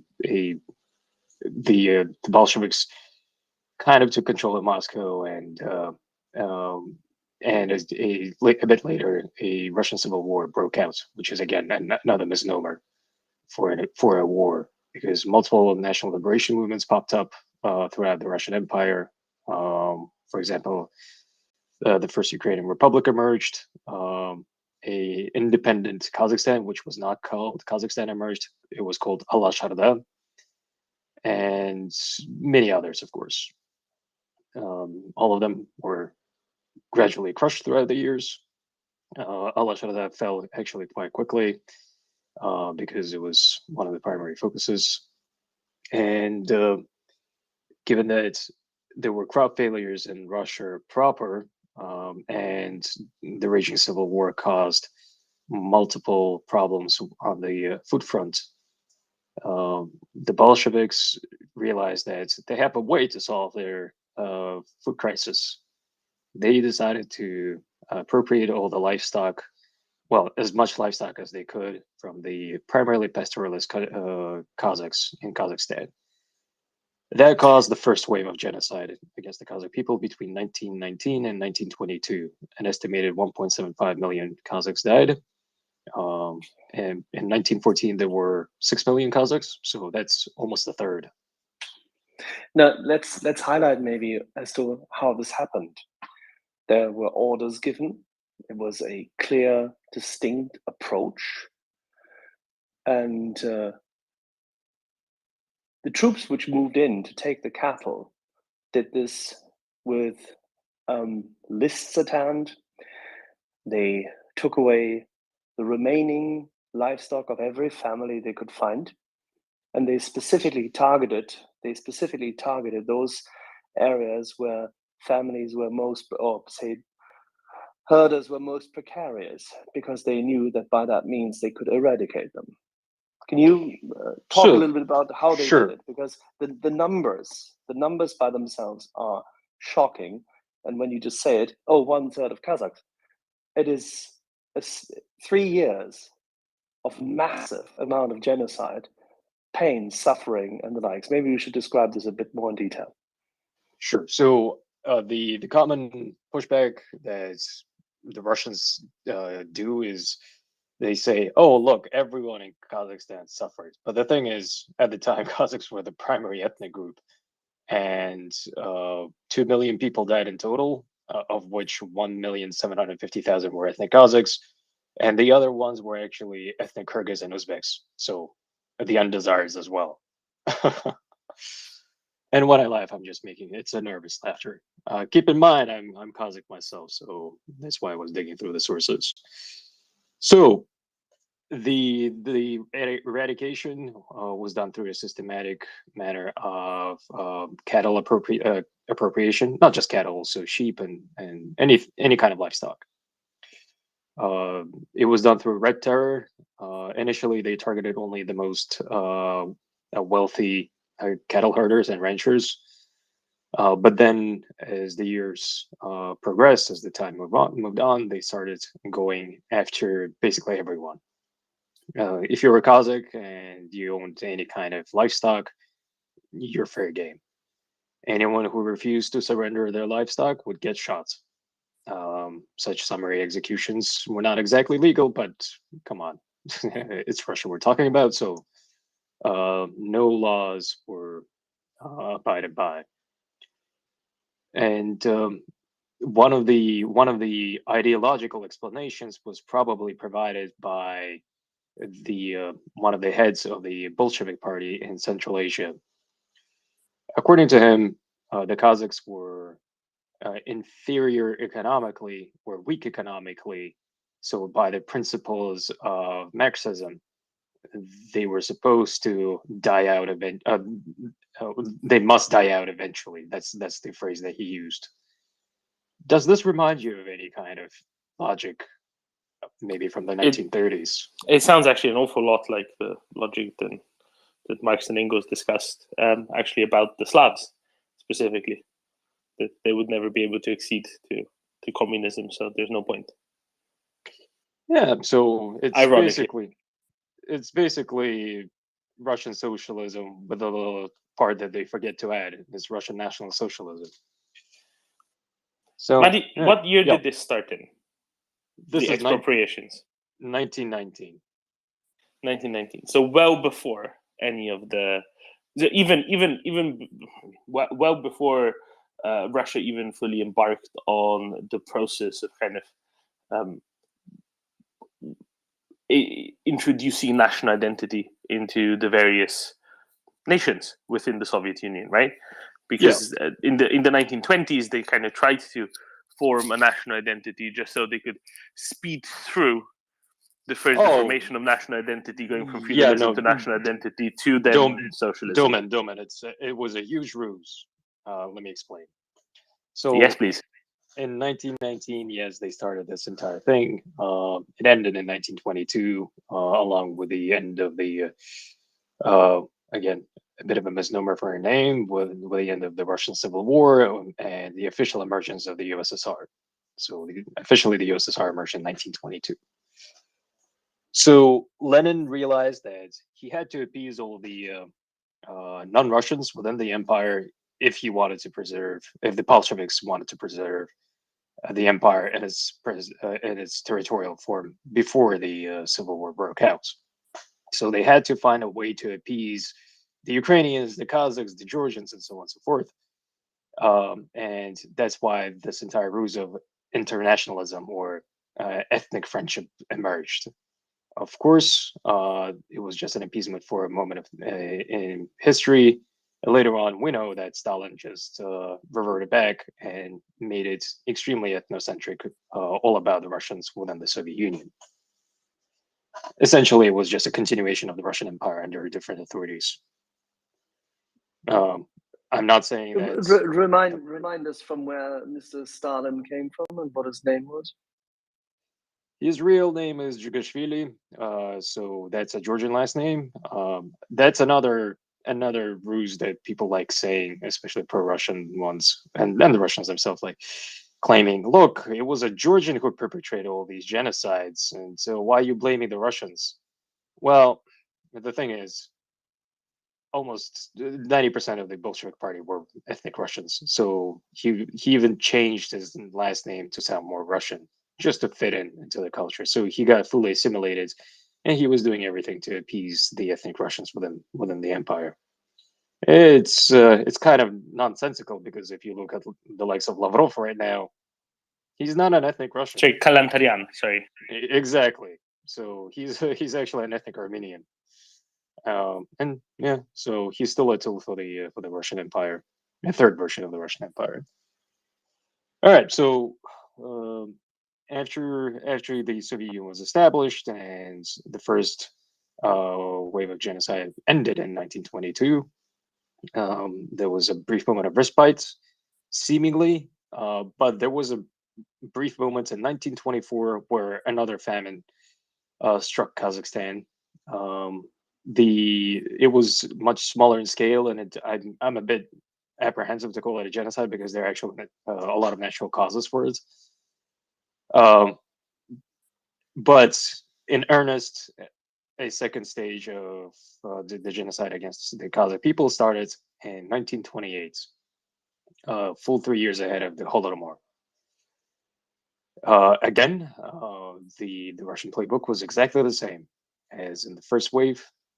They targeted first the most wealthy peasants, Kazakh farmers, either taking away their crops or taking away their livestock. It was primarily livestock because, again, as I mentioned, Kazakhs at the time were primarily pastoralists. It immediately caused severe food shortages in 1928 that continued in 1929. More aggressively, in 1930, it became very dire. I've seen multiple witness accounts, well, not firsthand, of course, from the archives, saying how many villages throughout Kazakhstan had multiple funerals on a daily basis, simply because people were dying of famine. In 1931, it got extremely grim, where people in many of the villages, there were simply no one left to bury the dead. Many Kazakhs tried to flee Kazakhstan. Some fled into Kyrgyzstan and Uzbekistan. Some fled into Mongolia and China, and some fled into Western Siberia. The ones that fled to China were extremely problematic, because they caused a significant damage to the reputation of the authorities in Moscow, given that whoever fled to China created an image of a Russia that was not exactly what it was, and it tried to portray itself to the outside world. So to prevent any kind of migration from Kazakhstan into China, the Russians deployed OGPU troops. So OGPU is a Soviet state police, secret state police. Later on, it was merged into the NKVD. So think of them as NKVD, pretty much the same thing. Those troops at the border killed pretty much everyone whom they managed to capture. There are multiple reports that I found that indicate that any Kazakh families that were captured by those troops would first get robbed, would get raped, and then executed. Does this remind you of any kind of behavior? Let me think. Death squads? Death squads, and exactly what the Russians are doing in Ukraine right now too. So yep, it's been more than 100. Well, not more than it's been 90 something years, and still doing the same thing. Nothing has changed. How many people have tried to flee? Do we have a rough estimate? In total, more than 1 million fled Kazakhstan. That's why there's so many Kazakhs outside of Kazakhstan right now. A lot in China, Mongolia, a lot and actually Russia too. But there are other reasons why there are Kazakhs in Russia, historic reasons. There are a lot of Kazakhs in Turkey. So some Kazakhs who managed to flee to Xinjiang, which is Western China right now, later moved on into Turkey. Well, yeah. How are those Kazakhs who fled faring in Xinjiang at the moment? I'd say they're undergoing another genocide just by a different imperial monster. So yeah, I'll just end it there.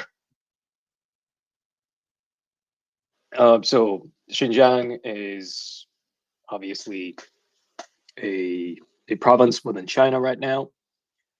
It has very large, unfortunately, minority of Uyghurs who are Turkic. So they're they're in the same group as Kazakhs. And all those Kazakhs who chose to remain in Xinjiang are also subjected to the same kind of horrors as the Uyghurs. There are reports of, well, I don't want to spend too much time on it because it's about the genocide in the 1920s and 30s, but I will briefly say that they're being sent into re-education camps to get more Sinicized, basically become Chinese. And there are reports of forced sterilization to prevent births. So yeah. Anyway, so there are many people many Kazakhs who try to flee into Russia, Russia proper, specifically Western Siberia, and that's where many of the interesting accounts actually come from, because the archives there were not fully destroyed. By the way, the archives in Kazakhstan that were led by the local authorities and by the local OGPU services, they were thoroughly purged. There's very little photographic evidence. There's very little archival evidence. They were either destroyed or taken to Moscow and most likely currently stored in the archives of the FSB. So maybe eventually we'll get to see them, but I don't know. Anyway, so the accounts coming from Western Russia, Western Siberia, indicate just pervasive chauvinism and a large number of hate-fueled crimes, where fleeing Kazakhs would simply get either beaten up or murdered just because they were Kazakh. There were insane rumors floating around among the Russians claiming that the Kazakhs were coming into Western Siberia to eat the Russian children. So, yeah, and all of that was transpiring while there was a mass genocide undergoing in Kazakhstan. I think one of the most poignant accounts that I saw indicated that a peasant from Omsk, which is a border town, Russian border town close to Kazakhstan, traveled 120 kilometers inland into Kazakhstan, and he saw nothing but bleached human bones on the side of the roads. And in his travels, he managed to encounter only 3 living people. So you can imagine what kind of devastation there was. To give you numbers, so 1914, 6 million Kazakhs, and 1937, 2.2 million Kazakhs. So in 23 years, almost 2/3 were wiped out. You can't just take the difference between those two numbers and say that this is how many Kazakhs were killed. For 2 reasons. First, there are natural births, so that pushes the actual number of dead up. And the other reason is the number of Kazakhs who managed to flee Kazakhstan, so that pushes the number down. So, but overall, I think the number of births and the number of people who fled Kazakhstan kind of cancel out. So roughly, I'd say 3.8 to 4 million Kazakhs were killed by the 2 phases of the genocide. So, in terms of recognition, it's a huge political game. Kazakhstan is not a member of any Western alliances. Kazakhstan is sandwiched between Russia and China. And Kazakhstan has 7,500 kilometer border with Russia. Every time the Kazakh authorities do something unpleasant to the Muscovites, or bring up the topic of Ashashalik, which is the name of the second phase of the genocide, the people of Moscow, the Russians, are very quick to remind us that they're a lot larger than we are. We have a long border, and they could do whatever they want with us. So Yeah, a lot of threats. The reason I chose to publish it now is because I'm seeing an insane number of Russian Telegram channels targeting Kazakhstan and portraying Kazakhstan as an enemy of Russia, just drowning us in, pardon my French, shit, and doing a massive smear campaign with a lot of threats. Of course, we're not their primary target right now in their propaganda efforts. Their primary target is Ukraine, but we're second place by the volume of information and disinformation that they're spreading around about us. I'd say we're closely matching Ukraine in 2014 in the volume of messages, the sheer number of mentions. And that is why whenever I see a Western journalist irresponsibly, maybe out of sheer stupidity or out of bad faith journalism mentioning Kazakhstan and labeling Kazakhstan as an ally to Russia, I will react. Okay. Madi, how widespread was this in other parts of Central Asia, in other parts of Soviet-occupied Central Asia as well, beyond Kazakhstan, further south? Sure. So Kazakhstan was the primary target. It was closer, it was more pastoral, less mountains, easier to get stuff out, camels out, whatever, right? No, there's first off, Kazakhstan is the only Central Asian country that borders Russia, so that's the first reason. Second reason is Kazakhs historically were a lot more rebellious than the other groups in Central Asia. So, and the third reason is Kazakhstan was under a different administration zone. So if you look into the old definition of Central Asia, you will see that it includes all the other Central Asian countries, but does not include Kazakhstan. Kazakhstan was a thing of its own. So the administration zone of Central Asia had a pretty sizable chunk of the local ethnic groups in their within their authorities. So if you have a local person taking care of their own people, being in charge of their own people, of course they will try to take care of their own people. The administration in Kazakhstan was primarily ethnic Russians from Moscow. The first secretary of Kazakh SSR during the second genocide was Philip Goloshukin, a man who was part of the execution squad of Tsar Nicholas II and his family. So this is the kind of person who was put in charge of the genocide. The rest of the people within the administration, for the most part, were also people from Russia. I did provide some charts, so if you still don't believe me and still want to stick to the entire shtick of, oh, everyone suffers, look at the trends of 4 major ethnic groups in Kazakhstan for the first 30 years of the 35 years of the 20th century. You will see that the Uzbeks are kind of floating around in the bottom with just over 100,000. The Ukrainians popped up out of nowhere because the Russian Empire and the Soviets really hated having Ukrainians in Ukraine, so they just moved them around everywhere. And Kazakhs just crashed.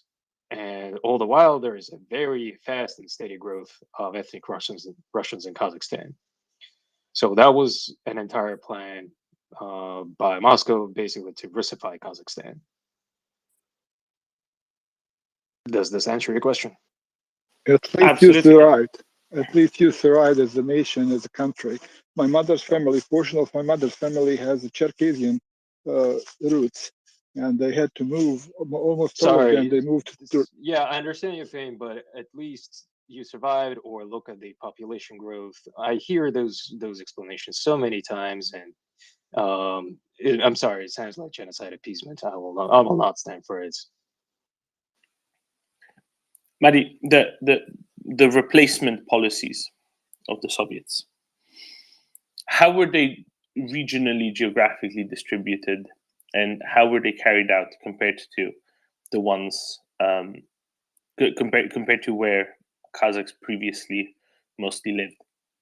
I'm asking because it's a very large place. It was relatively sparsely populated, and I'm guessing not all of the replacement was happening in the same areas geographically as. Of course. Yep. So the southwestern part of the country is basically a desert. So nobody lived there in the past. Not that many people live there still. A lot of people lived in the north. If you look at the map and population density right now, you will see that the north is still empty for the most part. And so the north still has a large population of ethnic Russians. So that's the entire policy of replacements. The south is more densely populated, simply because by distance it was very remote from Russia, and it still had some connections from Uzbekistan and Kyrgyzstan. So people there, I'll be honest, Uzbekistan and Kyrgyzstan helped out a lot at the time.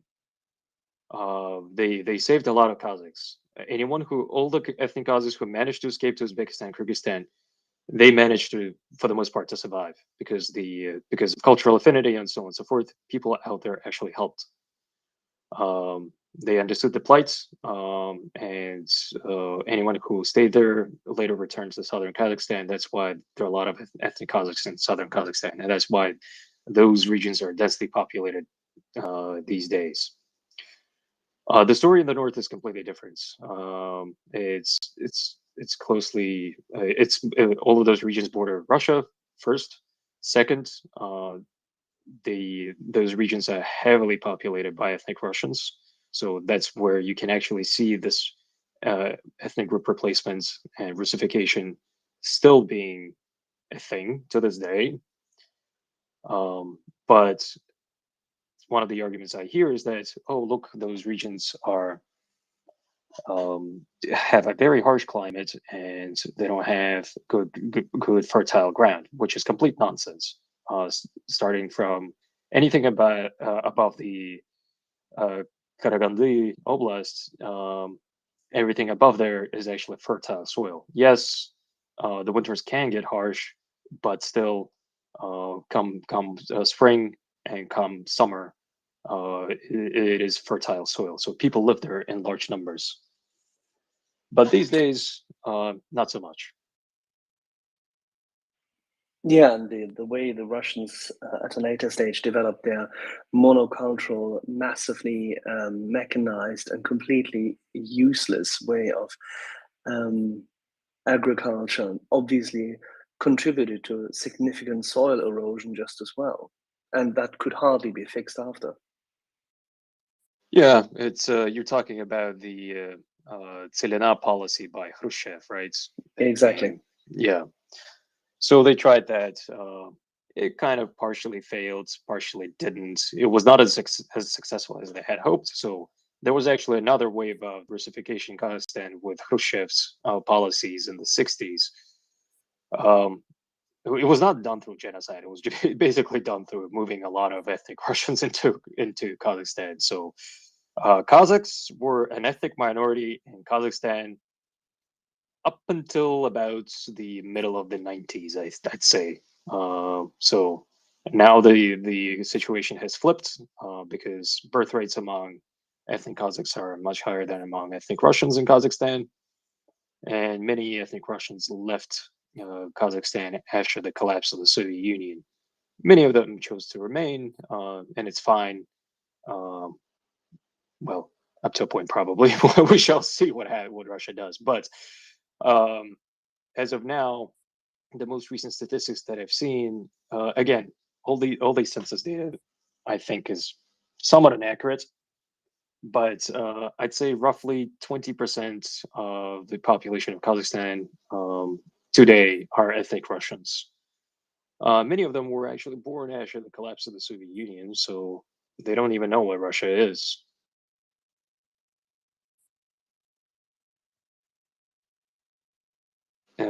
Any other questions? Oh, lots of. I think we should go to Ben and then to Erland. Ben. Good day. I've got a question about the consequences of or rather the aftermath of the genocide, because what we see in propaganda movies, the Russian propaganda movies about World War II, there's always the good Cossack, usually the sniper, and he's fighting for Mother Russia a bit as much as Igor and Boris, and there's no question to be had. So, how far was it pushed under the rug, and what was the consequences in terms of relationship with the Russians after? So psychologically, you got to understand that when a genocide is done through a famine, it really destroys the will of the people to actually do anything, because the basic instincts just take over and you deal with whatever you have to survive.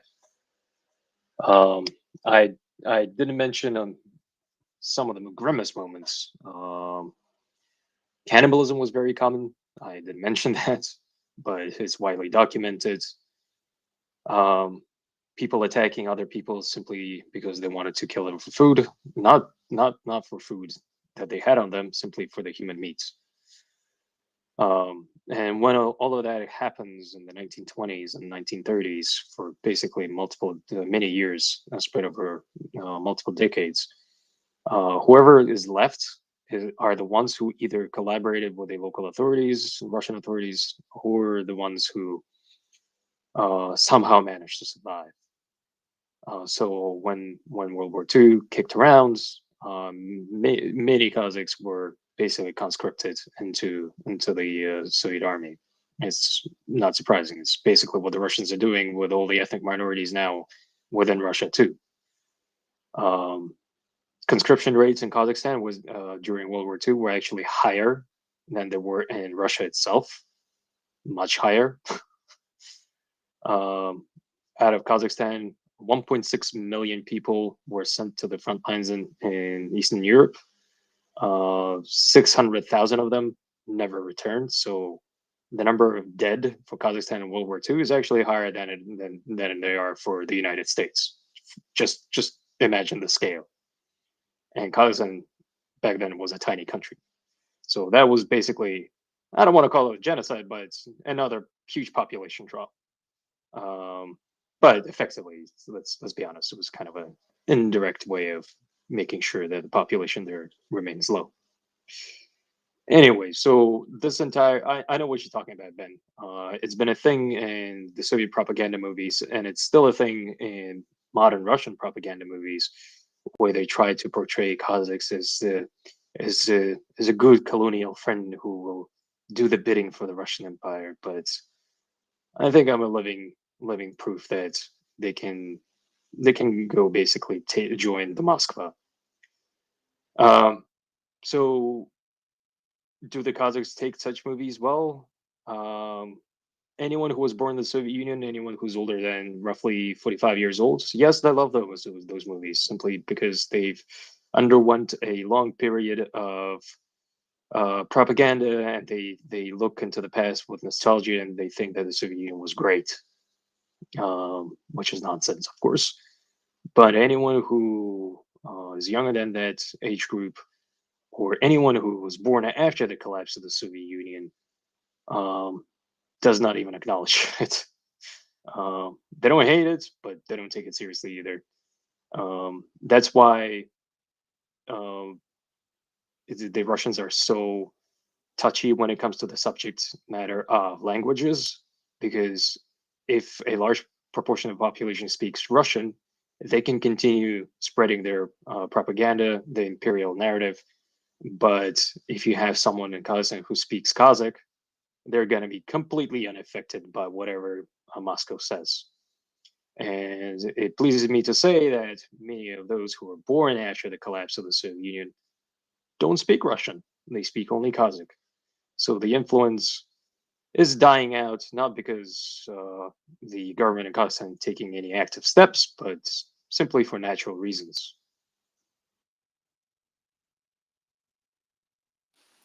Many Kazakhs who live in Russia, how different are the attitudes to these, let's say, historical perspectives compared to those who live in Kazakhstan? How well did Russian domestic propaganda capture those in the present who are Kazakh but live in Russia? Judging by the numbers, the number of Kazakhs living in Russia that were killed in Ukraine, and judging by the numbers of them joining the Russian army right now, I'd say they're fully Russified. Saving them is beyond any hope. So They had 30 years to move to Kazakhstan, so to be honest, I don't really feel any pity for them because they fully realize that within the racial hierarchy and the ethnic hierarchy within Russia, they're pretty much on the very bottom. So I don't know why they were wasting their time living there and now basically dying for the empire. But the way I see it, it's a choice that they made, and yeah, unfortunately, it pains me to say they're beyond any salvation. Erland. It's grim, and thank you very much for letting us into this piece of history. I saw the thread, and it's been totally unknown to me.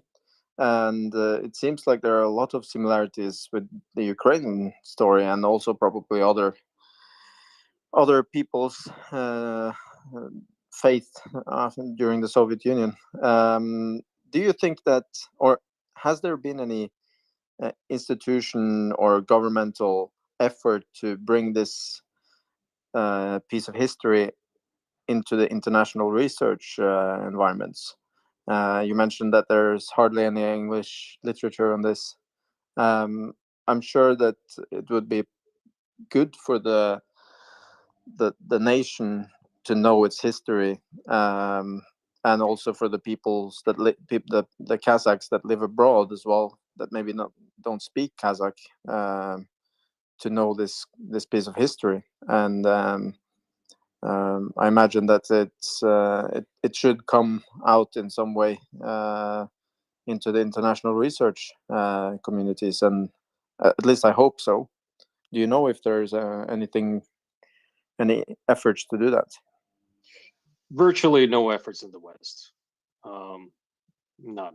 There's a book by Sarah Cameron, but there's been a bit of a smear campaign against her. I would imagine is coming from the Russians, trying to do a character assassination against her. So it's not that surprising. It's the Russian MO. Primary efforts are coming from the Kazakhs themselves, from Kazakh academia. But again, it's kind of a politically charged topic, so people are trying to tread carefully. Not everyone is not really caring about politics as me. So whatever I dig up, I will post. I don't care. But at the same time, Western academia, I'll be honest, is a bit rotten when it comes to history. People in Western academia really like looking into the Russian sources. The thing is, if you look into the Russian source, you're gonna get the Russian narrative, and when you get the Russian narrative, you're gonna get a lot of nonsense. So that's why you've heard a lot of Ukrainians and maybe some Kazakhs saying, "Hey, if you want to know our history, maybe come to us. Don't go into the Russian sources or Russian academics, because we probably know our history a bit better. We'll probably provide you our perspective and tell you what happened in our countries ourselves." Because even though many of their archival data was destroyed, we still have witness accounts that were carried through generations. I have such a witness account from my own grandmother, so I'll probably tell you at some other point, but I'll keep her for now because I'm still checking something with my mom. So again, something I forgot to mention, but I want to mention it right now, is the politics of taking away grain from Ukraine and taking away livestock from Kazakhstan was primarily done to feed the population in Russia. While Moscow experienced no food shortages, people in Ukraine and Kazakhstan were dying famine. Marty, how does this fit in with the second phase? Because they repeated it at the beginning of the 30s, at a point in time when they were already starving the Ukrainians. And at the same time, when the New York Times had Mr. Durante highlighting to many professors in the US and many people within the Democratic Party, as well as some very strange, say, financiers in Chicago and in New York, so to say, reporting in front of a full house at the Wall of Astoria, amongst other places, that the advances in Russian agriculture were clearly showing what kind of a success story this wonderful communism was. So we see similar advances in Russian agriculture this year with shockingly high production figures. Absolutely, I was about to say that. Yep. A little fun fact from modern days: the Minister of Agriculture's last name is Patrushev. Does that ring any bells? Yeah, if only we would know of some war criminal who is so much perpetrator of Ruski Mir propaganda. Let me think. Yeah, so Patrushev, the Minister of Agriculture, is he's the son of the Secretary of the Russian Security Council. Same last name, of course, Patrushev, a former head of the FSB. So it runs in the family, it runs in the government. Matti, a follow-up to that. Do you see, or at least for me, it looks like you perceive the Kazakh authorities as some kind of obstacle when it comes to bringing this research up? Is that correct? Yes and no. They have a good reason for it to kind of keep it down low. Of course, many people will find it annoying. I find it annoying, but I can kind of understand why they're doing it. As I mentioned before, Kazakhstan is not part of any Western alliances. Kazakhstan is sandwiched between Russia and China. So if Kazakh authorities go out of their way and really push for this recognition of the genocide, that would really upset pretty much all the Russians.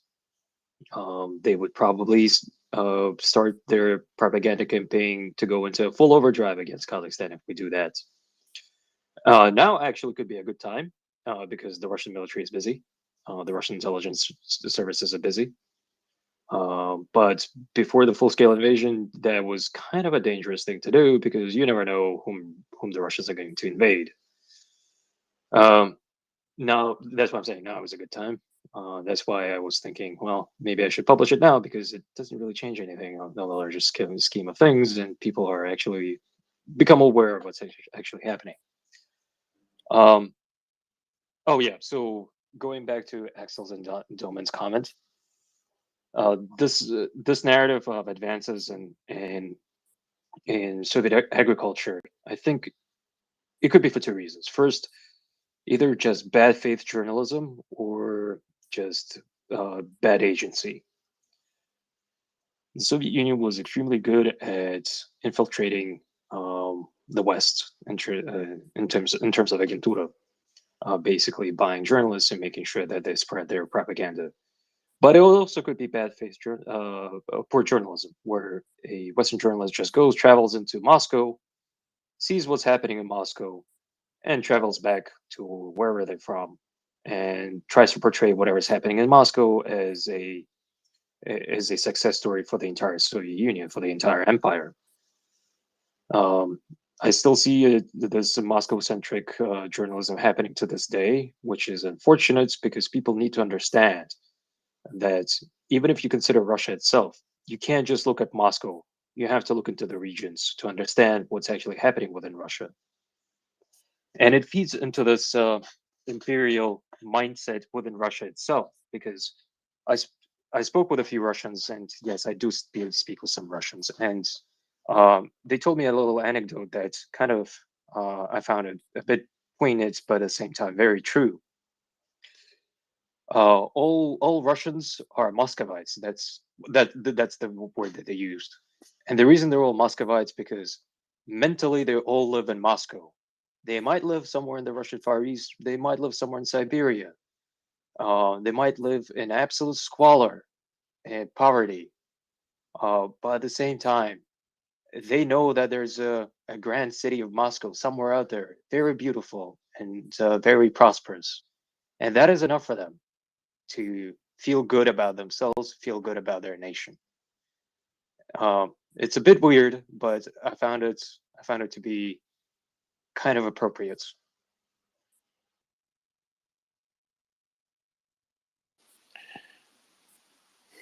Thank you, Maddie. Let's go to Danis first, and then to Björnad, and then Shum after that.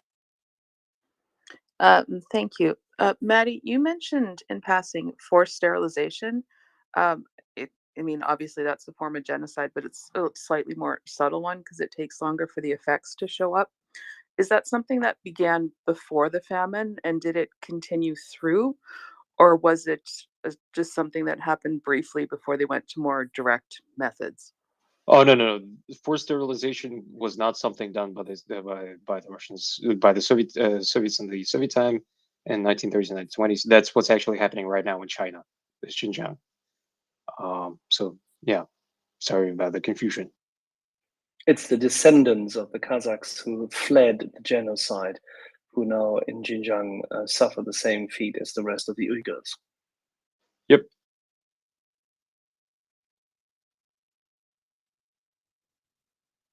I'm not sure who's next. Björnad.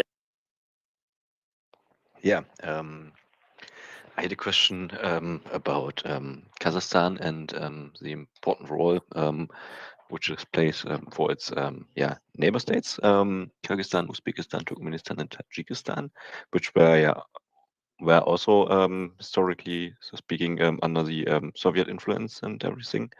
But we know it's always easier for a country like Russia to take influence on the country where you have a border with and can pose on the border if something goes not in your direction you wanted it. Now we have Kazakhstan between Russia and these states. What do you think is the will be in the future the role for these countries with Kazakhstan between Russia and them?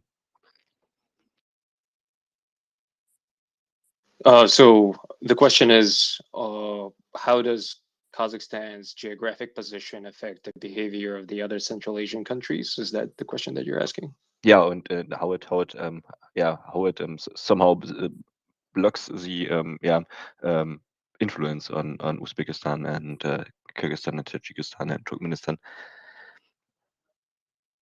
Sure, it affects their foreign policy directly. You can actually see it in their actions. For example, Turkmenistan, by its constitution, is a neutral state, so they're not aligned with anyone. They're pretty much like a very bad version of Switzerland. With Turkmenistan. Turkmenistan, exactly. Turkmenistan is like if you made North Korea into Switzerland. Yeah, so that's what I said. A very bad version of Switzerland. Uzbekistan, actually, given that they don't have any common borders with Russia and they have a very tiny minority of ethnic Russians living in Uzbekistan, they started splitting from Russia quite a while ago in the early 2000s. They refused to join the CSTO. I think they abandoned the CSTO, which is a really bad version of the NATO alliance by Russia. They refused to join the Eurasian Economic Union, which is like a poor version of Russia's European Union. So they've been doing their split for quite a while. Kyrgyzstan, on the other hand, has a very small population, has a lot of territorial disputes with both Uzbekistan and Tajikistan. So they have a very small population. So they're trying to kind of tread very carefully when it comes to foreign relations. That's why they're members of the CSTO. They're members of the Eurasian Economic Union. We've also got Tajikistan, which is in a very precarious position because they've got Afghanistan to the south. The country went through a civil war in the 90s. And they have a lot of territorial disputes with Kyrgyzstan. That's why we see all of those border clashes and kind of small wars every once in a while. They have a large Russian military base. They have the only Russian GRU base outside of Russia. So they still have tried to tread carefully, though the most recent speech by Emomali Rahmon, who's the president of Tajikistan, at a summit in Astana was a pleasant surprise, where he told Putin to stop treating Central Asian countries as Soviet colonies, which was a bit surprising, but good to hear nonetheless. And of course, Kazakhstan is in the worst position. I already mentioned the massive border with Russia, which is 7,500 kilometers. Kazakhstan has a population of only 19 million people. Kazakhstan is the 9th largest country in the world, territory-wise. So, yeah, defending that border is very difficult. Kazakhstan should actually have the Security Council seat, should it not? We should. We had a 4th largest nuclear arsenal after the collapse of the Soviet Union. The 3rd largest nuclear arsenal, of course, belonged to Ukraine at the time of the collapse of the Soviet Union. Ukraine, Kazakhstan, and Belarus surrendered all of the nuclear weapons in exchange for security assurances and protection of territorial integrity, otherwise known as the 1994 Budapest Memorandum. But now we know it's a meaningless piece of paper. So, yeah, we'll see how that goes. And Maddie, I think Axel was also referring to the process of the dissolution of the Soviet Union. And, who was the last left standing? Yeah, so we should have to turn off the lights and all that. Yeah, we should have. It's not just us. Ukraine, Belarus, and well, we'll take it from Belarus actually. Ukraine and Kazakhstan should have a seat on the Security Council because the Soviet Union actually had 3 votes, and the reason the Soviet Union had 3 votes because Belarus and Ukraine were as part of the Soviet Union got for Moscow those extra votes. Even back then, Kazakhstan was not acknowledged as a thing. But given Belarus's behavior these days, I think Kazakhstan should take it from them. But we should always highlight the fact that many people just fail to look at maps. They fail to look at data. And Kazakhstan is one of the largest agricultural producers in the world. It is one of the largest natural resource areas in the world. And it still has only 19 million people, but it can become a major force for good in future if it is sufficiently protected. Maybe this is the crux of all of it. That Kazakhstan just simply needs help from the West to defend itself. Yep, those are my hopes. Yeah, I didn't go into the list of resources that Kazakhstan has or exports, but of course, agriculture, major producer of grains, major producer of oil and gas, major producer of many rare earth metals and minerals, major exporter of uranium. Actually, I think we're the largest these days when it comes to uranium. So yeah, a lot of natural resources, but not a large population. Domin, shall we go to lunchtime then, Chris and Ben? Perfect. Lunchtime. Oh, afternoon, guys. So Maddie, I'm afraid I missed the beginning of your talk with these guys, so I do hope you haven't already discussed this. But I can see that Putin was. I don't know if it's still ongoing, but there's this conference in Kazakhstan that Putin is in, and it's the first time I've seen him sort of not entirely explain himself, but there's an extract here where he's saying, "Of course, we didn't mean to go into Ukraine to destroy it," and he actually seems to be explaining his motives. So I wondered if you'd been following this sort of conference and what your thoughts were about it. If that's all right, thanks. Sure, we didn't actually discuss it. So this happened in Astana, the capital of Kazakhstan. Over the past few days, it's over now, so everyone left. the thing is, like, whatever he was saying there is just not something to be really paid close attention to. He tried to explain himself, but it doesn't really mean it much. But it does show that he's in a precarious position where he has to explain himself a bit, which is a bit surprising because he's never done it before.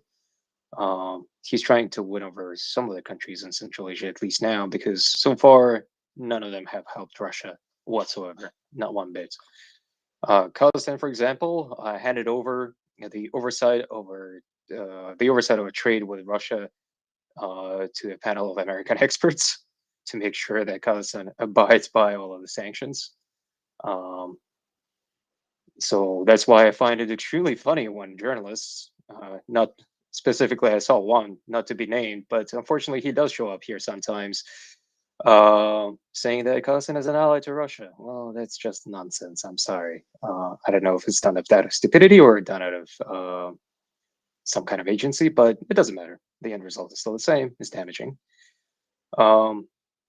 Anyway, so as I mentioned, Emomali Rahmon, the president of Tajikistan, said something very surprising, where he asked Putin not to treat the Central Asian countries as Soviet republics. Of course, he said it in a very diplomatic manner, but when he said don't treat these countries as Soviet republics, he basically meant don't treat them as Soviet colonies.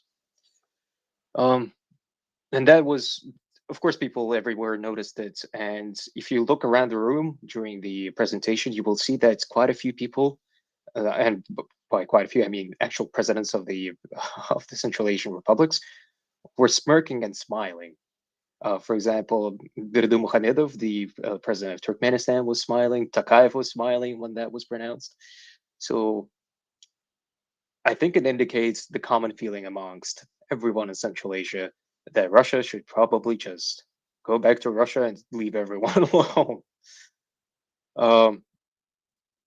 Again, it's a geopolitical game. We don't know how mobilization is going to go, and Russia has been acting irrationally for the past. Well, I'll be nice to them. I'll say that they've been acting irrationally this year, but to be honest, it's been quite a few years. But in case they do mobilize way too many people, which is unlikely, but could happen, you never know if they will try to do something else in one of the neighboring countries, because Putin and the regime in the Kremlin are not really thinking long term. They don't really care about that. They're thinking only about the short term and the medium term. And just to win a few political points, they could make some seemingly rational steps. That is why it's important to be cautious around them for countries that do not have officially any protection from the West. Hopefully that answers your question. Yeah, that's brilliant. Thanks, Maddie. I mean, in terms of protection from the West, it really does. I suppose it's because Kazakhstan is, as you say, sandwiched between Russia and China. It makes it very tricky to support as well, because any sort of perceived Western support would possibly have consequences in China as well. Is that a fair thing to think? I mean, I think that's about right, but. So with China is a bit of a wild card in this situation. I know people like to label China as an ally to Russia, and to be honest, by their behavior, they are doing a lot of things to help Russia. For example, light mortars, like 60mm mortars, were spotted of Chinese make, were spotted in Russian service. The Russians have been experiencing problems with their trucks for logistical purposes. The Chinese apparently provided some. So, but at the same time, recall that back in January of 2022, there were mass protests and riots in Kazakhstan, and the Russian troops showed up. They were called in as part of a quote unquote peacekeeping operation by the CSTO. But the Chinese MFA, just a few days later, made an announcement saying that China would do everything to ensure Kazakhstan's territorial integrity. The reason for that is obviously economic interests of China. Over the past few years, they've invested more than $20 billion into Kazakhstan. They're getting a lot of resources out of Kazakhstan. So it's in their best interest to ensure that nothing is actually happening in Kazakhstan. At the same time, a delegation of Chinese generals, not MFA employees, not diplomats, but generals, showed up in Kazakhstan not so long ago, and again, they made a statement saying that China would do everything to ensure Kazakhstan's territorial integrity. It's primarily done out of not out of the goodness of their heart, of course, but because they have a vested economic interest in Kazakhstan. Of course, who's the primary reason? Who's the primary threat to Kazakhstan's territorial integrity? I don't think I need to answer that question. So yeah, it's a bit of a mixed bag of what's actually happening in Central Asia, and not everything is as simple. I've seen a lot of people getting upset about all the Central Asian countries abstaining during the most recent votes in the UN. But as I said, there are a lot of reasons for that.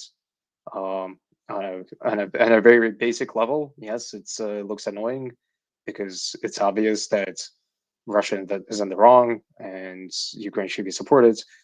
But at the same time, it's I hate to say it, but it's a game of geopolitics.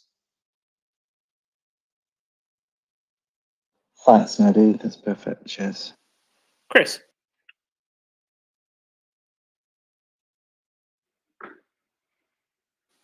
Chris.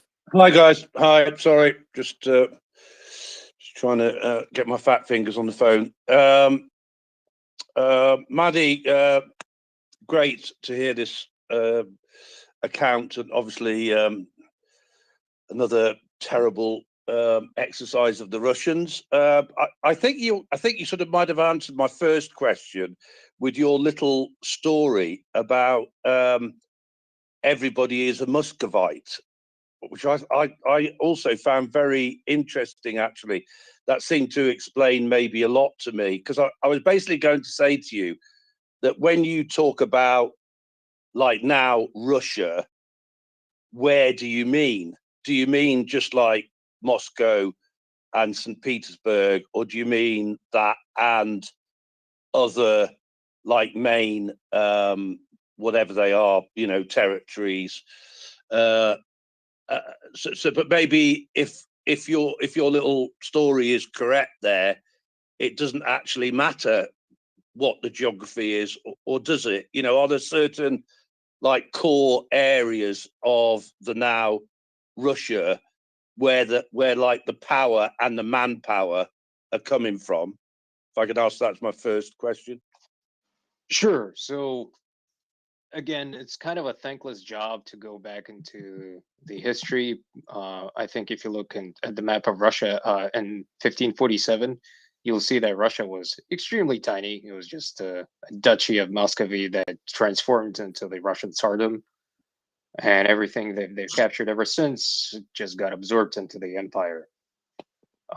If you look at the kind of to answer your second part, the second part of your question, if you look at the population distribution of the Russian Federation, and that includes all of the ethnic minorities as well, so everyone who got colonized over the years and who's still part of the Russian Federation, you will see that only 25% of the population lives beyond the Ural Mountains, and 75% of Russia's population is in the European part of Russia.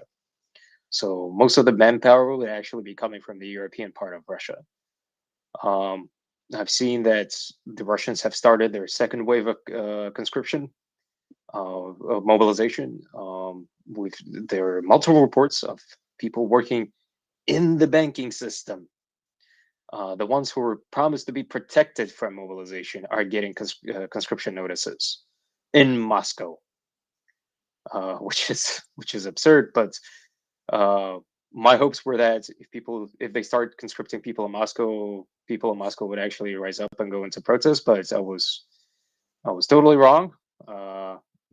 And from what I've seen from the many anecdotes I saw on Telegram and from my conversations with some of the Russians, it seems like, the protests are not going to happen. At least they're not going to happen until thousands and thousands of Russians die. So that's why it's critical, and it's absolutely important to ensure that Ukraine is adequately supported and provided all the equipment that they're actually requesting. That's the message that we keep saying on the Ukrainian Truth Spaces that I run with a group of volunteers. We're gonna talk about the war, the progress of the war, and support for the war later today at 7 p.m. London time or 2 p.m. Eastern time. So if you're interested in that, you're more than welcome. But yeah, everyone is a Muscovite. It's not something that just a few people think, but it's kind of a feeling. Of course, it's a subjective feeling. That it's a subjective feeling that many people are getting about the ethnic Russians themselves. It is somewhat observable amongst the ethnic Russians that are not living in Russia. If you talk to some of the people from the Baltic states and have conversations with them about their experiences interacting with the ethnic Russians who've been living there ever since the collapse of the Soviet Union or who were born in the Baltic states, they kind of have the same imperial attitude where they think there's a grand and great Moscow somewhere out there and they're part of that great Russian Empire. So those kind of attitudes, I don't know, they're deeply ingrained in their get away from it. Does Yeah. this answer your question? Yeah, thank you. Thank you for that. Yeah, so okay, I get that. I mean, like I say, I think that little anecdote that you have there is sort of like very revealing, actually, which certainly is for me. And so the other thing I was going to say, oh, by the way, Putin's face when he was told by whoever it was it the Kazakhstan guy or whatever it was, that they should be treated respectfully or whatever.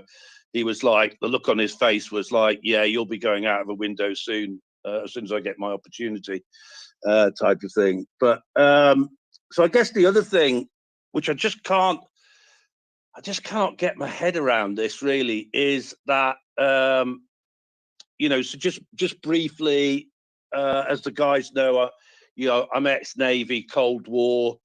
Unfortunately, and sort of embarrassingly for me, at that time, everywhere in the Soviet Union was the Soviet Union, including Ukraine and all the rest of it, right? And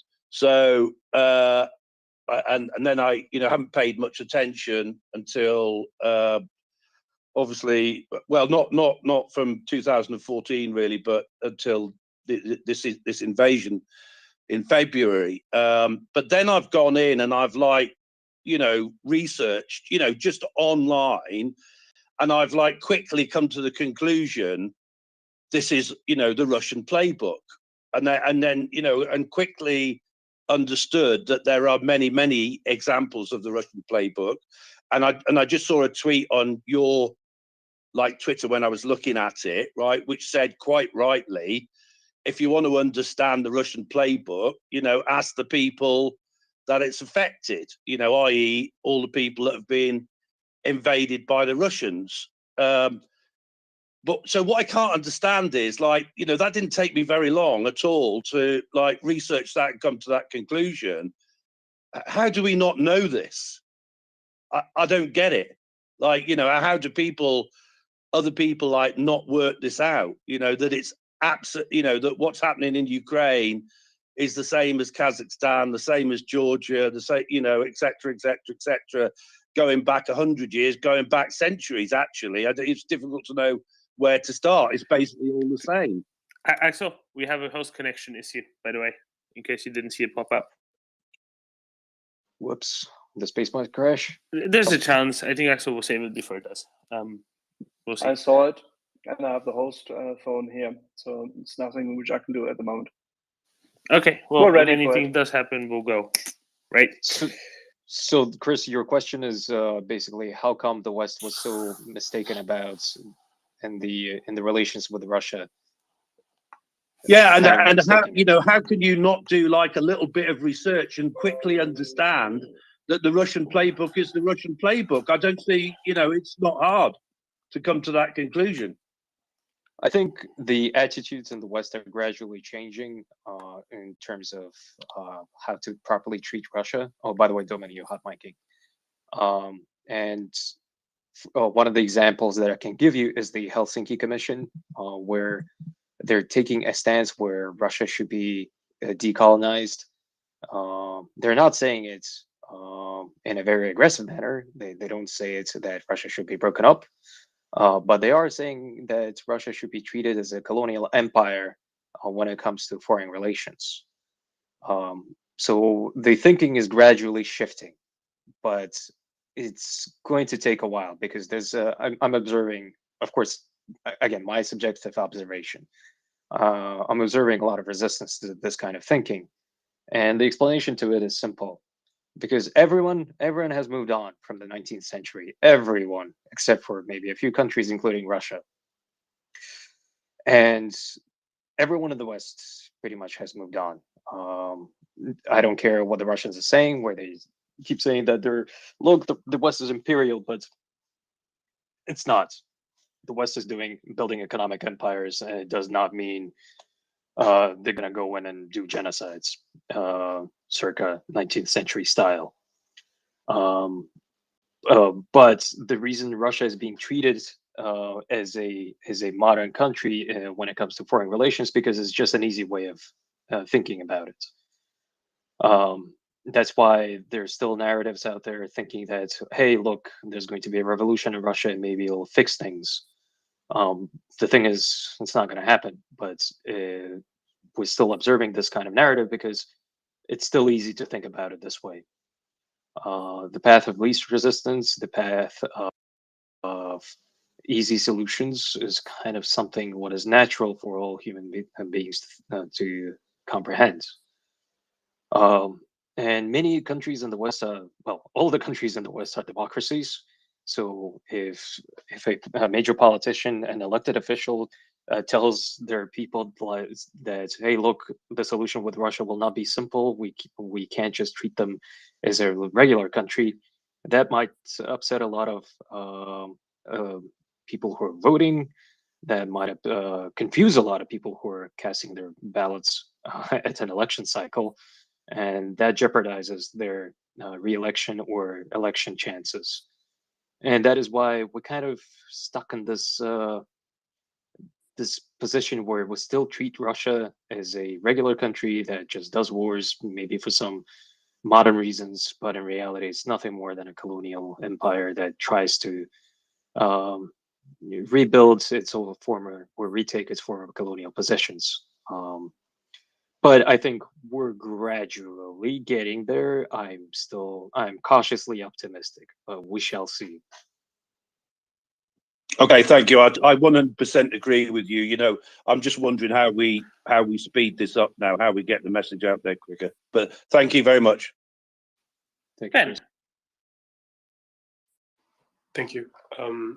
I hate going back to the grim stuff after Maddie just said that he was optimistic, but what I thought, I just would like to restate what I understood of your intervention and ask you if that was correct.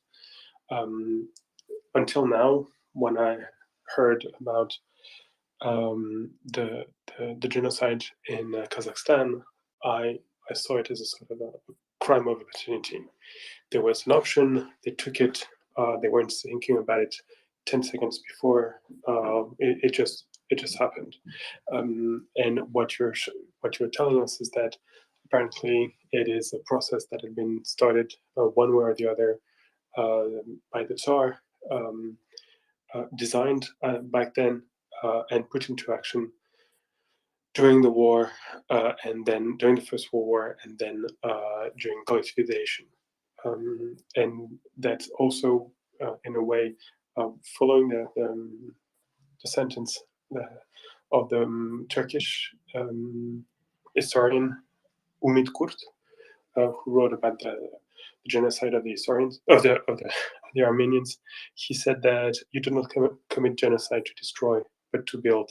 And clearly, the Russians had had something in mind. They wanted to build something, and in order to build something, to destroy the Kazakhs. And when the opportunity arises, they put that plan into action.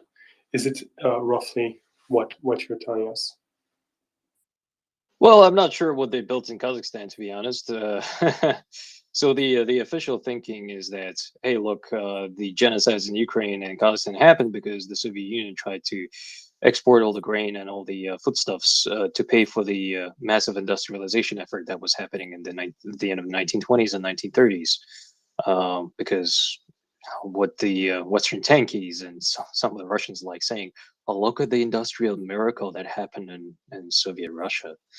Yeah, it did happen, but sure, the Soviet Union got industrialized, but in a very lopsided manner. Because when World War II started, for the Soviet Union, that is,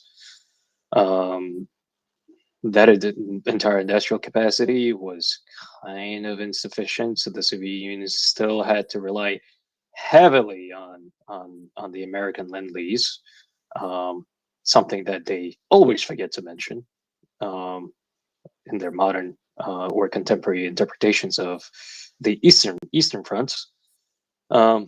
But ultimately, as I said before, the objective in Kazakhstan and Ukraine was to destroy the local national identity, kill as many local ethnic groups who are trying to go for independence and sovereignty, and at the same time Russify the local lands, not the local people. They didn't care about the people. They just wanted to get rid of them. And this playbook is being observed right now in Ukraine. That's why we see them taking out all the children, separating them from their parents. At least 300,000 Ukrainian children were taken out of Ukraine and taken into Russia. Not with their parents. No, they don't care about the parents. They want those little children to become Russians. So the playbook has not changed at all. It's been centuries. They're still doing the same thing.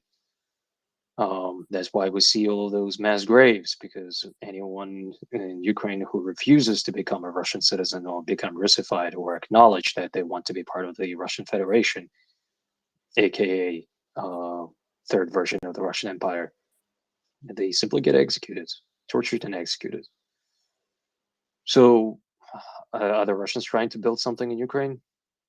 Not really. Trenches. Well, yeah, except for the trenches. The only thing not just the trenches. They're trying to build two things: mass graves and trenches. So that's the only two things. Those are the only two things that they're building there.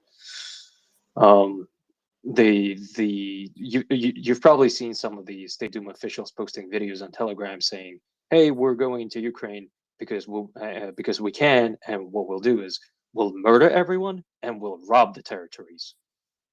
This kind of thinking is also common in their media, because if you read some of the papers, I think it was on Kommersant, a Russian newspaper, where they said, hey, look, if we go into Odessa and take Odessa, that's going to be an extra 1,000 rubles for every Russian citizen. That's just, I can't even describe it as medieval kind of thinking. It's it's like Iron Age kind of thinking. We're the barbarians. We're going to go in. We're going to rob the local population, and we're going to take everything of value that they've got. And the Soviet Union was doing the same thing with the colonies, and that's exactly what the Russians are trying to do.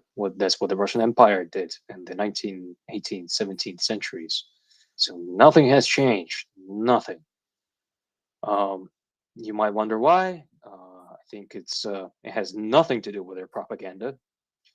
I think it's happening because of the deeply ingrained cultural beliefs that they've got, where they're Muscovites, where they have this Russian exceptionalism beliefs, and where no rules apply to them, because they are the ones who are the force for good. And I think they truly believe that, which is insane. Not everyone, of course, but a healthy chunk of them. I've got proof for that. If you look at Levada Center government's approval ratings and Putin's approval ratings, you will see 3 massive spikes just in the past 22 years. well, about 23 years. And the first massive spike is the Second Chechen War. The Russian people loved it. The second massive spike is the annexation of Crimea and the war in Donbass. The Russian people loved it. And the third massive spike happened on February 24th, when the full-scale invasion by the Russian Federation started into Ukraine. It kind of dropped off a bit recently because of the general mobilization. The Russians don't really like taking parts in the wars that their nation But is they waging. still like it, Marty. They still like it, right? Exactly. They still like it. The drop in caused by the general mobilization is actually very small. I expected it to be much larger, but it's very small. So I don't know. As I said, it's a cultural problem that will take generations to fix. I don't know how, but it has to happen if people in the West or people in the neighboring countries want to have a long-lasting peace. And that's why whenever I say, or some of the Ukrainians say, hey, the only plan for a long-term peace with Russia is to actually to decolonize and break it apart. And it might seem like a populist statement that is just full of hate, and I've been even accused of genocide incitements, which is preposterous, but whatever. That's actually true. And the fun part is that if the Russian Federation does break up, they actually have better chances of building a democracy within Moscow too. There are many. I don't want to go into it right now because we'd probably spend another hour talking about it. But given how Russia is structured right now, given how the Russian Federation is structured right now, it doesn't matter who takes over, whether it's going to be a liberal parliamentary country or a dictator. There are economic reasons why no one in the regions, I'm not even going to call them colonies, let's call them regions, the official Russian name. No one in the regions will be ever granted any kind of agency, because that would not work for Moscow for financial reasons. So will there ever be democracy in Russia if it stays in its present territorial form? I strongly believe the answer is no.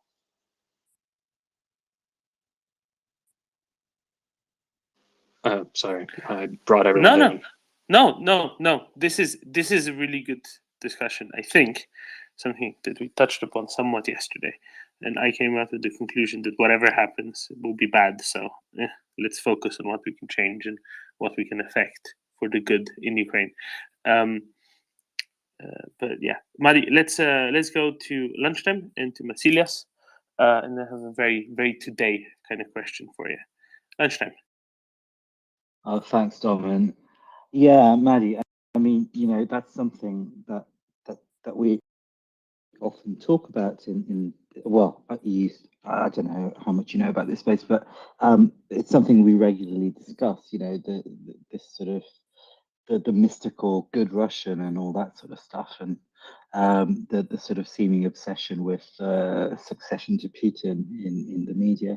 But I just wanted to sort of first of all make an observation, which was you sort of said that that there was this line of thinking in Russia that they would go in and get 1,000 rubles per head of Russian population or whatever for bits of Ukraine. I think you said Crimea. I mean, it's complete. I mean, not only is it just an appalling, disgusting way to think, but it's also completely wrong under the terms of their own system, because no way would that 1,000 rubles per head or whatever it is be distributed evenly.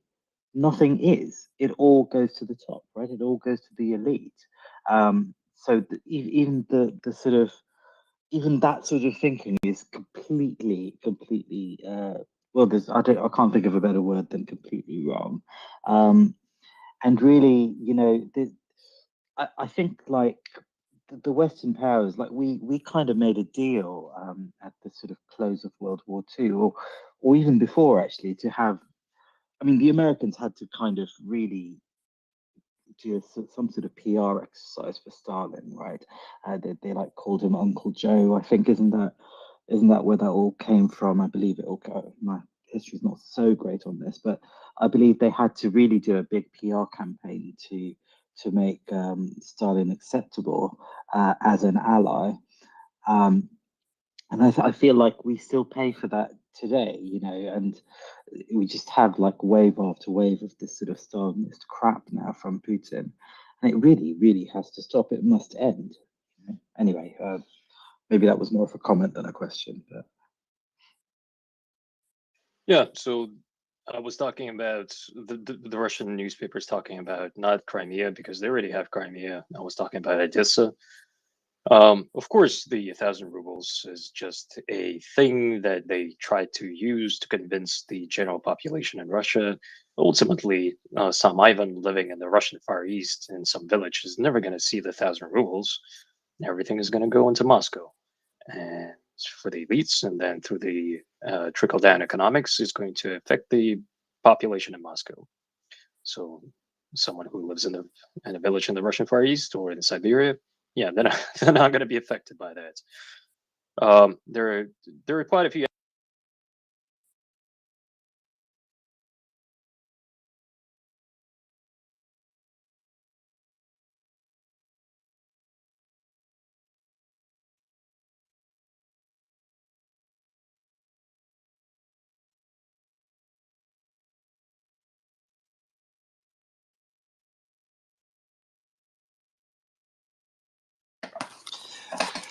All right, the space is starting to cycle. We will have to end it now, and we will be back in about 30 seconds.